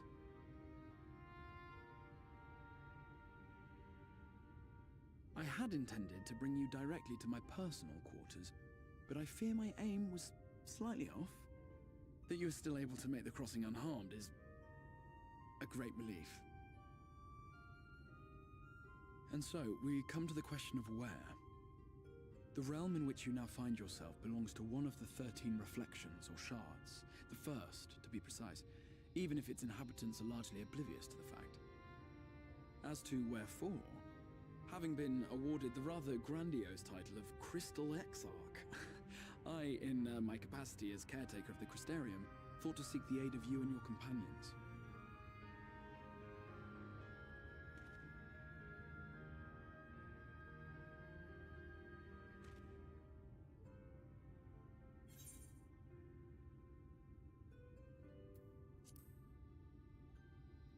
There's silence here. That is a question with no simple answer. But all shall be explained in due course, I promise you. Let us begin with the glaring skies up above. Don't care, didn't ask. Here in the first, the world has been all but consumed by primordial light. It began a century ago, by this realm's reckoning. a luminous flood swallowing everything in its path. More than 9/10 of this star was lost. And the fortunate few who survived are hounded by abominations born of that catastrophe even now. Sin Eaters, we call them.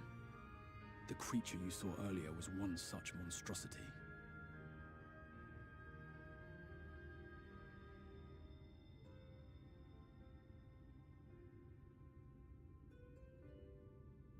It was to save the First from this menace that I learned to bridge the rift between worlds, that I might call upon the aid of the greatest of heroes.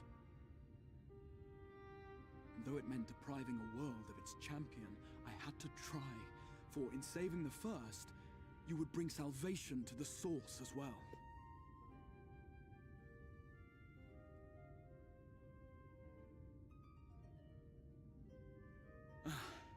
But what manner of host harangues his guests in the middle of the road? Let us continue our talk within the Crystarium.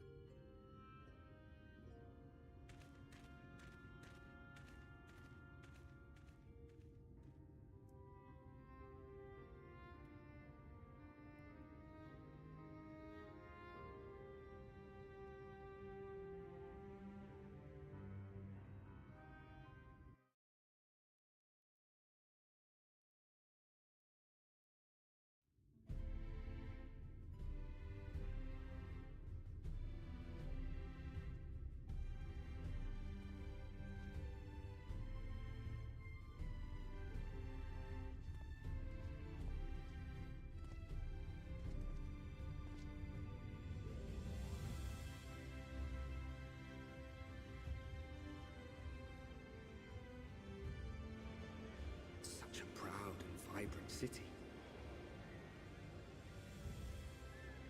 The sole sanctuary for the living in a world all but resigned to oblivion. Each stone was laid with hope. The town itself a symbol, a monument to defiance in the face of death. No would-be hero could fail to answer its call. For who among us does not yearn for salvation?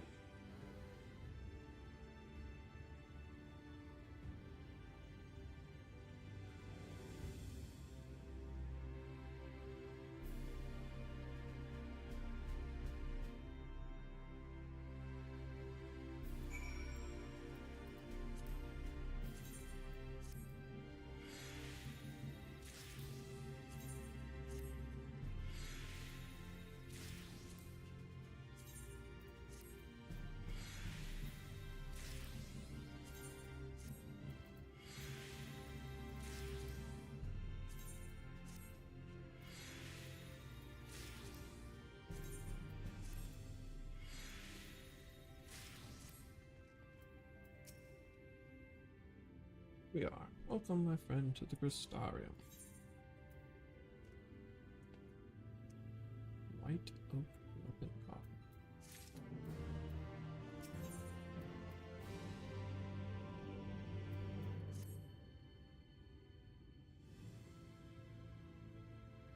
Now, a full and frank discussion in the privacy of my study would seem to be in order.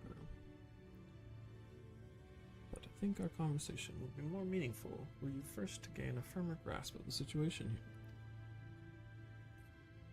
To that end, I would like you to visit a few of the Crystarium's civic leaders and glean something of this world and its predicament.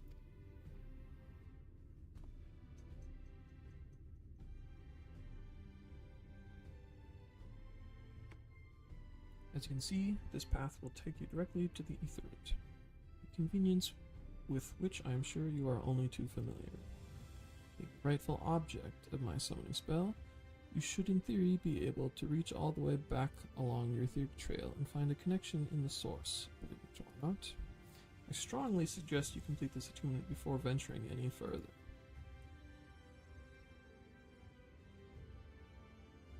After you have done so, walk up the steps next to the Aetheryte and head out to the left to arrive in the crystalline mean.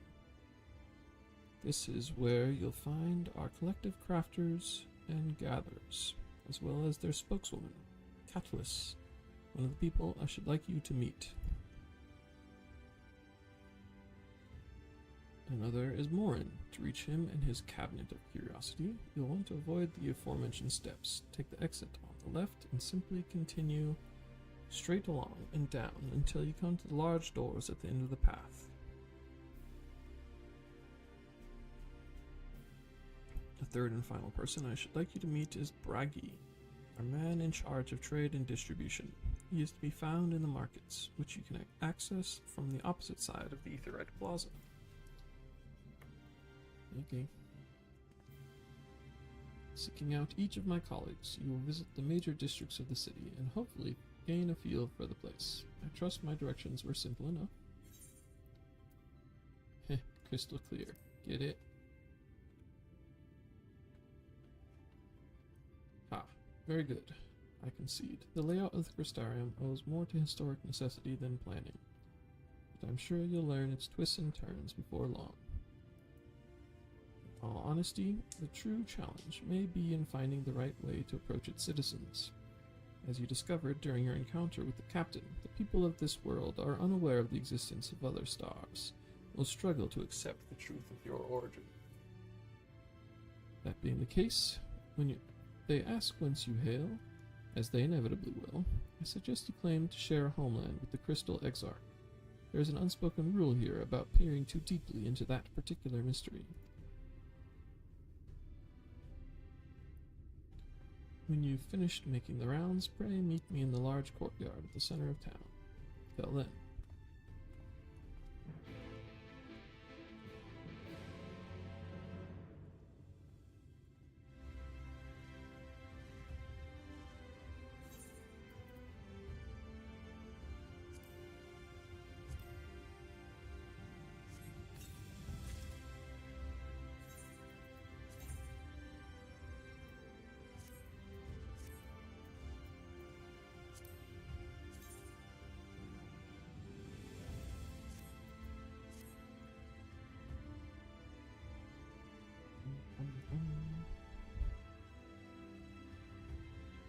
Quest 1.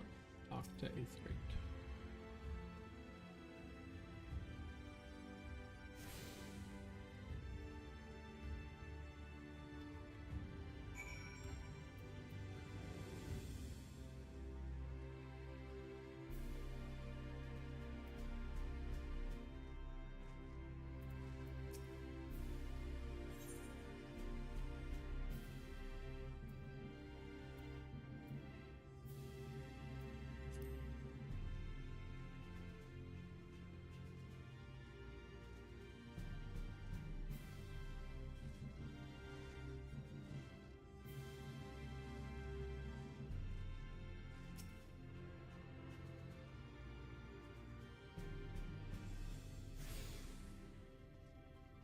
Docile Gate.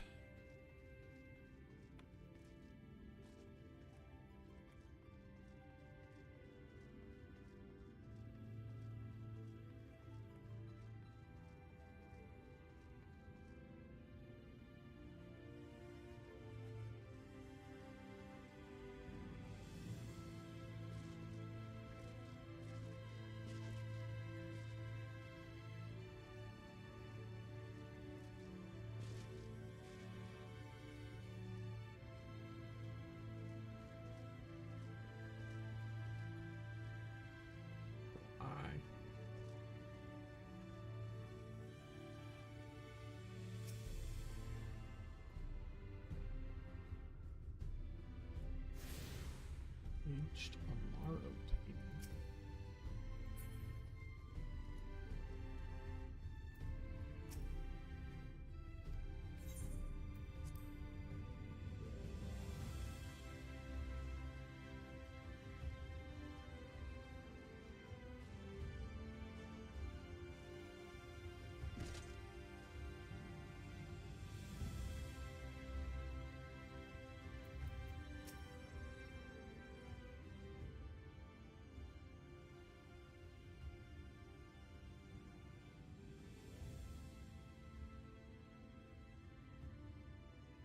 Rare to see a place so well stocked with goods, isn't it?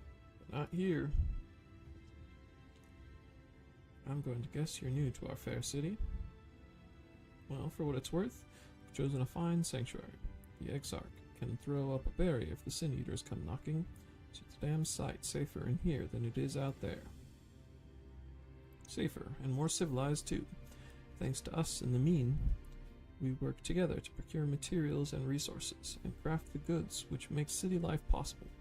This is the place to visit if you need a coat mended or a kettle forged. Just don't go thinking it'll all be handed to you on a plate like those Elmoran layabouts. Here in the Crystarium, we work for a living. Though I see you're no stranger to honest labor.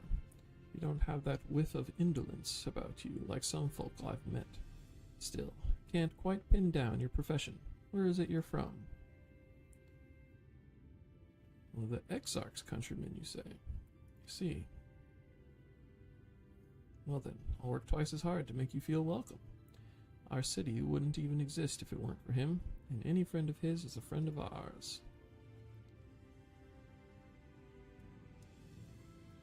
It's really quite incredible when you think about it. They say his grand magic summoned the Crystal Tower into an existence, pulled the entire thing out of thin air. Wasn't long before droves of refugees began congregating around its base, desperate for shelter after losing their homes to the flood. And that's how the Crystarium began, the Exarch invitation. Buildings started going up, and with the help of some curious relics brought forth from the tower, the place gradually expanded into the thriving metropolis you see today. Cities stood here for decades now, yet the eldest among us swear the Exarch looks exactly the same as he did back then. He is indeed a man of many mysteries, but for all his secrecy, he has never yet let us down. So if he, and you, wish to remain silent about your shared homeland, then the folk here will respect your wish for privacy. I am, however, more than a little curious to see any crafting talent you might be hiding. If you've got to contribute on that front, be sure to come back and visit once you've had a chance to settle in. Just ask for Katniss, and I'll find you a niche here in the crystalline mine. You can help us keep the cogs of the city greased and turning.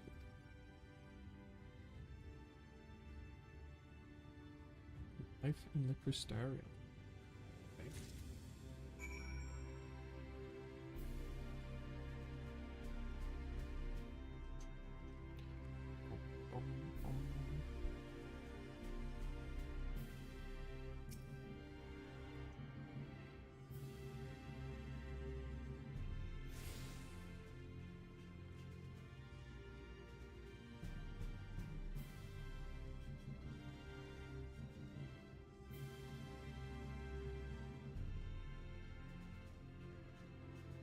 Place is so spacious. I wish they'd let me ride my mount.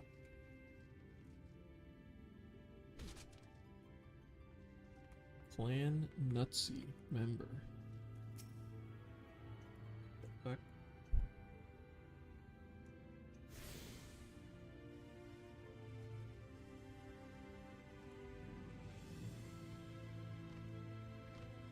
Nuts board.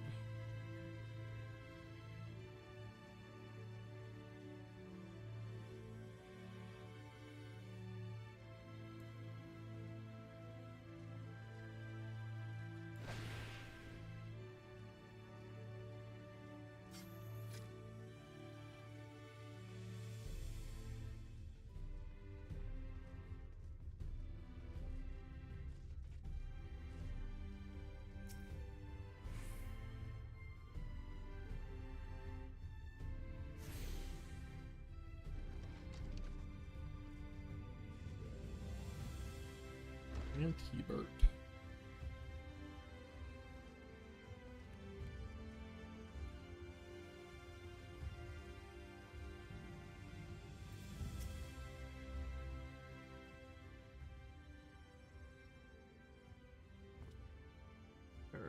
Excuse me, sir. Are you recently come to the city, perchance? I'm quite familiar with our civic roles, you see, and, What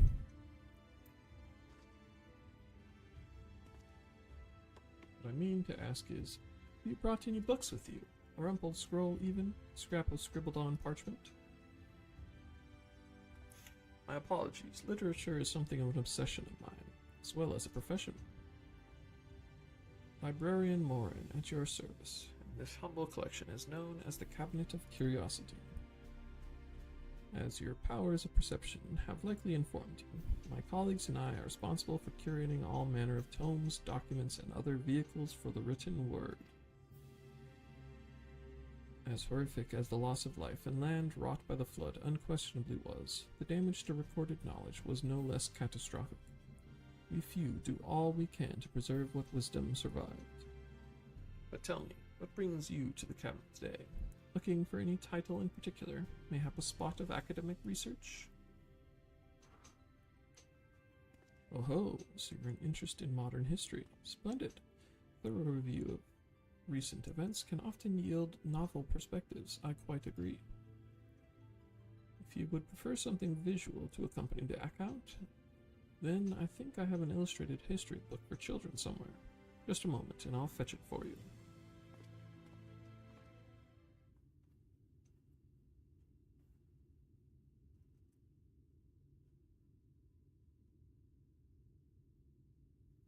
Here we are. Would you like to pull up a chair? Make yourself more comfortable?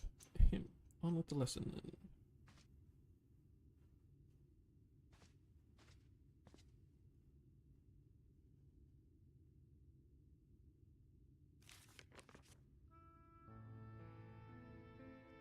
"100 years ago, or near enough to matter, villains known as the Warriors of Light slew the Shadowkeeper, Steward of Darkness. In the wake of this tainted deed, light began to pour into the world as if from unseen cracks. It pooled and swelled without cease, till the day an enormous blinding wave rose up and swept across our star. We called this calamity the Flood of Light. Everything it touched was leached of life and vigor, leaving naught behind but a luminous wasteland.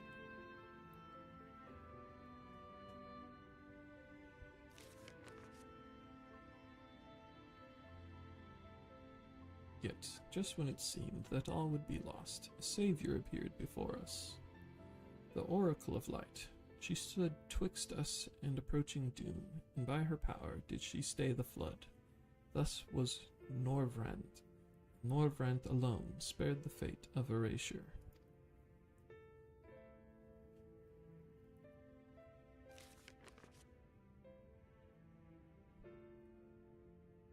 Tragedy would, however, arrive in another form. From the blasted emptiness descended horrors of strange and terrible aspect, to bedevil the few folk who survived. These sin-eaters were light incarnate, and their fulgent presence stole the night from Norvant's sky. Even now, they circled the remaining bastions of civilization, ever on the hunt for us, ever hungry for our flesh.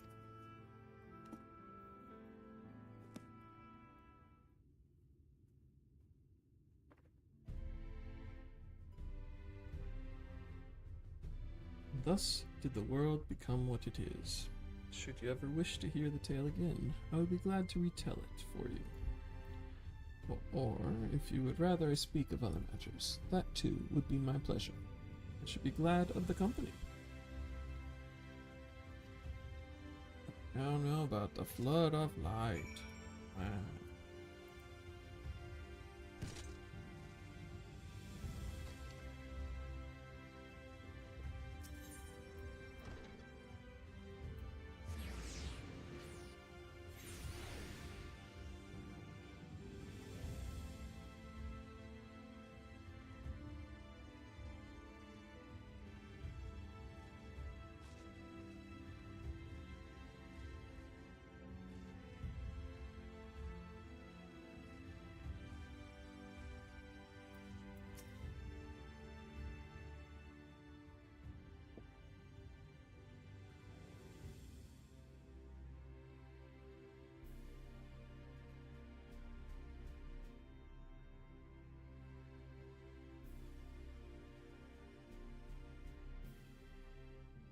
New to the city, friend.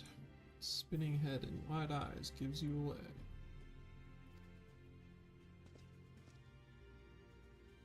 Welcome. My name is Braggy, and I'm the master of these markets. They gave the district another official title, and I'm not in the habit of using it. Too florid by half. In any case, our merchants stock a range of equipment for drawn, such as yourself, so finding something in your size shouldn't be a problem.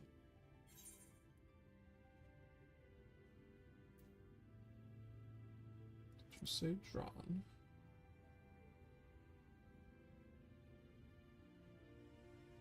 Aye, something wrong?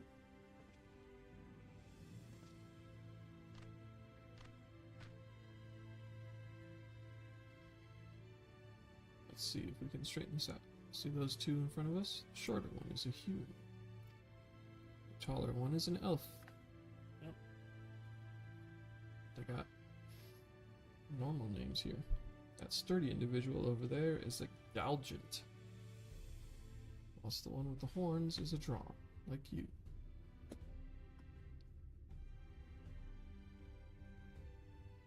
Then you have the large, scaly chaps with long tails and a knack for raising livestock. That would be the Zun.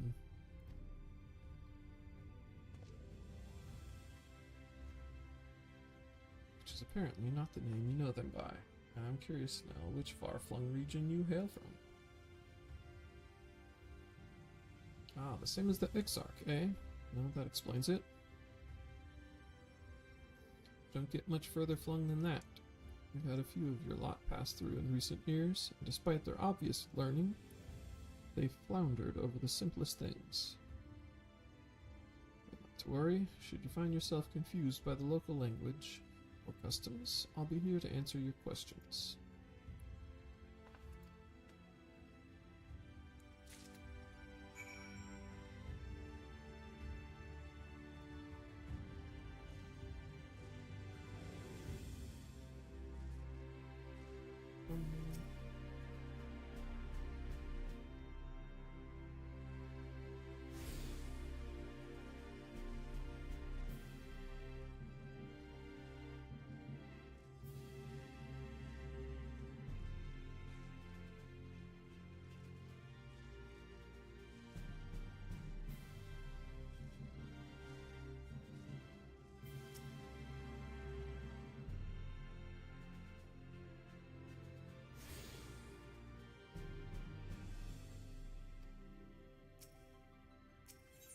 Access to the pendants.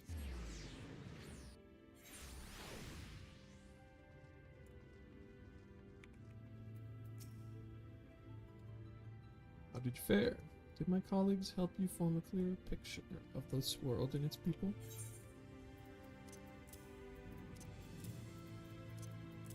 Apparently I have to give them stuff.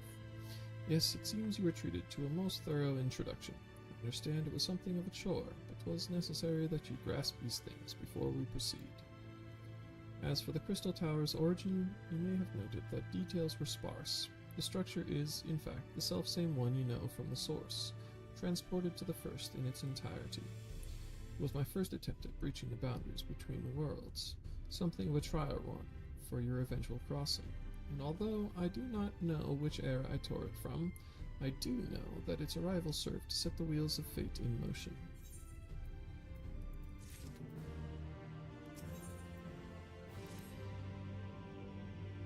You've done as I requested and learned something of the world in which you find yourself. Now it's time I fulfilled my half of the bargain. Explained what has befallen your comrades. That is a conversation.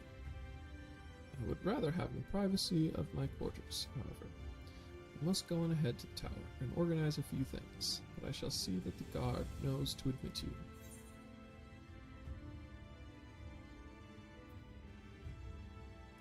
The tower's gate lies open, then.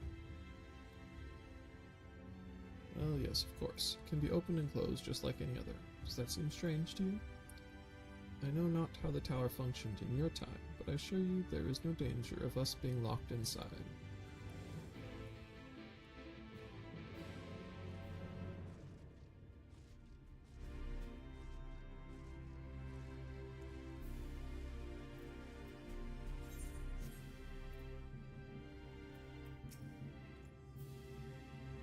Greetings, sir.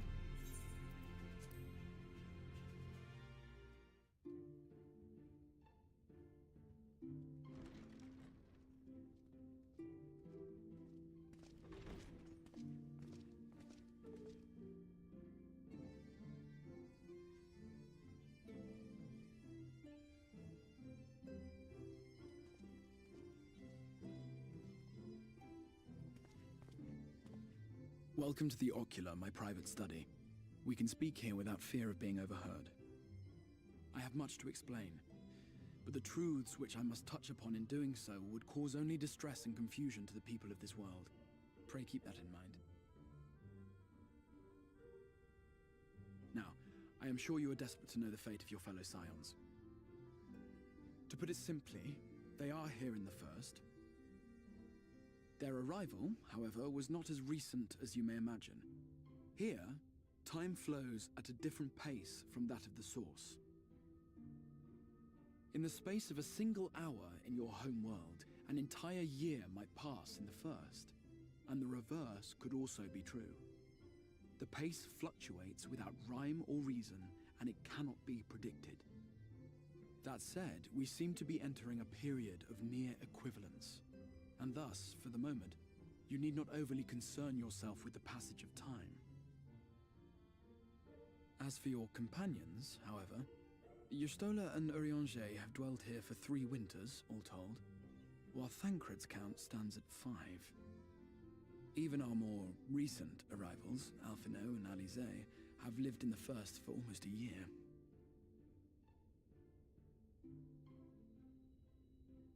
My intention had been to summon only you, but the art of reaching across worlds has proven exceedingly difficult to master.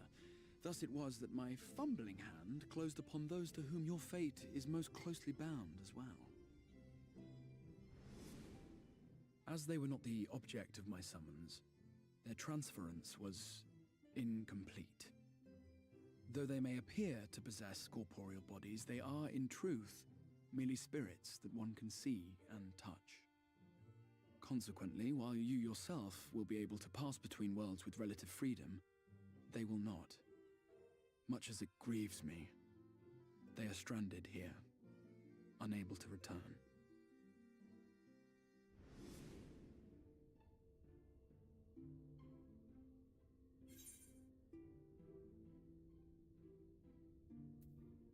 What have they been doing all this time?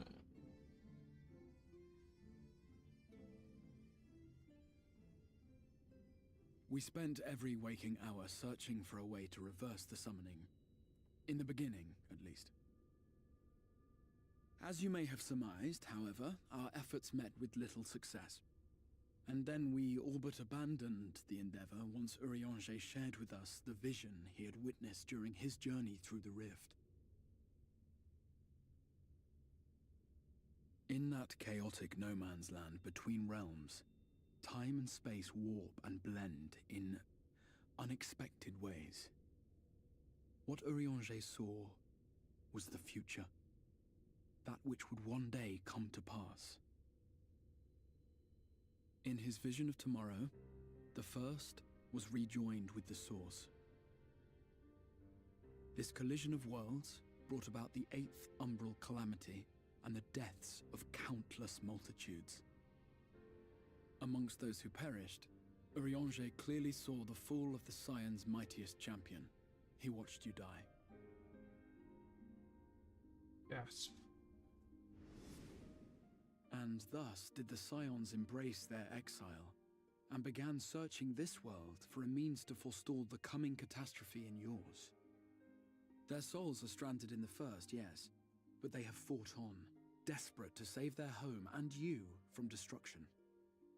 Nor have their efforts been in vain, for it was they who finally established that the elimination of the Sin Eaters will indeed serve to prevent the calamity. Considering these circumstances of our meeting, you would be forgiven for doubting my version of events. And so, before all else, I would suggest you track down your comrades and hear the tale from their lips. I shall of course be happy to assist in these reunions, and you need not make any decisions regarding your involvement until you are certain of where you stand. Meanwhile, I promise I will not rest until I have found a way to help your friends return home. What say you? Have I earned your trust for the moment, at least?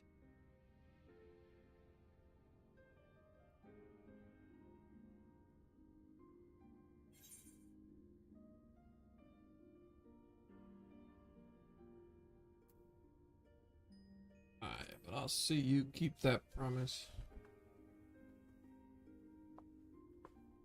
Excellent. You will not regret this. With that settled, we shall have to see about getting you ready for the road. Traveling across the rift has no doubt left you weary. I will arrange for a room where you might rest in comfort. While it's being prepared, perhaps I can show you around.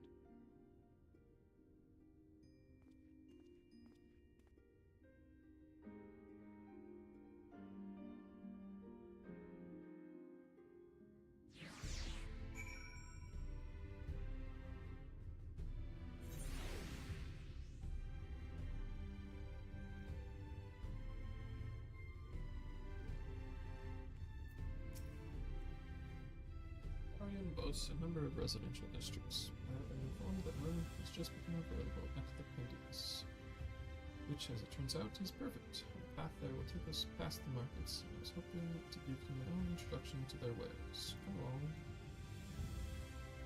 Chip chip.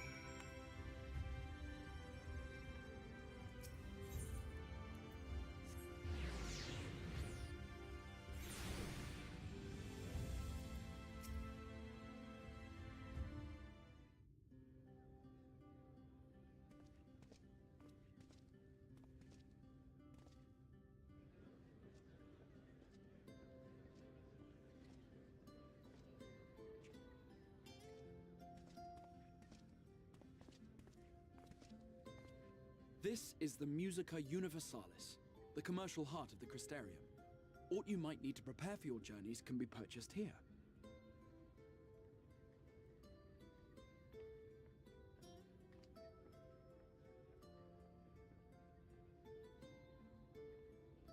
Ah, yes. You must be curious about the currency.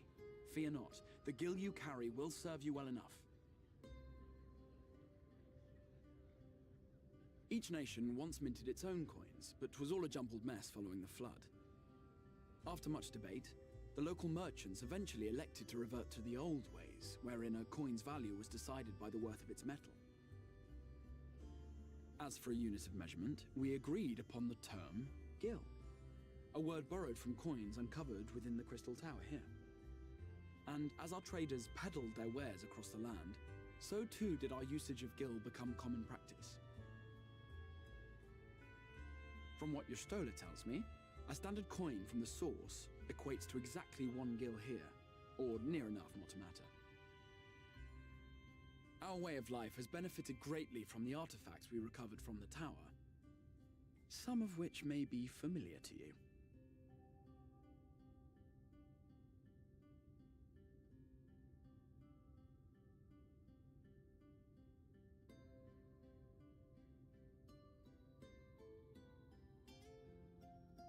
What?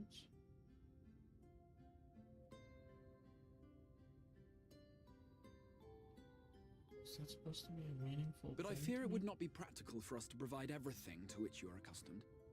You shall need a means to access the commodities of your homeworld.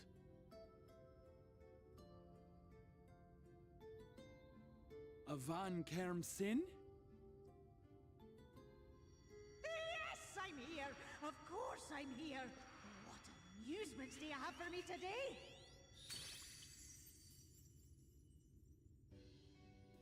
My dear Feo Ul, paragon of pixie kind. For you, I have the most vital task. This fine gentleman is a friend from a distant realm. And we have need of a means to ferry things back and forth from his home. Might you be able to assist us in this matter?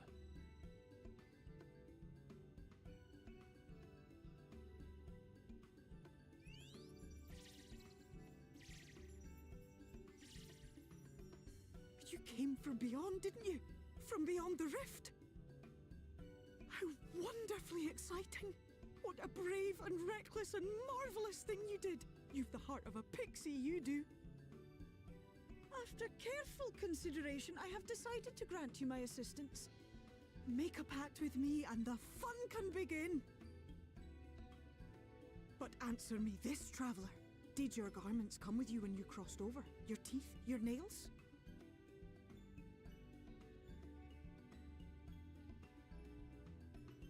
Just as I thought! Then you've a good stout connection with your home through which all your belongings, great and small, may easily pass. From this moment forth I will be your Isne Fis, and you my Sne Yak. Like the branch which sprouts from the sapling, our bond will flow unbroken from one to the other.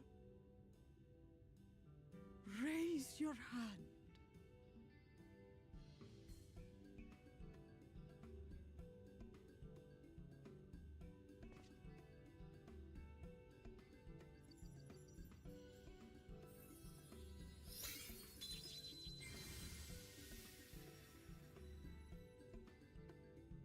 Tis done.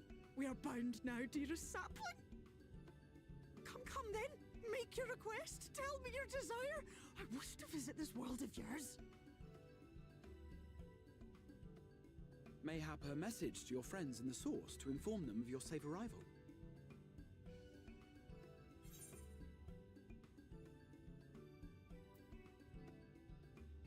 Then it Tataru. Consider it done. Screw you, Cryo.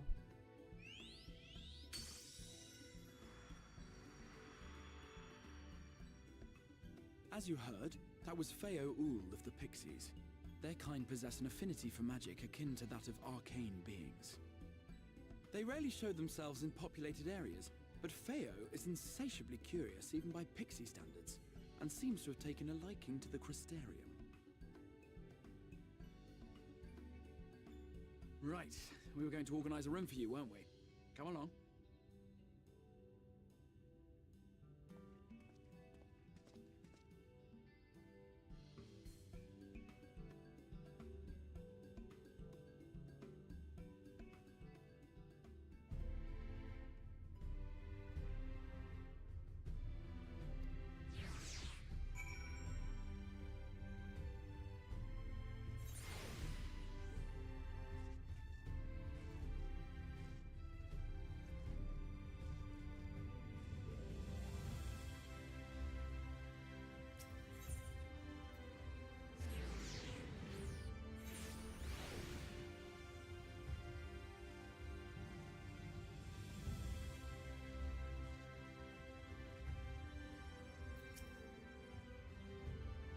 There you are. It's just finalizing the match of your accommodation. Have a private room here at the Penance for the duration of your stay. Make use of as you see fit. When you're ready to retire, the manager will show you to your lodgings. Pray, rest, and recuperate. We shall reconvene in the ocular anon. I believe that covers all of the practical concerns. Thank you for answering my call, Bobby. We are denied the comforting blanket of night, but may peaceful dreams attend you nonetheless. Pleasure to meet you, sir. Welcome to your new home at the Penance. Ready? Go for fire.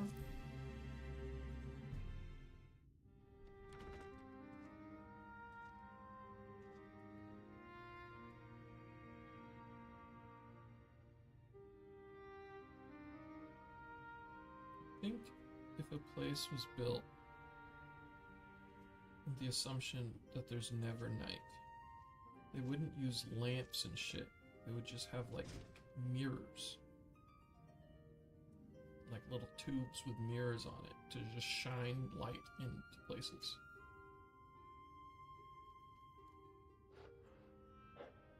You.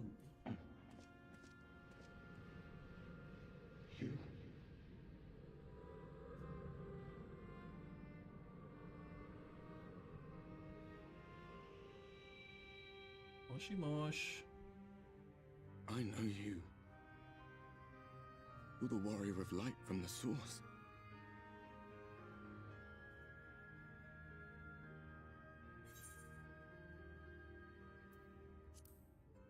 Warrior of Darkness. What? Did you just... You can hear me? Oh, gods, how long has it been?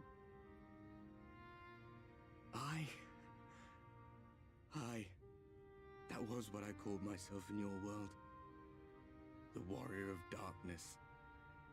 My real name is Ardbert. I used an alias in the source, a daft one, looking back. If you recall my tale, it was my comrades and I who caused the flood.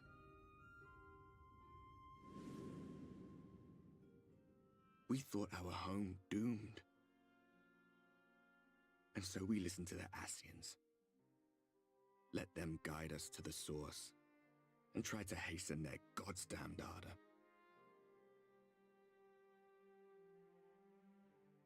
I remember when we fell, defeated by you and yours. I remember our audience with Minfilia, how she listened to our pleas and returned our souls to the First.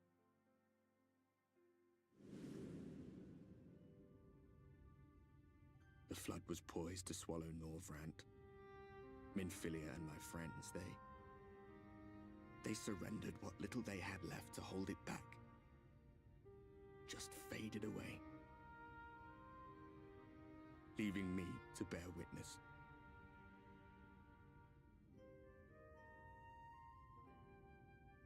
Tell me, do you know the year? How much time has passed since we caused the flood?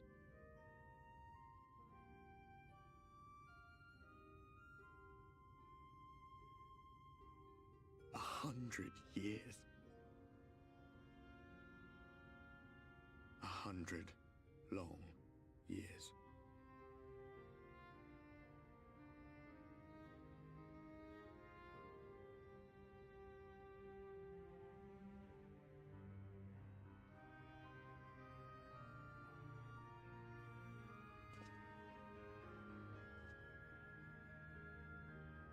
My hands find no purchase. My gestures catch no eye, and my pleas, be they whispered or screamed, reach not a single ear. I am a shade, cursed to do naught but drift.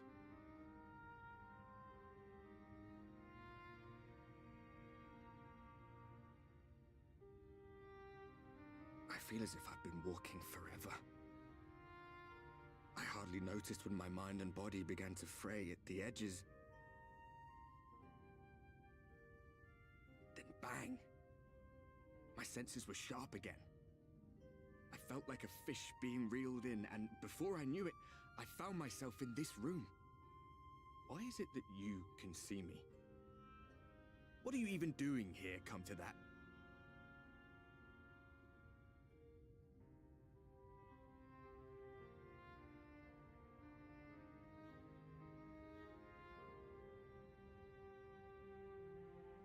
You were summoned to save the First.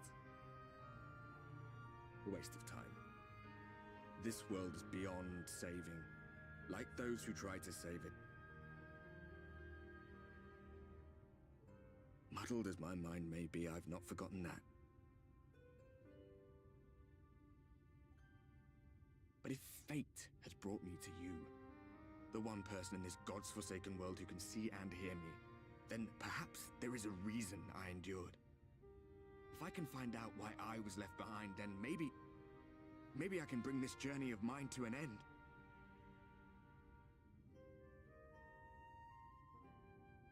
Well, I'll be watching, Warrior of Light. But do me a favor. Be careful out there. This world has had its fill of heroes.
Ah, how did you find your new quarters?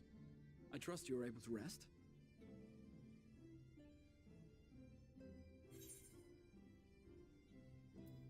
A ghostly visitor. I was not aware the room was haunted, and you were rather tired. Well, should you receive another visitation, be sure to let me know. Now, let us return to the subject of the Scion's whereabouts.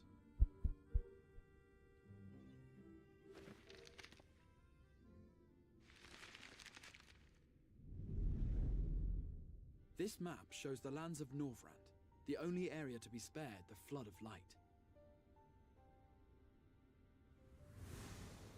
The Crystarium is here, in the region known as Lakeland. To the north is the fairy kingdom of Il-Meg. That is where you'll find Urianger. To the east lies the once prosperous civilization of Rak-Tika.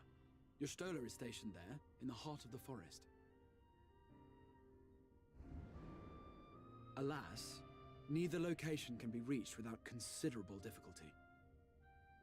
As such, I would suggest you first seek out one of the twins, each of whom is stationed but a short flight from the Crystarium.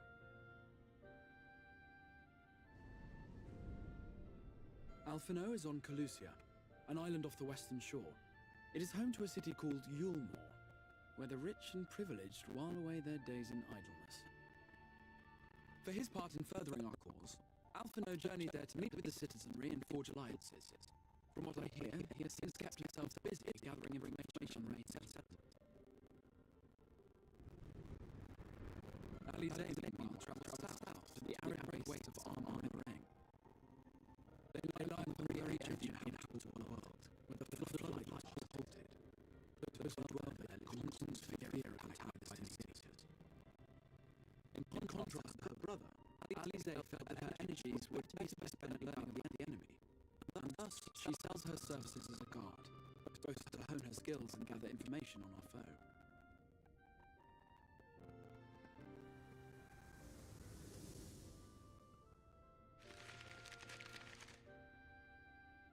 So, will it be Calicia or Armorang? It matters not which you choose to visit first. Simply inform me once you have made your decision, and I will see to it that you are provided with a suitable mount.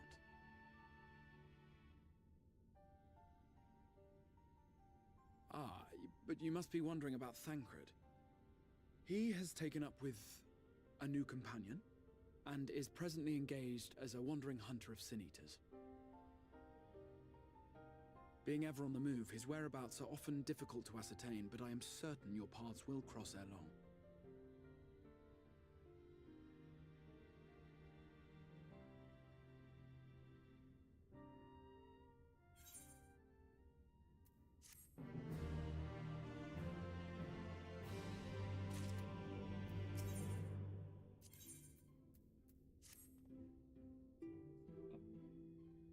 Excellent. Oops. That's all. Water for both. For armoring. So I'll be overjoyed to see you soon. She was particularly concerned for your well-being. You impressed upon me how regrettable the timing of her summoning was, repeatedly.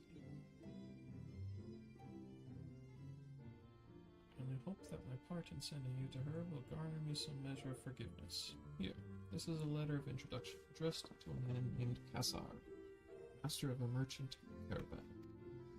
There are few who know the ways of the desert as well as he does.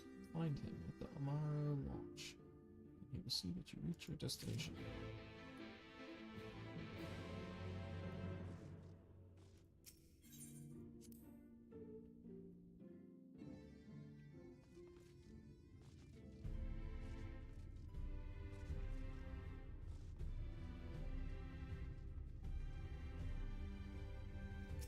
Blue quests.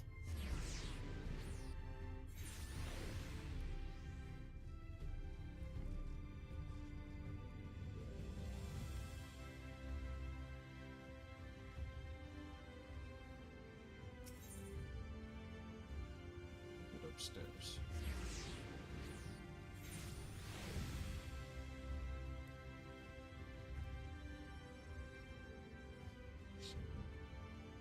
Bugs.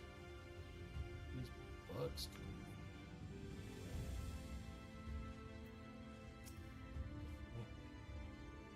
Old woman singer. Not from around here, are you?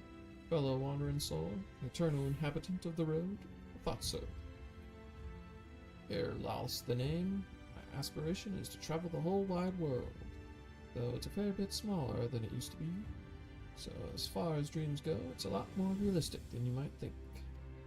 But danger still lurks in every corner, around every bend. Even so, this sinner's got nerves of steel. He's a born explorer, Herr Laus. There's no land too distant or place too forbidden. Aye. But what is that I spy poking out of your pack? A log, if I'm not mistaken. Give it over if you would.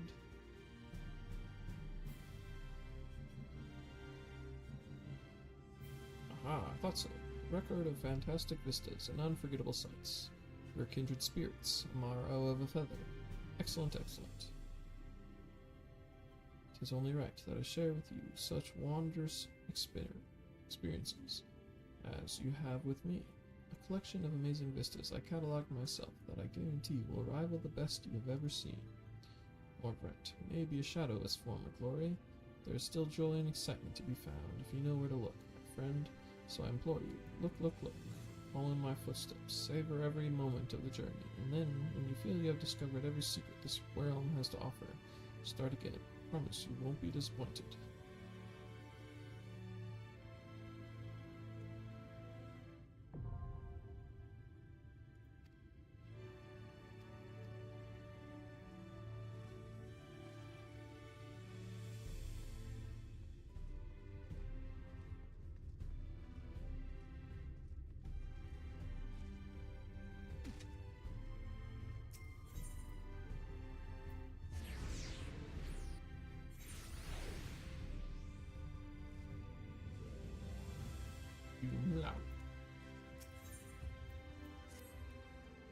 Oh, you're you're him, aren't you? Haldor's been asking after you. You know Haldor, eh? Clan Nutsy's man? You're keen to hunt the deadliest marks for the biggest bounties, then you might want to see him out. You'll find him by the board over in the rookery, though, if I were ye, I'd steer clear of that whole nasty business. Bad for one's health, please. Okay, go back to where I just came from.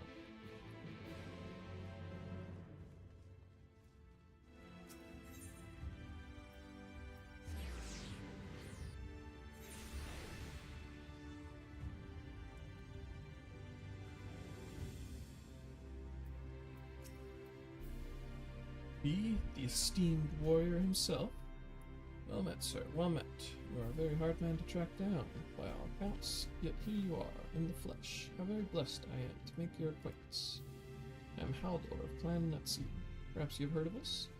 We have certainly heard of you, I can tell you that. Fighter through and through. I'll come right to it. Interested in joining the clan? Apologies, apologies. Only a fool would sign up without knowing what we're about. And you're no fool, I can see that. Clan is how shall I put it? Association of adventurous souls who make a living hunting certain notable feats. Marks, as we are wont to call them. Surely you're familiar with the concept? Norvrent is home to myriad living creatures, many of which pose a threat to her good people. Thus did the Exarch, at least I think it was him, in his boundless wisdom, call on the settlement council to develop a framework that would encourage motivated hunters to dispatch these menaces. To wit, ye brave souls who slay marks shall receive due compensation. Not at all a bad arrangement, eh? You've mind to reap the benefits? Speak with Zilly over there. She'll record your name in the ledger and see you registered as a clan member. What are you questioning? I help you, sir? The urging of Haldor, was it? I see.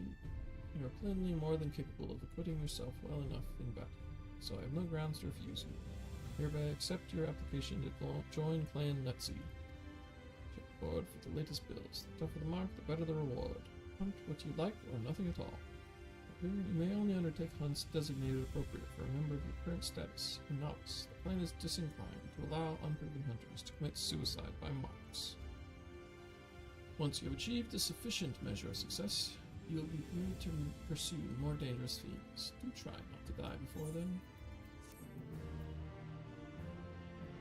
Are you talking about them having heard of me when I just showed up?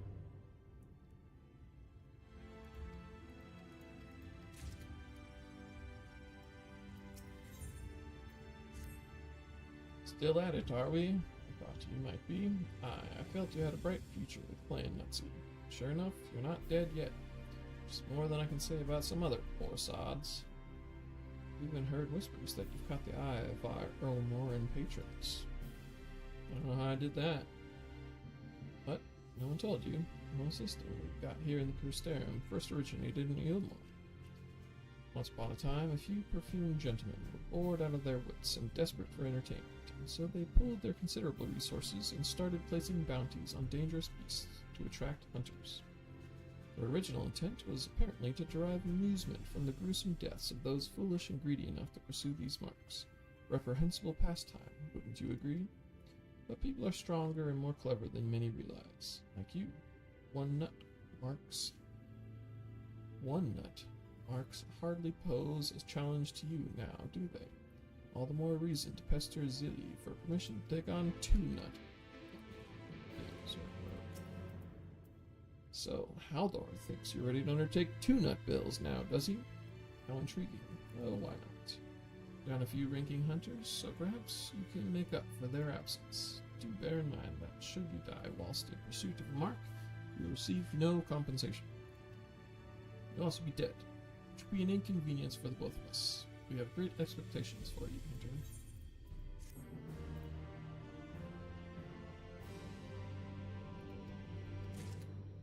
Time to be a 3-nutter. Hey there, killer. Been bored of these 2-nut marks, I'll wager? They might have been enough to get the blood pumping and the heart racing before. It's only a matter of time before the excitement fades. I know exactly how you feel, my friend. I myself can think of nothing more exciting than being driven to my mortal limits, to be forced to bring fang and claw to bear when weapons shatter, and you're scrambling to survive with whatever is at hand. Who are we to deny you that singular sport, eh? That's why I've recommended you for 3 nut marks. Be proud. Soon you'll be dancing with death herself. Go and speak with Zilly. I'm sure she'll be absolutely thrilled to grant you this wonderful privilege. So you stunt 3 nut marks, do you? Thought as much when I saw you approach. Also, Haldor has been clamoring day and night for you to be granted permission. So there was that too. Whenever the subject of you and your exploits comes up, he is filled with a fiery passion. It is as though he lives vicariously through your tales. In any event, if you desire greater challenges, then you may have them. Be mindful of the increased risks in pursuing these marks. You are of no use to us, dead or horribly maimed.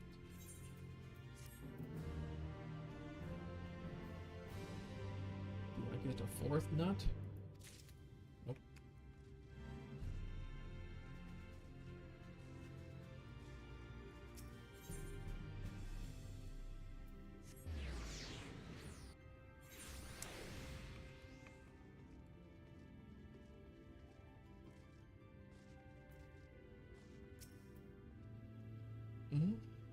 I'm looking for work. I might have a spot for another guard.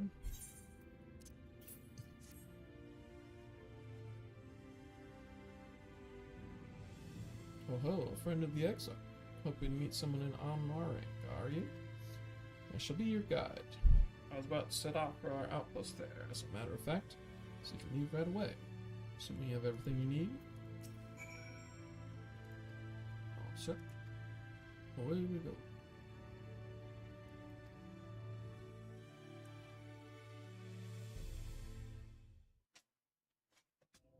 Learn how to fly again.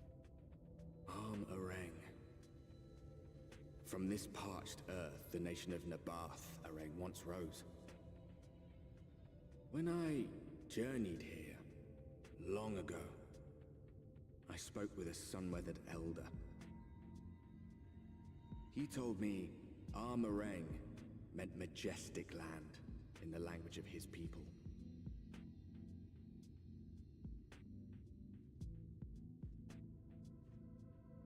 And so it might still be, were it not for the light's unrelenting onslaught.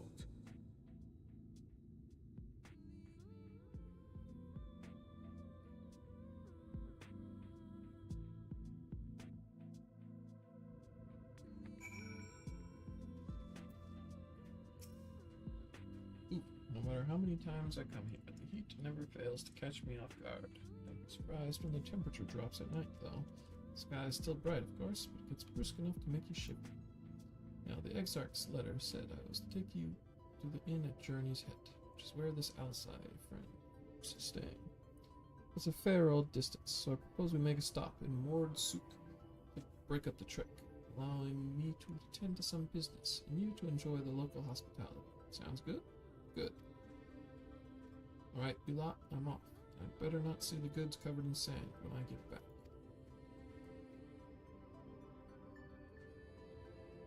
Right, we head southwest, straight as an arrow.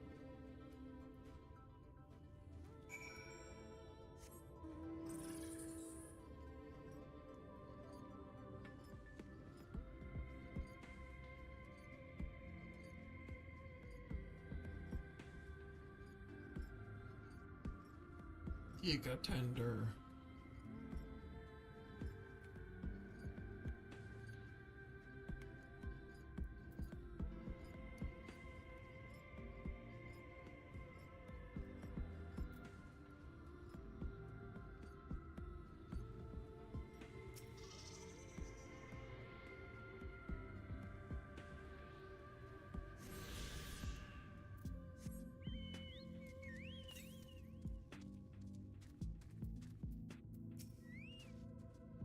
Stop here a moment. This is your first visit to Amarang, is it not?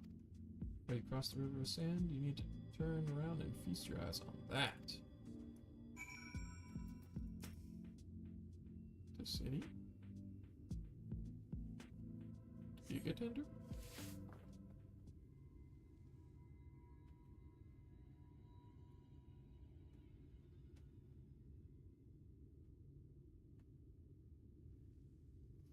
Built them big, didn't they? That's Kasser Shah, fortress meant to protect the northern reaches of Nabath Arim.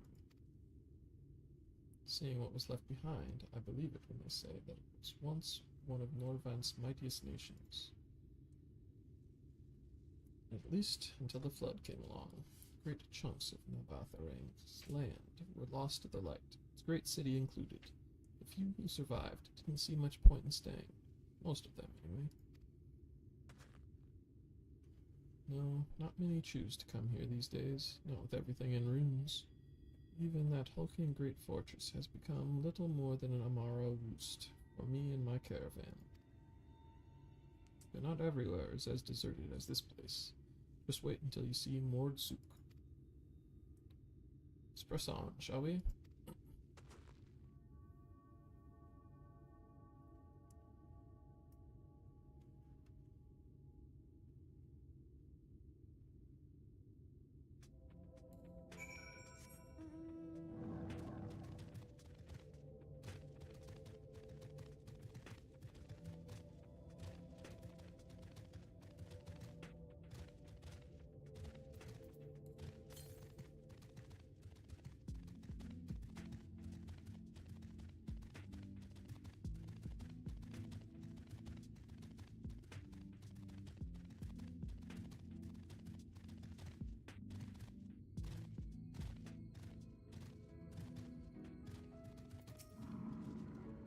Here we are, Mord Souk, with the Blessed Shadow. I love this town.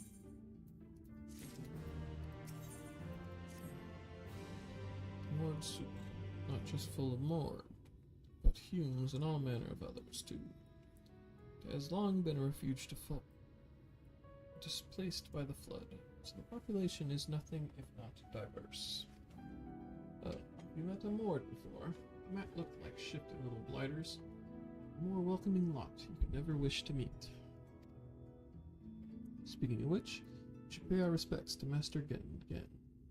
I'll go ahead and let him know we've arrived.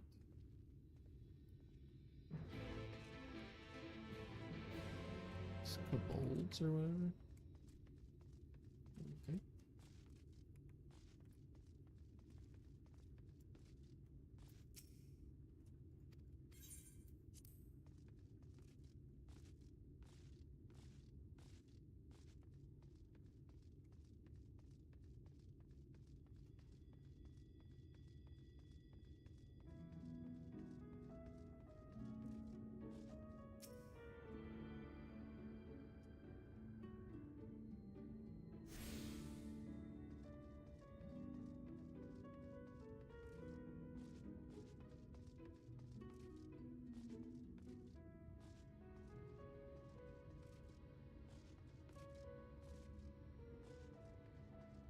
Bun.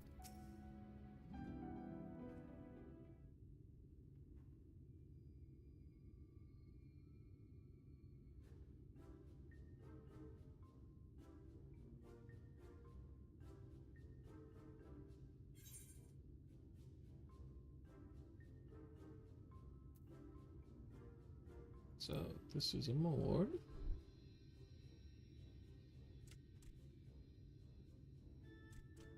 Master Gengen, this is the friend of the Exarch I was telling you about. Very good, very good. Though friend or no, all are welcome in Maud Souk. Souk is Mordish for city. As things stand, this souk boasts the largest and busiest marketplace in all Armorang. You'll find ore from the mines here, of course, but all manner of other things too, many of them rare. As I told you before, not many visit Armorang by choice, but Maud Souk's a different story. Merchants come from miles around to purchase the relics the Maud dig up. Aye, that they do, for Maud do not dismiss the spoils of the earth. We clean them and polish them and reveal to the world their true value. That is why they come here, come from far away, come with much money. And so our souk is always busy, busy, busy. No such thing as a thing no one needs. You say that every time, Master Gengen. Some sort of family motto, wasn't it? Or perhaps a Maud philosophy, for which we should all be very grateful. Would that everyone was so willing to take in refugees regardless of race or creed.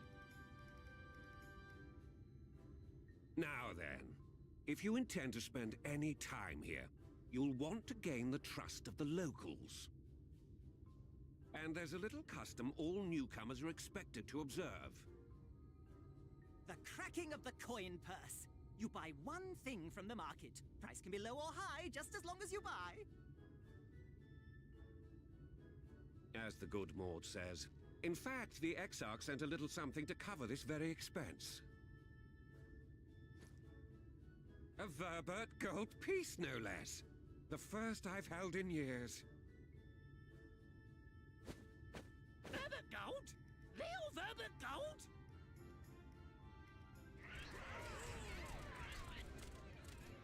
Here, newcomer! Crack your coin purse with me! Oh no, you want my goods, newcomer. I have jars and pots all smooth and shiny.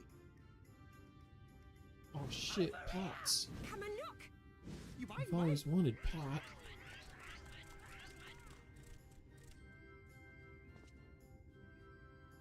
Enough of that! Come, I say! This one must still journey through the barrens. Nothing bulky, nothing heavy, no pots. Oh. Nothing better for the road than a full belly. Spend that piece at Ronron's place, yes? Eat for 3 before you leave.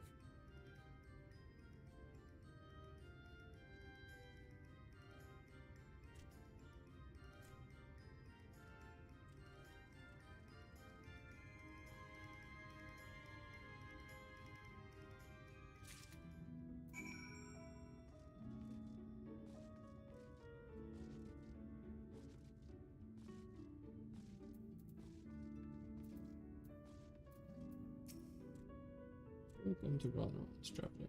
Have where is to empty your purse and fill your belly. Take your time, stare and sniff before you choose, but no drooling on the merchandise, yes?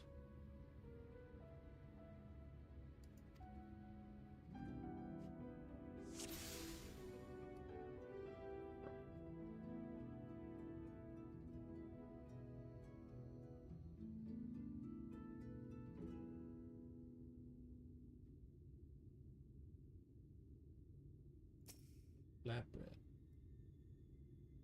Call that mush loaf. The middle is stuffed with bittersweet cactus fruits, so even if the bread dries out, it's still moist inside.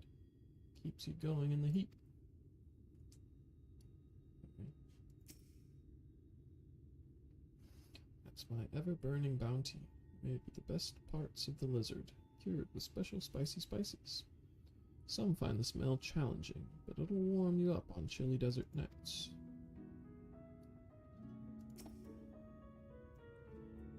Oh, you'll like those chewy skewers. Find small frogs hiding under rocks. Spear with stick, then roast over fire. Crackly on the outside, gooey on the inside. Perfect for snacking. Tell you, that's not what eating a frog is like.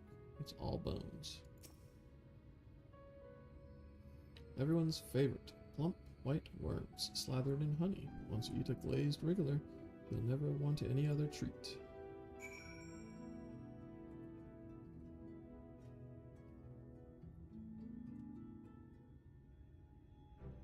They all look tasty, yes? Which to choose, which to choose. Bread. Very wise. You won't wither on the sands with a gut full of cactus fruit filling. You have the gold. And done. One Verberite honor buys you 40 loaves of bread. That's a lot of bread.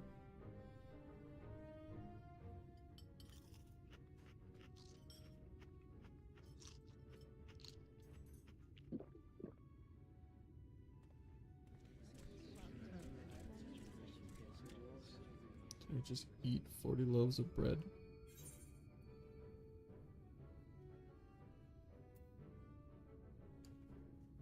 I think I'll share the rest.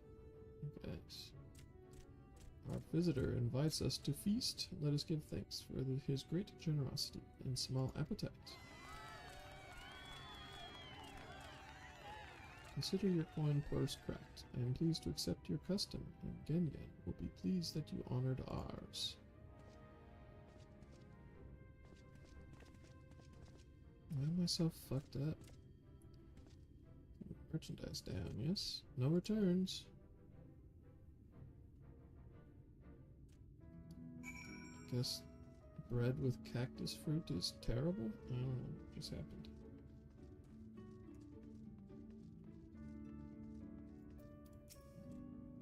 I was watching from here, Fluffy. You honored our custom, and with great relish.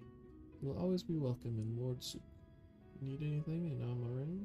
We are here to provide. Gaha, you have courage, my friend. Ronron's wares are more exotic than harmful. I don't envy you the bellyache you'll have on the morrow. Right, now that you've eaten, I expect you're eager to get back on the road. Would you mind if we delayed our departure a touch? I have a few deals left to close before I can conclude my business here in Ward Souk. Oh, offering your services, are you? Aye, well, an assistant would certainly help hurry things along. I have a receipt here for some goods that need picking up from the market, all properly paid for. You just need to do the lifting and carrying. I'll go and take care of some last-minute haggling then. See you in a bit.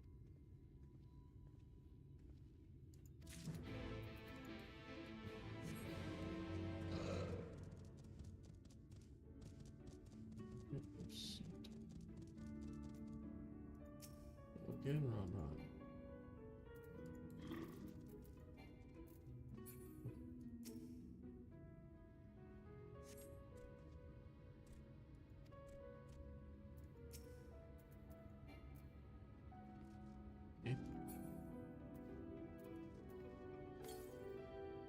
Oh.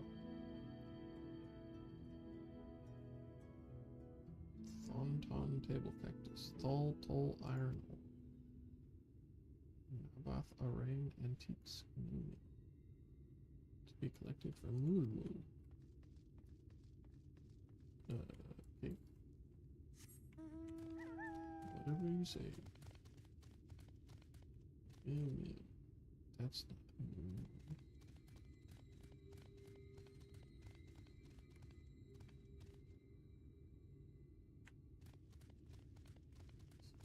Toll. I think people.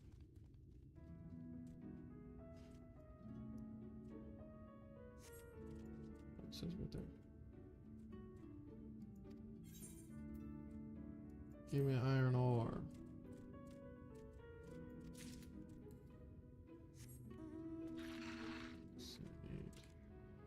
On and wool.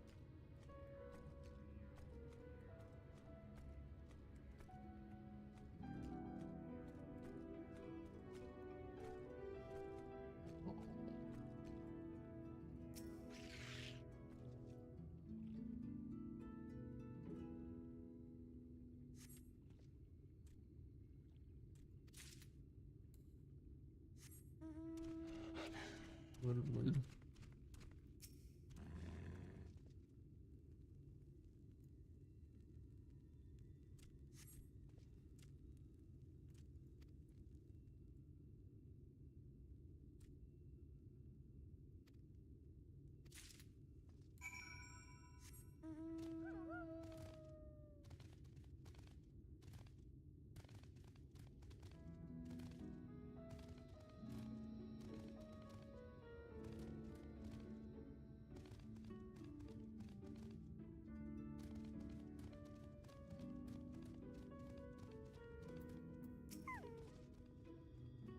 Tell me you've been around the entire market already.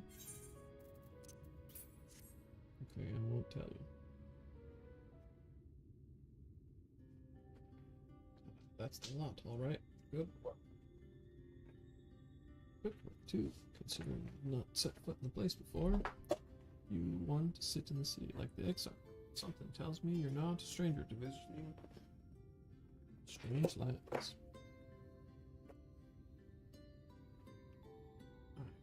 Peanuts. Wow. Fortunately, your efficiency presents something of a problem. I'd hoped to include all my business before you return, but it seems there's been some confusion over one of the orders I placed. I have to drag in my middleman and sort this mess out. Sorry to make you sit around and twiddle your thumbs. Gasser, feels like an age since I last saw you.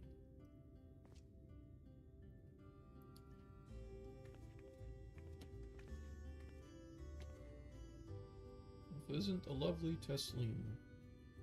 It's been a while, but your timing couldn't be better. This gentleman was on his way to meet with Alisai. I'm supposed to be taking him to your corner of the desert, but a misplaced order has commandeered my attention.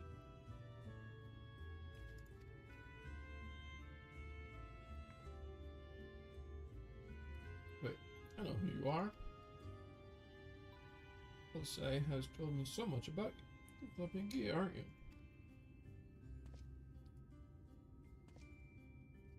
I knew it. How wonderful to meet you in the flesh after hearing all those stories. I'm Tesleen. I work as a carer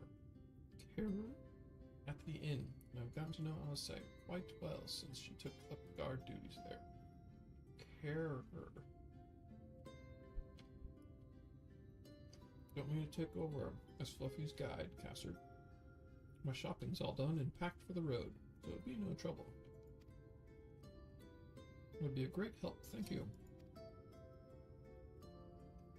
Well, it looks like you'll be able to head straight out after all. My caravan and I will be in the area for a while yet. Seek me out when you've had your fill of Alma Rain. I'll send you back to the Crystarium.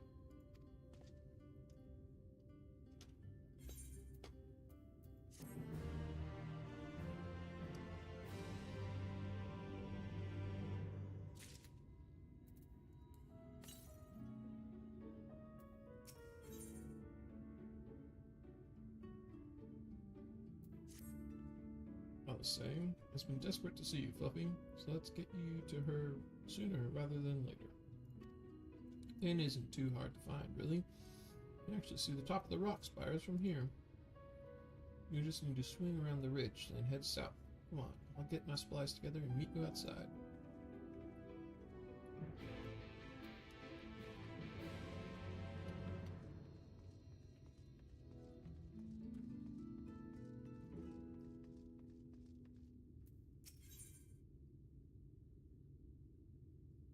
Quest sync.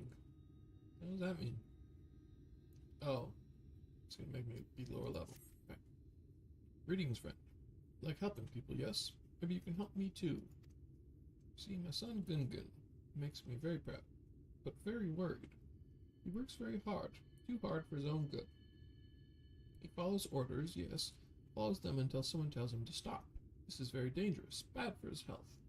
I need you to speak to him, persuade him to rest. Should be near the Red Serai.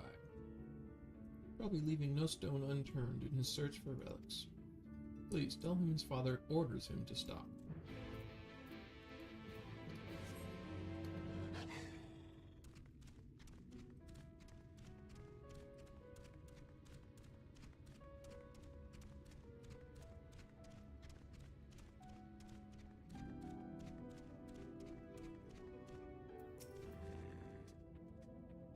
All set? Oh, I should probably mention the wildlife. Most of them will leave you be if you keep your distance. The local coyotes have learned to prey on folk heading home from the markets. I can usually swing a sword well enough to fend them off, but I may have loaded myself down with too many bargains today. Do you think you can handle any beasts that try to make a meal of us? Thought you might. I'll say, I was always saying how much you, let's get going, shall we? Whoa.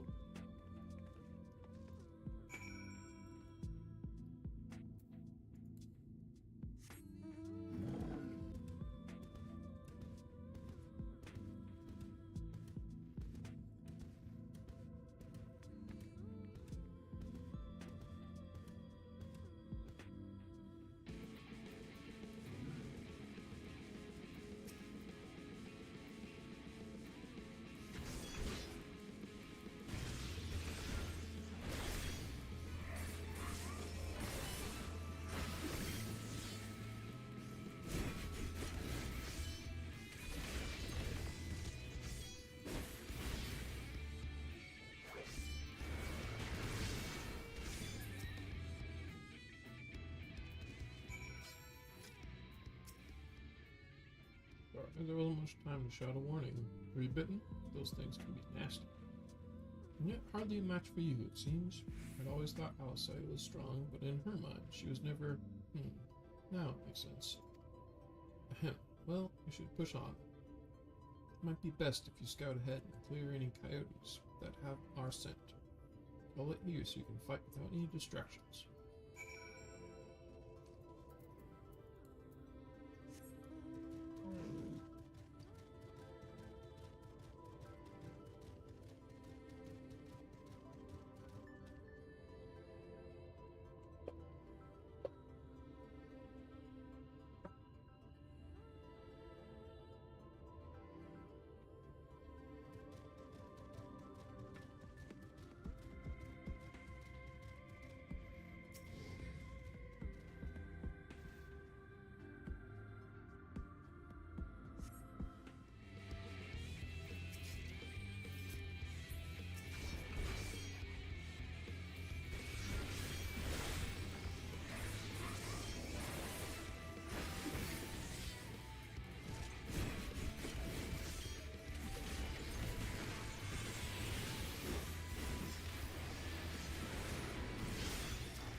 You're back.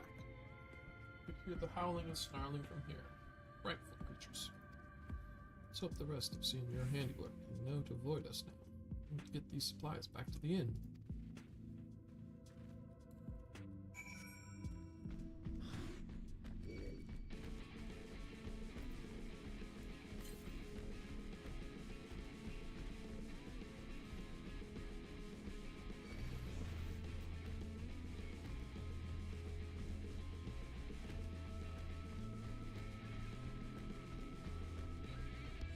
Ancient lizard.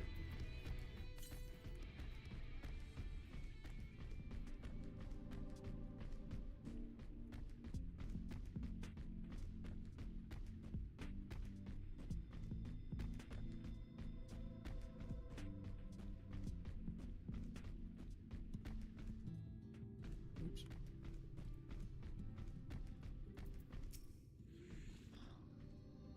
This is it. Thanks to you, I didn't have to drop my shopping even once. Come to think of it, I'm glad I didn't make the trip alone. Seems you ended up escorting me. I'll have to repay the favor somehow.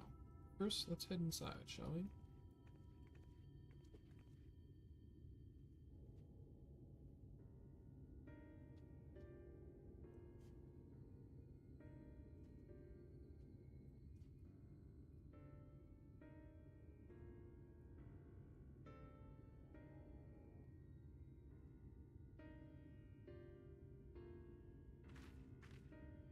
Welcome to the inn at Journey's Head. You might be our first visitor from the Crystarium since Alcé arrived. It's not much, but it's home for the afflicted and a handful of carers. Afflicted? You don't know? Don't think I've met anyone besides Alcé who was so unfamiliar with our situation here. Most folk have grown up knowing someone who knew someone.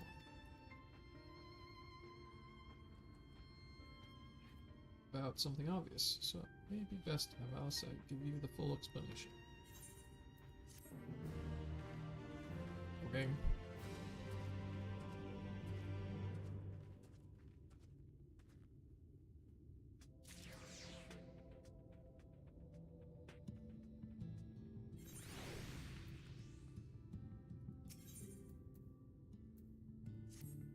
Now, where is she?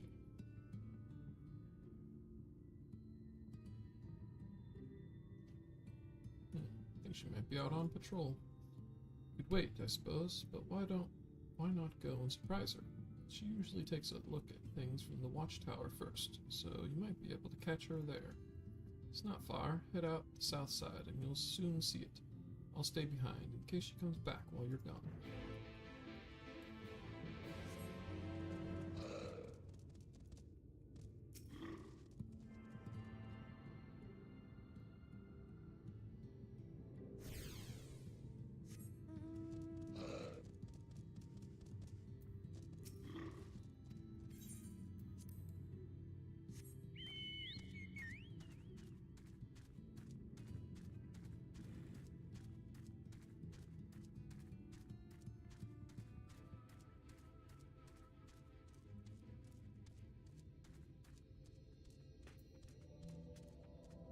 All those guilds.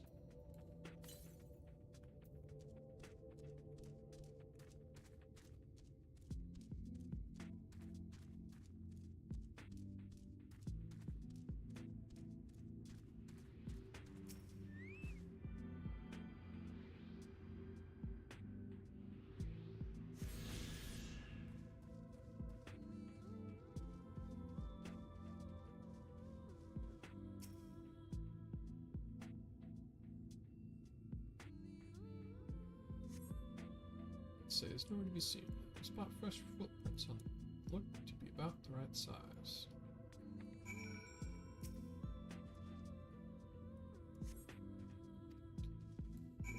Northwest.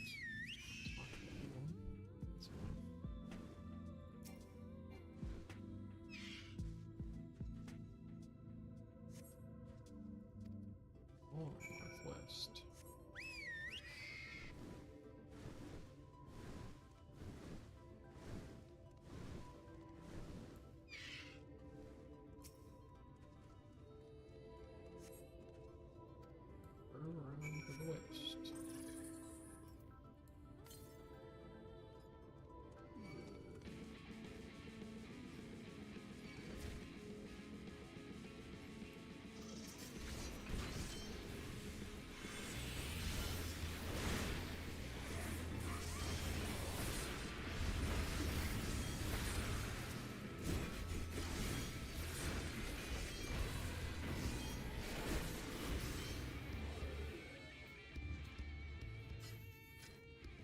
Got all sorts of shenanigans around here.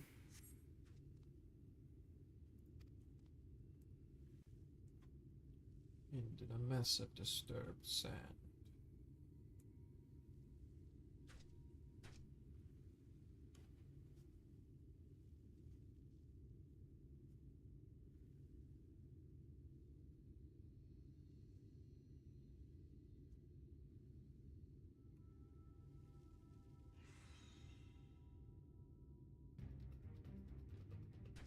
Get back here! Well, Is that... It can't be.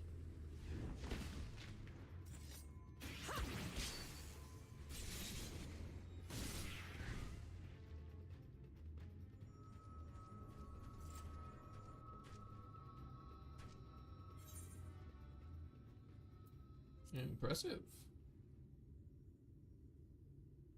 Just a lesser sin eater. Nothing to write home about. I knew you'd turn up sooner or later, but I had been hoping for sooner.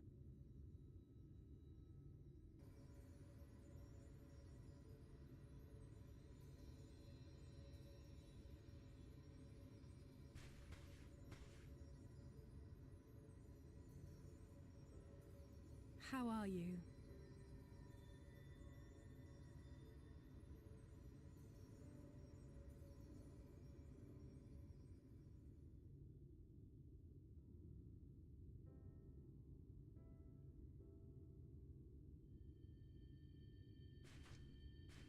We've fought them to a standstill, then.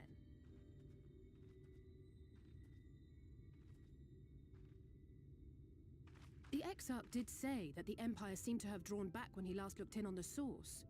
But without knowing for sure how fast time was passing there, I couldn't help worrying that a lot might have happened since then. I'm heartily relieved to hear that it hasn't, just as Alphino must have been. As you can imagine, both he and Urianger were desperate to hear the news from home when I arrived.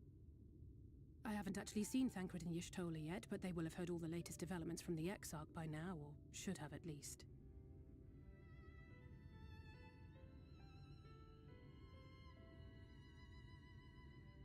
When I think of how frantic Tataru and the others must be, I want nothing more than to rush back and reassure them. But we still haven't found a way to reverse the summoning, and even if we had, we couldn't just ignore Urianger's vision.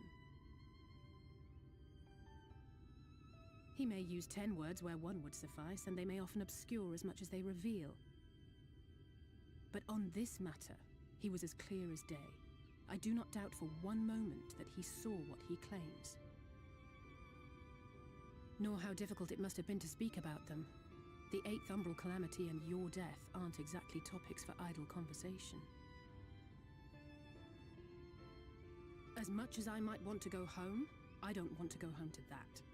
We can't allow the rejoining to happen, which means we have to save the first from the Sin Eaters.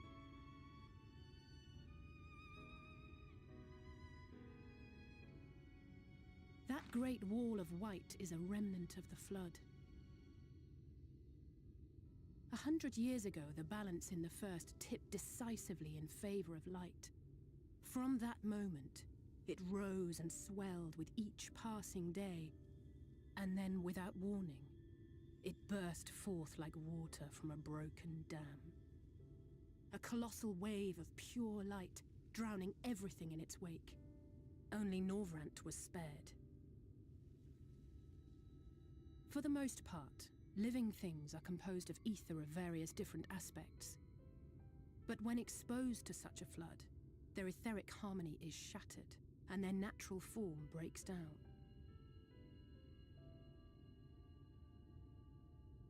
Then they either perish, or are warped into mindless abominations.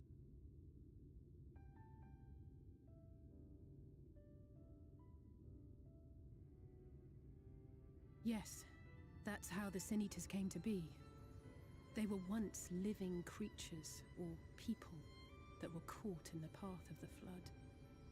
Once the change is wrought, there is no going back. In that instant, they are gripped by an insatiable appetite for ether, and will happily gorge themselves on any living thing within reach. But even that is not the worst of it. The stronger sin eaters can plant light in us, like seeds in soil, corrupting our ether and triggering the birth of new monstrosities. They are creatures of base instinct that exist only to feed and to multiply. They feel no pity, know no remorse, and are utterly deaf to reason, which is why they must be destroyed. Every last one of them. The infirmary is full of the Sin Eater's victims, left here to spend their final hours waiting for the change to overtake them.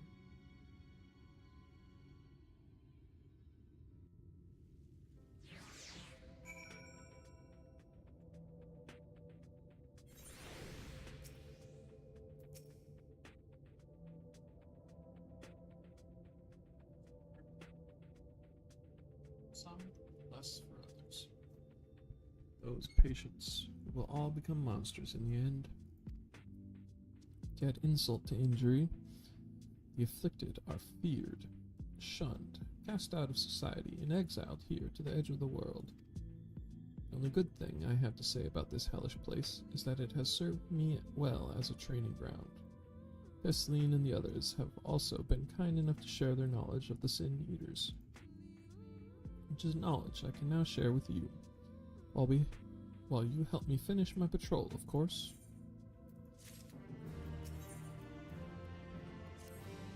Here's what we'll do. I'll take the east side of the inn, and you clear the west. That way, you can have an undiluted experience with the resident terrors. These marks on your map are where the usual trouble spots are. You can assume that any beast with a white hide or carapace is a Sin Eater, but you'll know for sure soon enough when they come slavering after your ether. Remember, it's kill or be killed with these monsters. Once you've slain whatever's prowling around out there, we can rendezvous back at the north entrance. Good hunting.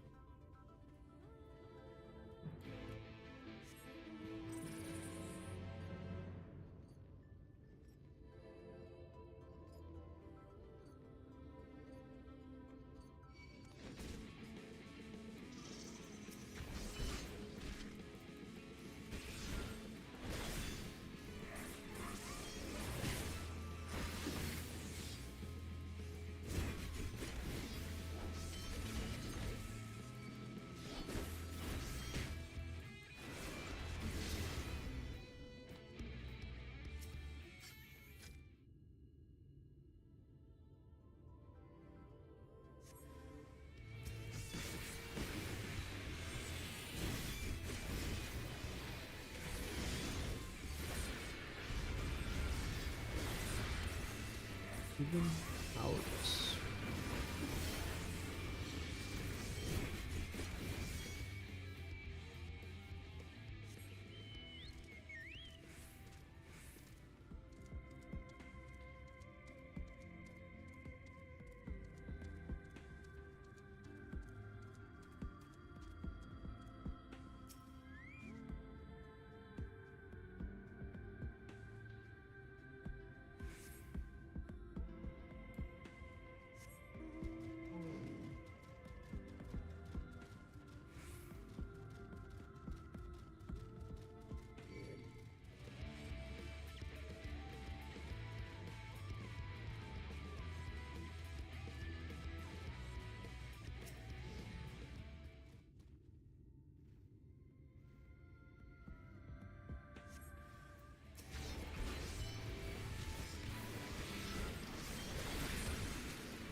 How did you fare?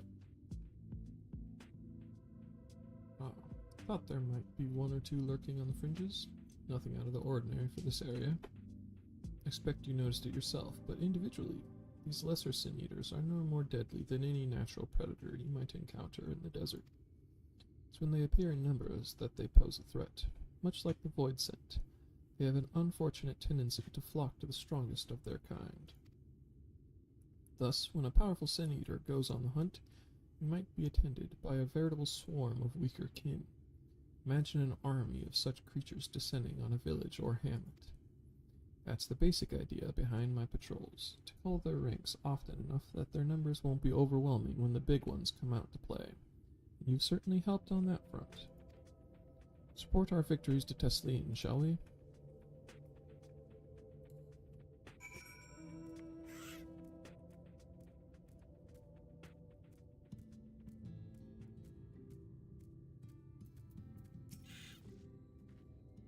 Sai tells me you helped out on her patrol. You have my thanks, and my apologies for leading you from one battle to another ever since the moment we met.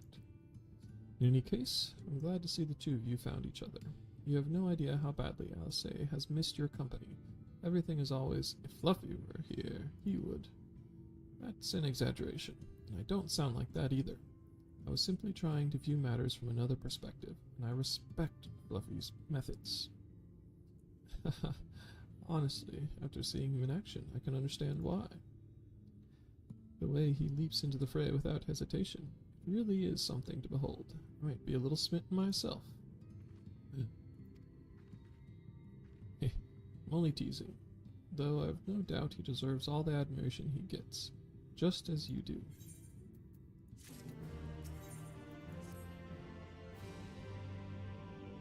I'd love to lay out a welcome meal, but the duties I put off when I went to the market are still waiting for me.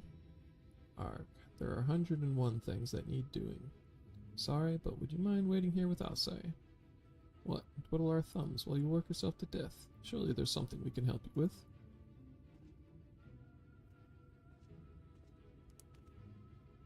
I could do with a hand, it's true. Thank you. You can start by helping me sort out the larder, Alcei. While we do that, could you tend to a few patients, perhaps? There are 3 in particular I meant to visit. It's just a matter of saying a few words to them, seeing that their skin isn't caked in sand. Their names are Panil, Todden, and Halric. They may not give much in the way of a response, but I promise they'll be pleased to meet someone new.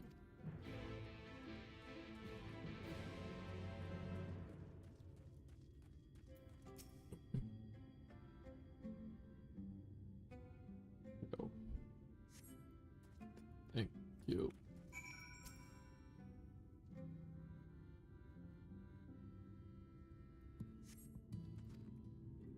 Todden glances up at you blankly, but you notice the tension in his face ease slightly.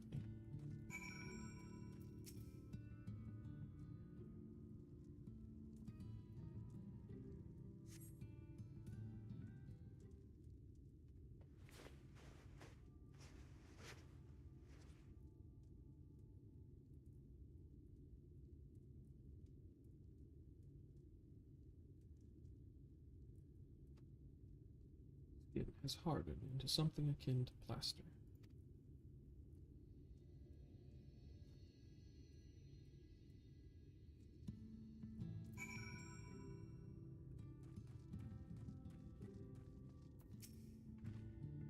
Seen to the patients? How were they? Good, that's good. I knew they would enjoy meeting you. I'm concerned about Halric, though. I'll have to speak with the other carers, but I think his time may be near. We shall leave you to have that discussion then. I was going to take Fluffy to Mordzuk. Do you have any errands there that need doing? I suppose there is one thing. Would you pick up a nectarine from the markets, please? Cassard's caravan just passed through, so Ron should have some fresh fruit. Come then, Fluffy. There's something I want you to see.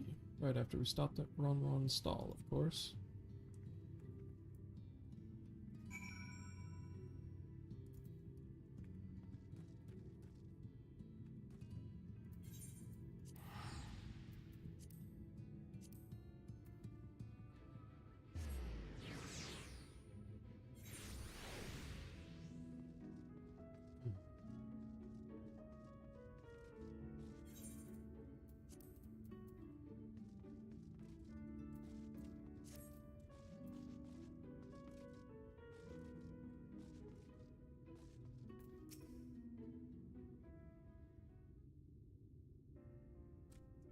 Oh, back again, are you? Need another taste of Ronron's wares? Actually, we're looking to buy a nectarine. Do you have any in stock? Ah, yes. Nectarines, peaches, grapes, fresh and juicy. Given how richly you cracked your coin purse with me, I might still owe you food. Here, take this one, free of charge.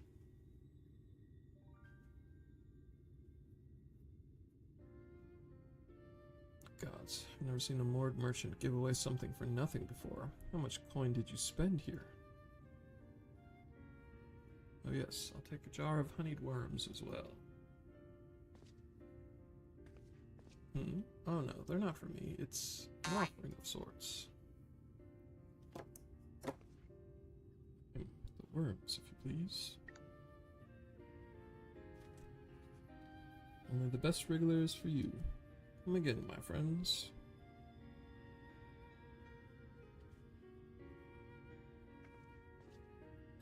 Right, that's our shopping chores taken care of. Let's head up past the Aetheryte to the main tower.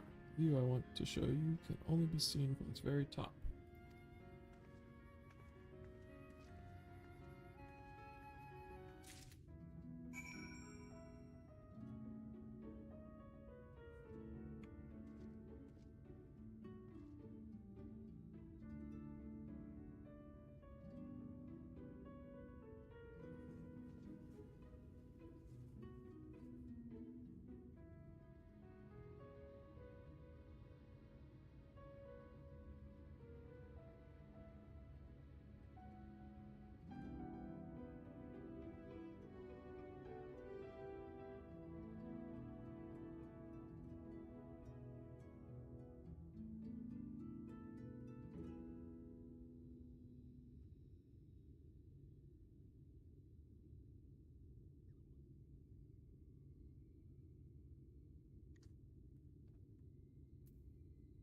Okay.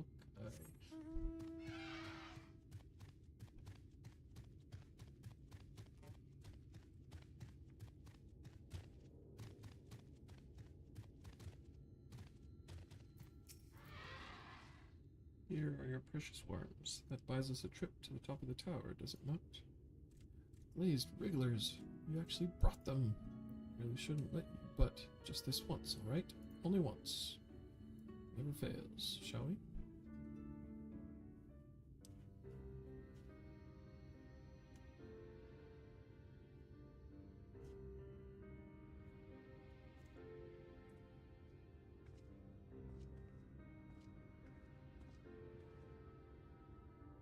Look, over there, where the wall is broken. Do you see what lies beyond? That's what the land became after the light flooded in. An empty white nothingness. Life cannot exist in such conditions. The primordial light would wreak havoc on the body's etheric balance.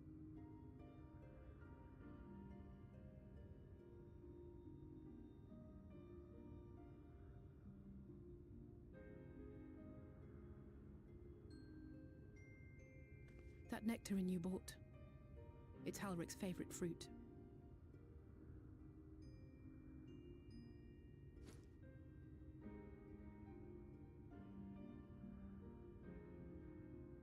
Most of the patients, Halric included, survived the attacks of powerful eaters.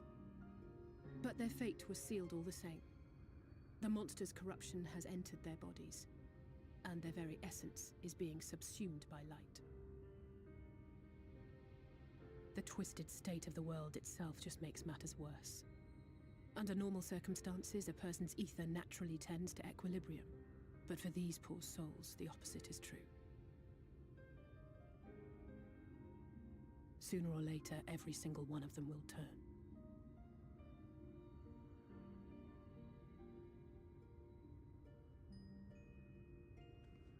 Tesleen and the patients, they all know this. They know what has to be done before the change goes too far, before the eater within takes over. The preferred method is mixing poison into their favorite food. In my time here, I've borne witness to a lot of last meals.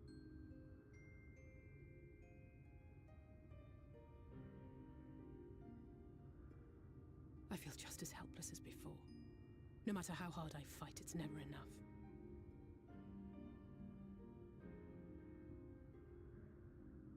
But it's a war I mean to wage, nonetheless.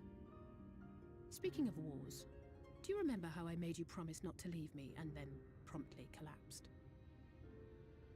Yeah, that's funny. Well, let's just say I had a few choice words for the Exarch concerning the timing of his summons.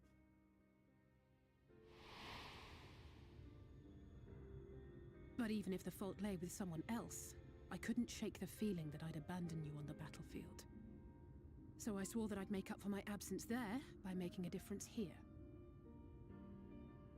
And that's what keeps me moving forward, even when things seem hopeless.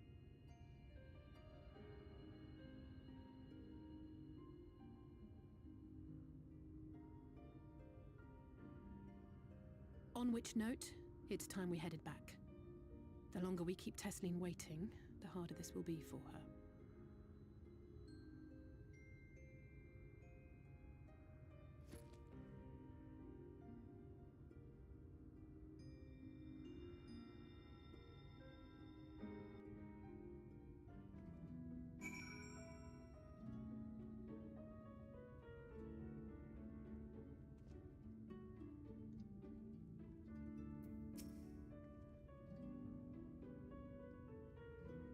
Glad I was able to show you that. When it comes to understanding the catastrophe which befell the first, one glimpse of the empty wasteland beyond the wall is worth more than an hour of Urianger's lecturing. I needed you to know, beyond a doubt, that Tesleen has no other choice. The nectarine will be a kindness. It isn't just the threat posed to others. When a person becomes an eater, the pain appears to be excruciating. Carers are truly fond of their wards, and would spare them that suffering. It is their way of fighting back against a fate worse than death.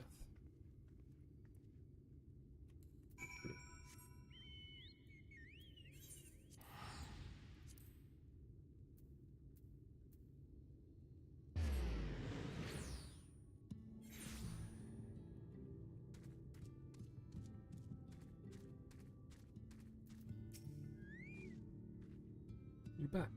You've had a nice time. Did you manage to find a nectarine?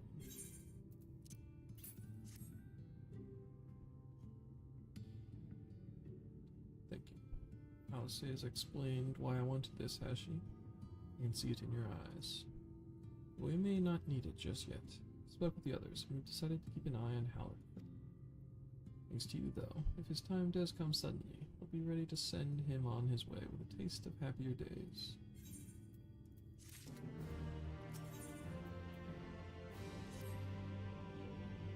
Nothing is going to happen for a little while yet, so let's see if we can't lighten the mood. We don't want our gloomy faces worrying the patients. I think it's time for that welcome meal, don't you? Take a seat and I'll make us a nice stew.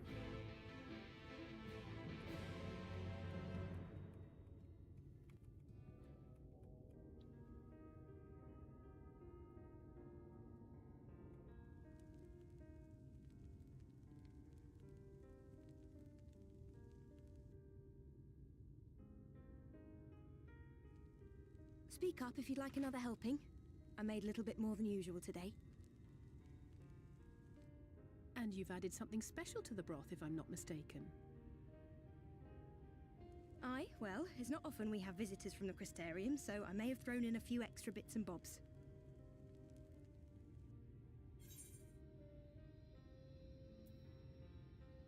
I'll have another bowl then.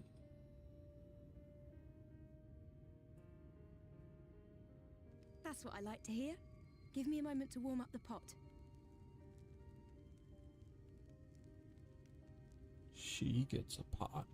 In a place like this, you learn to take what moments of happiness you can get.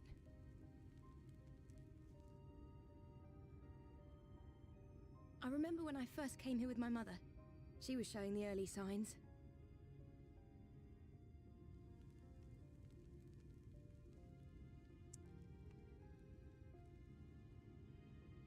I knew there was no way to save her, but I just couldn't face what needed to be done. That's the way of it for most people. Why they travel from arms to stay here. beaten, broken souls come to wait out the inevitable, to receive the mercy of a painless death.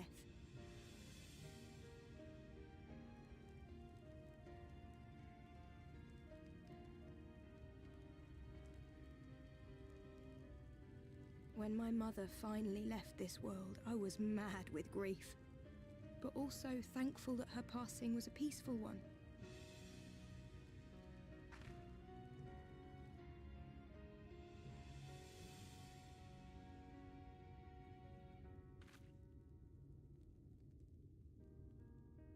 It's never easy, ending a life you've cared for, even when you believe they go on to a better place. I often find myself wishing the Warrior of Darkness would come and do that part for me. The Warrior of Darkness? You've never heard the tale? I'm not sure where it began, but every child in Norvrent could tell you a version of it.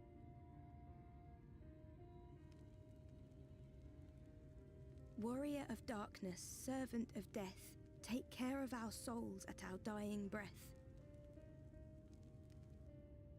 Let sinners and eaters of sin go with thee, that all may return to the sunless sea. Well, that's the version I was taught anyway. It's just an old bedtime story. He's certainly never deigned to visit us here. Which is a good thing, surely. He sounds rather ominous. Do you think so? I always liked the idea that he treated every soul the same, even the Sin Eaters.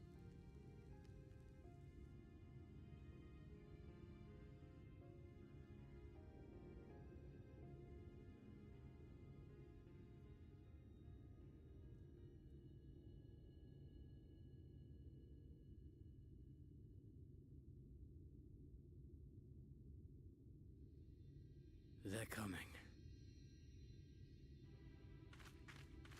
Desleen! Have you seen Halric? I swear, I only took my eyes off him for a moment.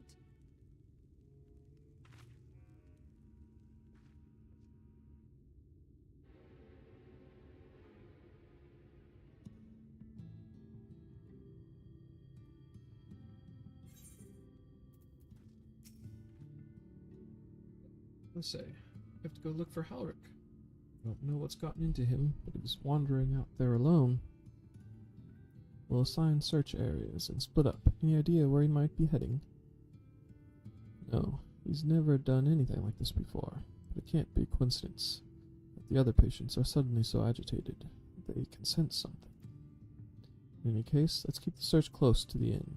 Halric's isn't very sure on his feet, so he won't have gone far. I'll search the east side.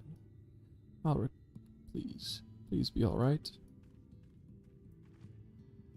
I'll cover the north and west then. You take everything from here to the south.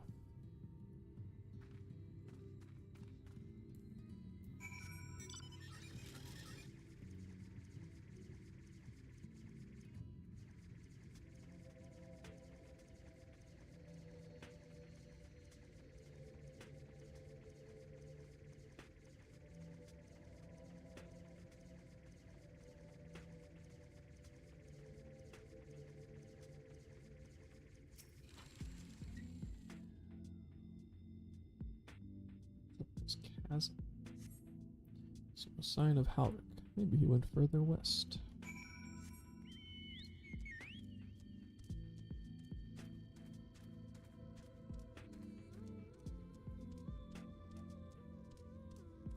I enjoy that this place has lo-fi for background music.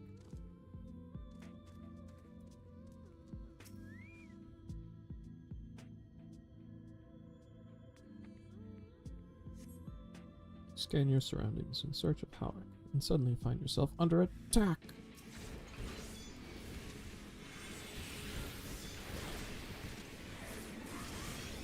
Forgiven folly. Folly's not really a sin. It's more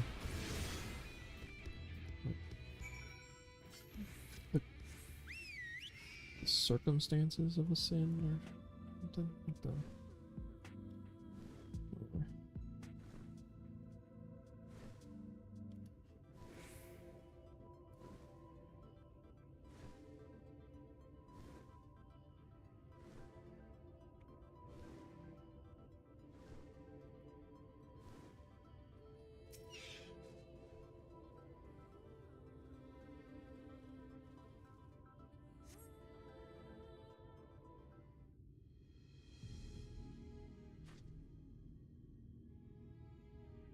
Any sign of him?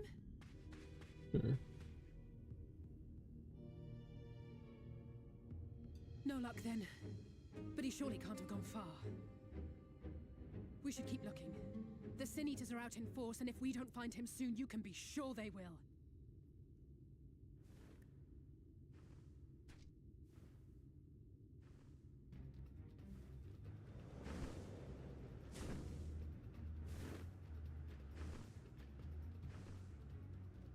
Did you see the size of that thing?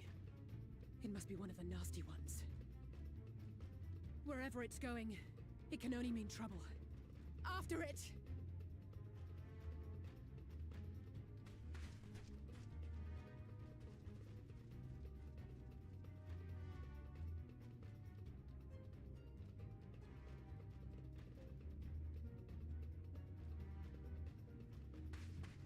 There it is! Is that... Oh, oh no!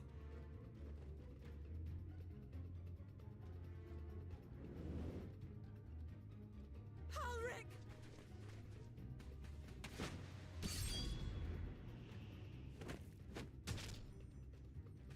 We have to run!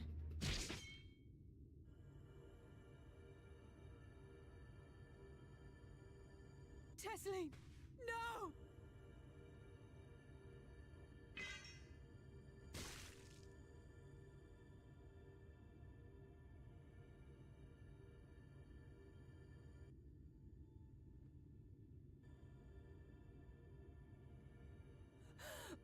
We all deserve happiness, wherever we can find it.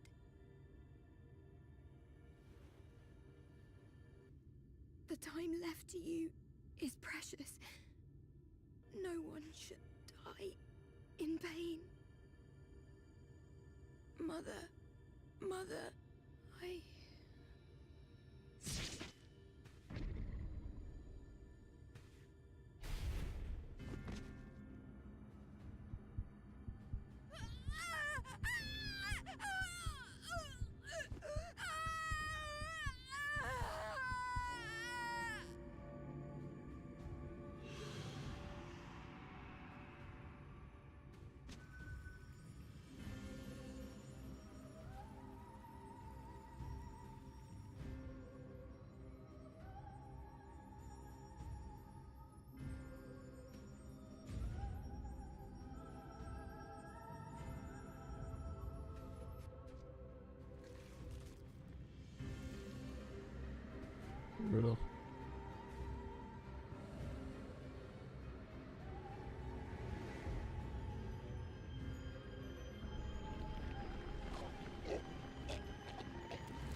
Sorry, Fluffy.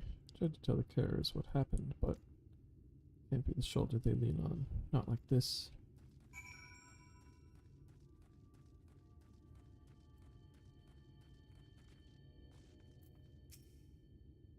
It's just so unfair. Justine was always so cheery with the patients, telling them not to be scared, that there wouldn't be any pain. All the people in the world to suffer such a fate.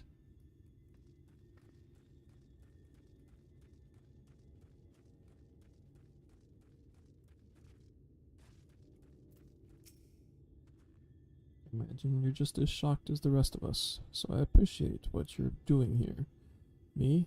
I don't have the words. Without a body, we can't even give her a proper burial. She cared about that sort of thing, about giving people the chance to say their goodbyes.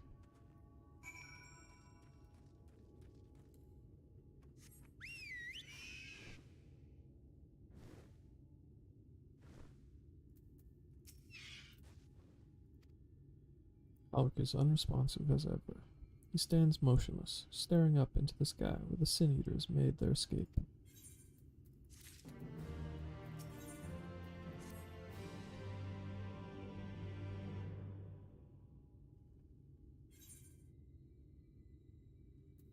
I've spoken with the carers.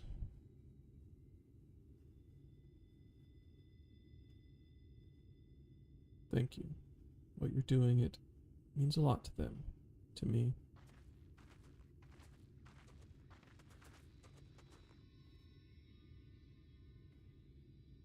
Sorry to interrupt. We realized we hadn't thanked you for rescuing Halric. You weren't hurt at all, were you? Hurt? There wasn't even a fight. I was too late. Too slow. I thought I could protect you. Can't blame yourself for things beyond your control. You brought Halric back safe and sound. No one could have done any more. I'm sorry, but I've come to a decision. I won't be continuing in my role here. I hope you'll forgive me for leaving you, and that you will delay Halric's last meal for as long as you possibly can. Not until it's too late, of course. Just give him what time you can. We always do. Of course, she would have done the same. Farewell, Halric. Keep Telslene's words close to your heart.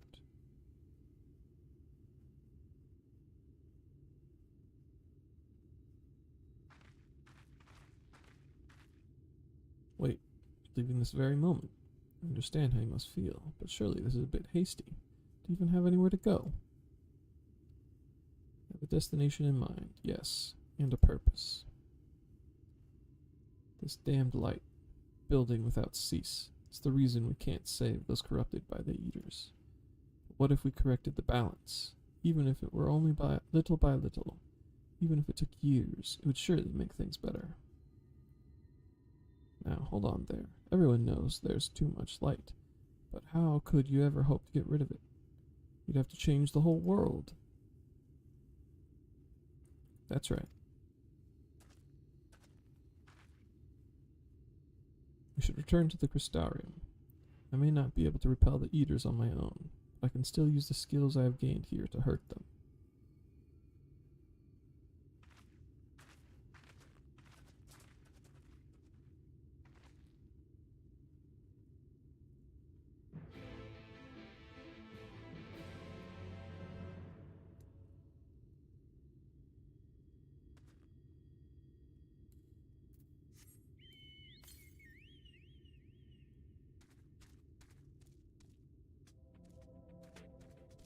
Guess there's some way of getting over here without flying.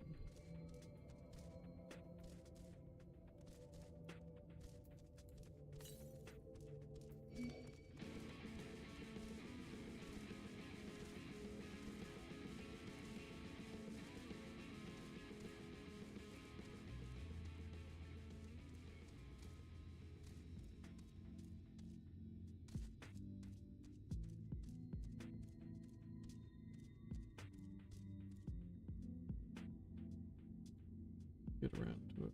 Get around.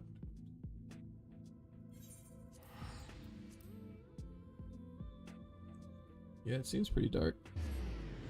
Dealing with zombification, but like actual gruesome zombification and not the shit that was happening in the base game with the fucking detective guy.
I apparently need to log out. So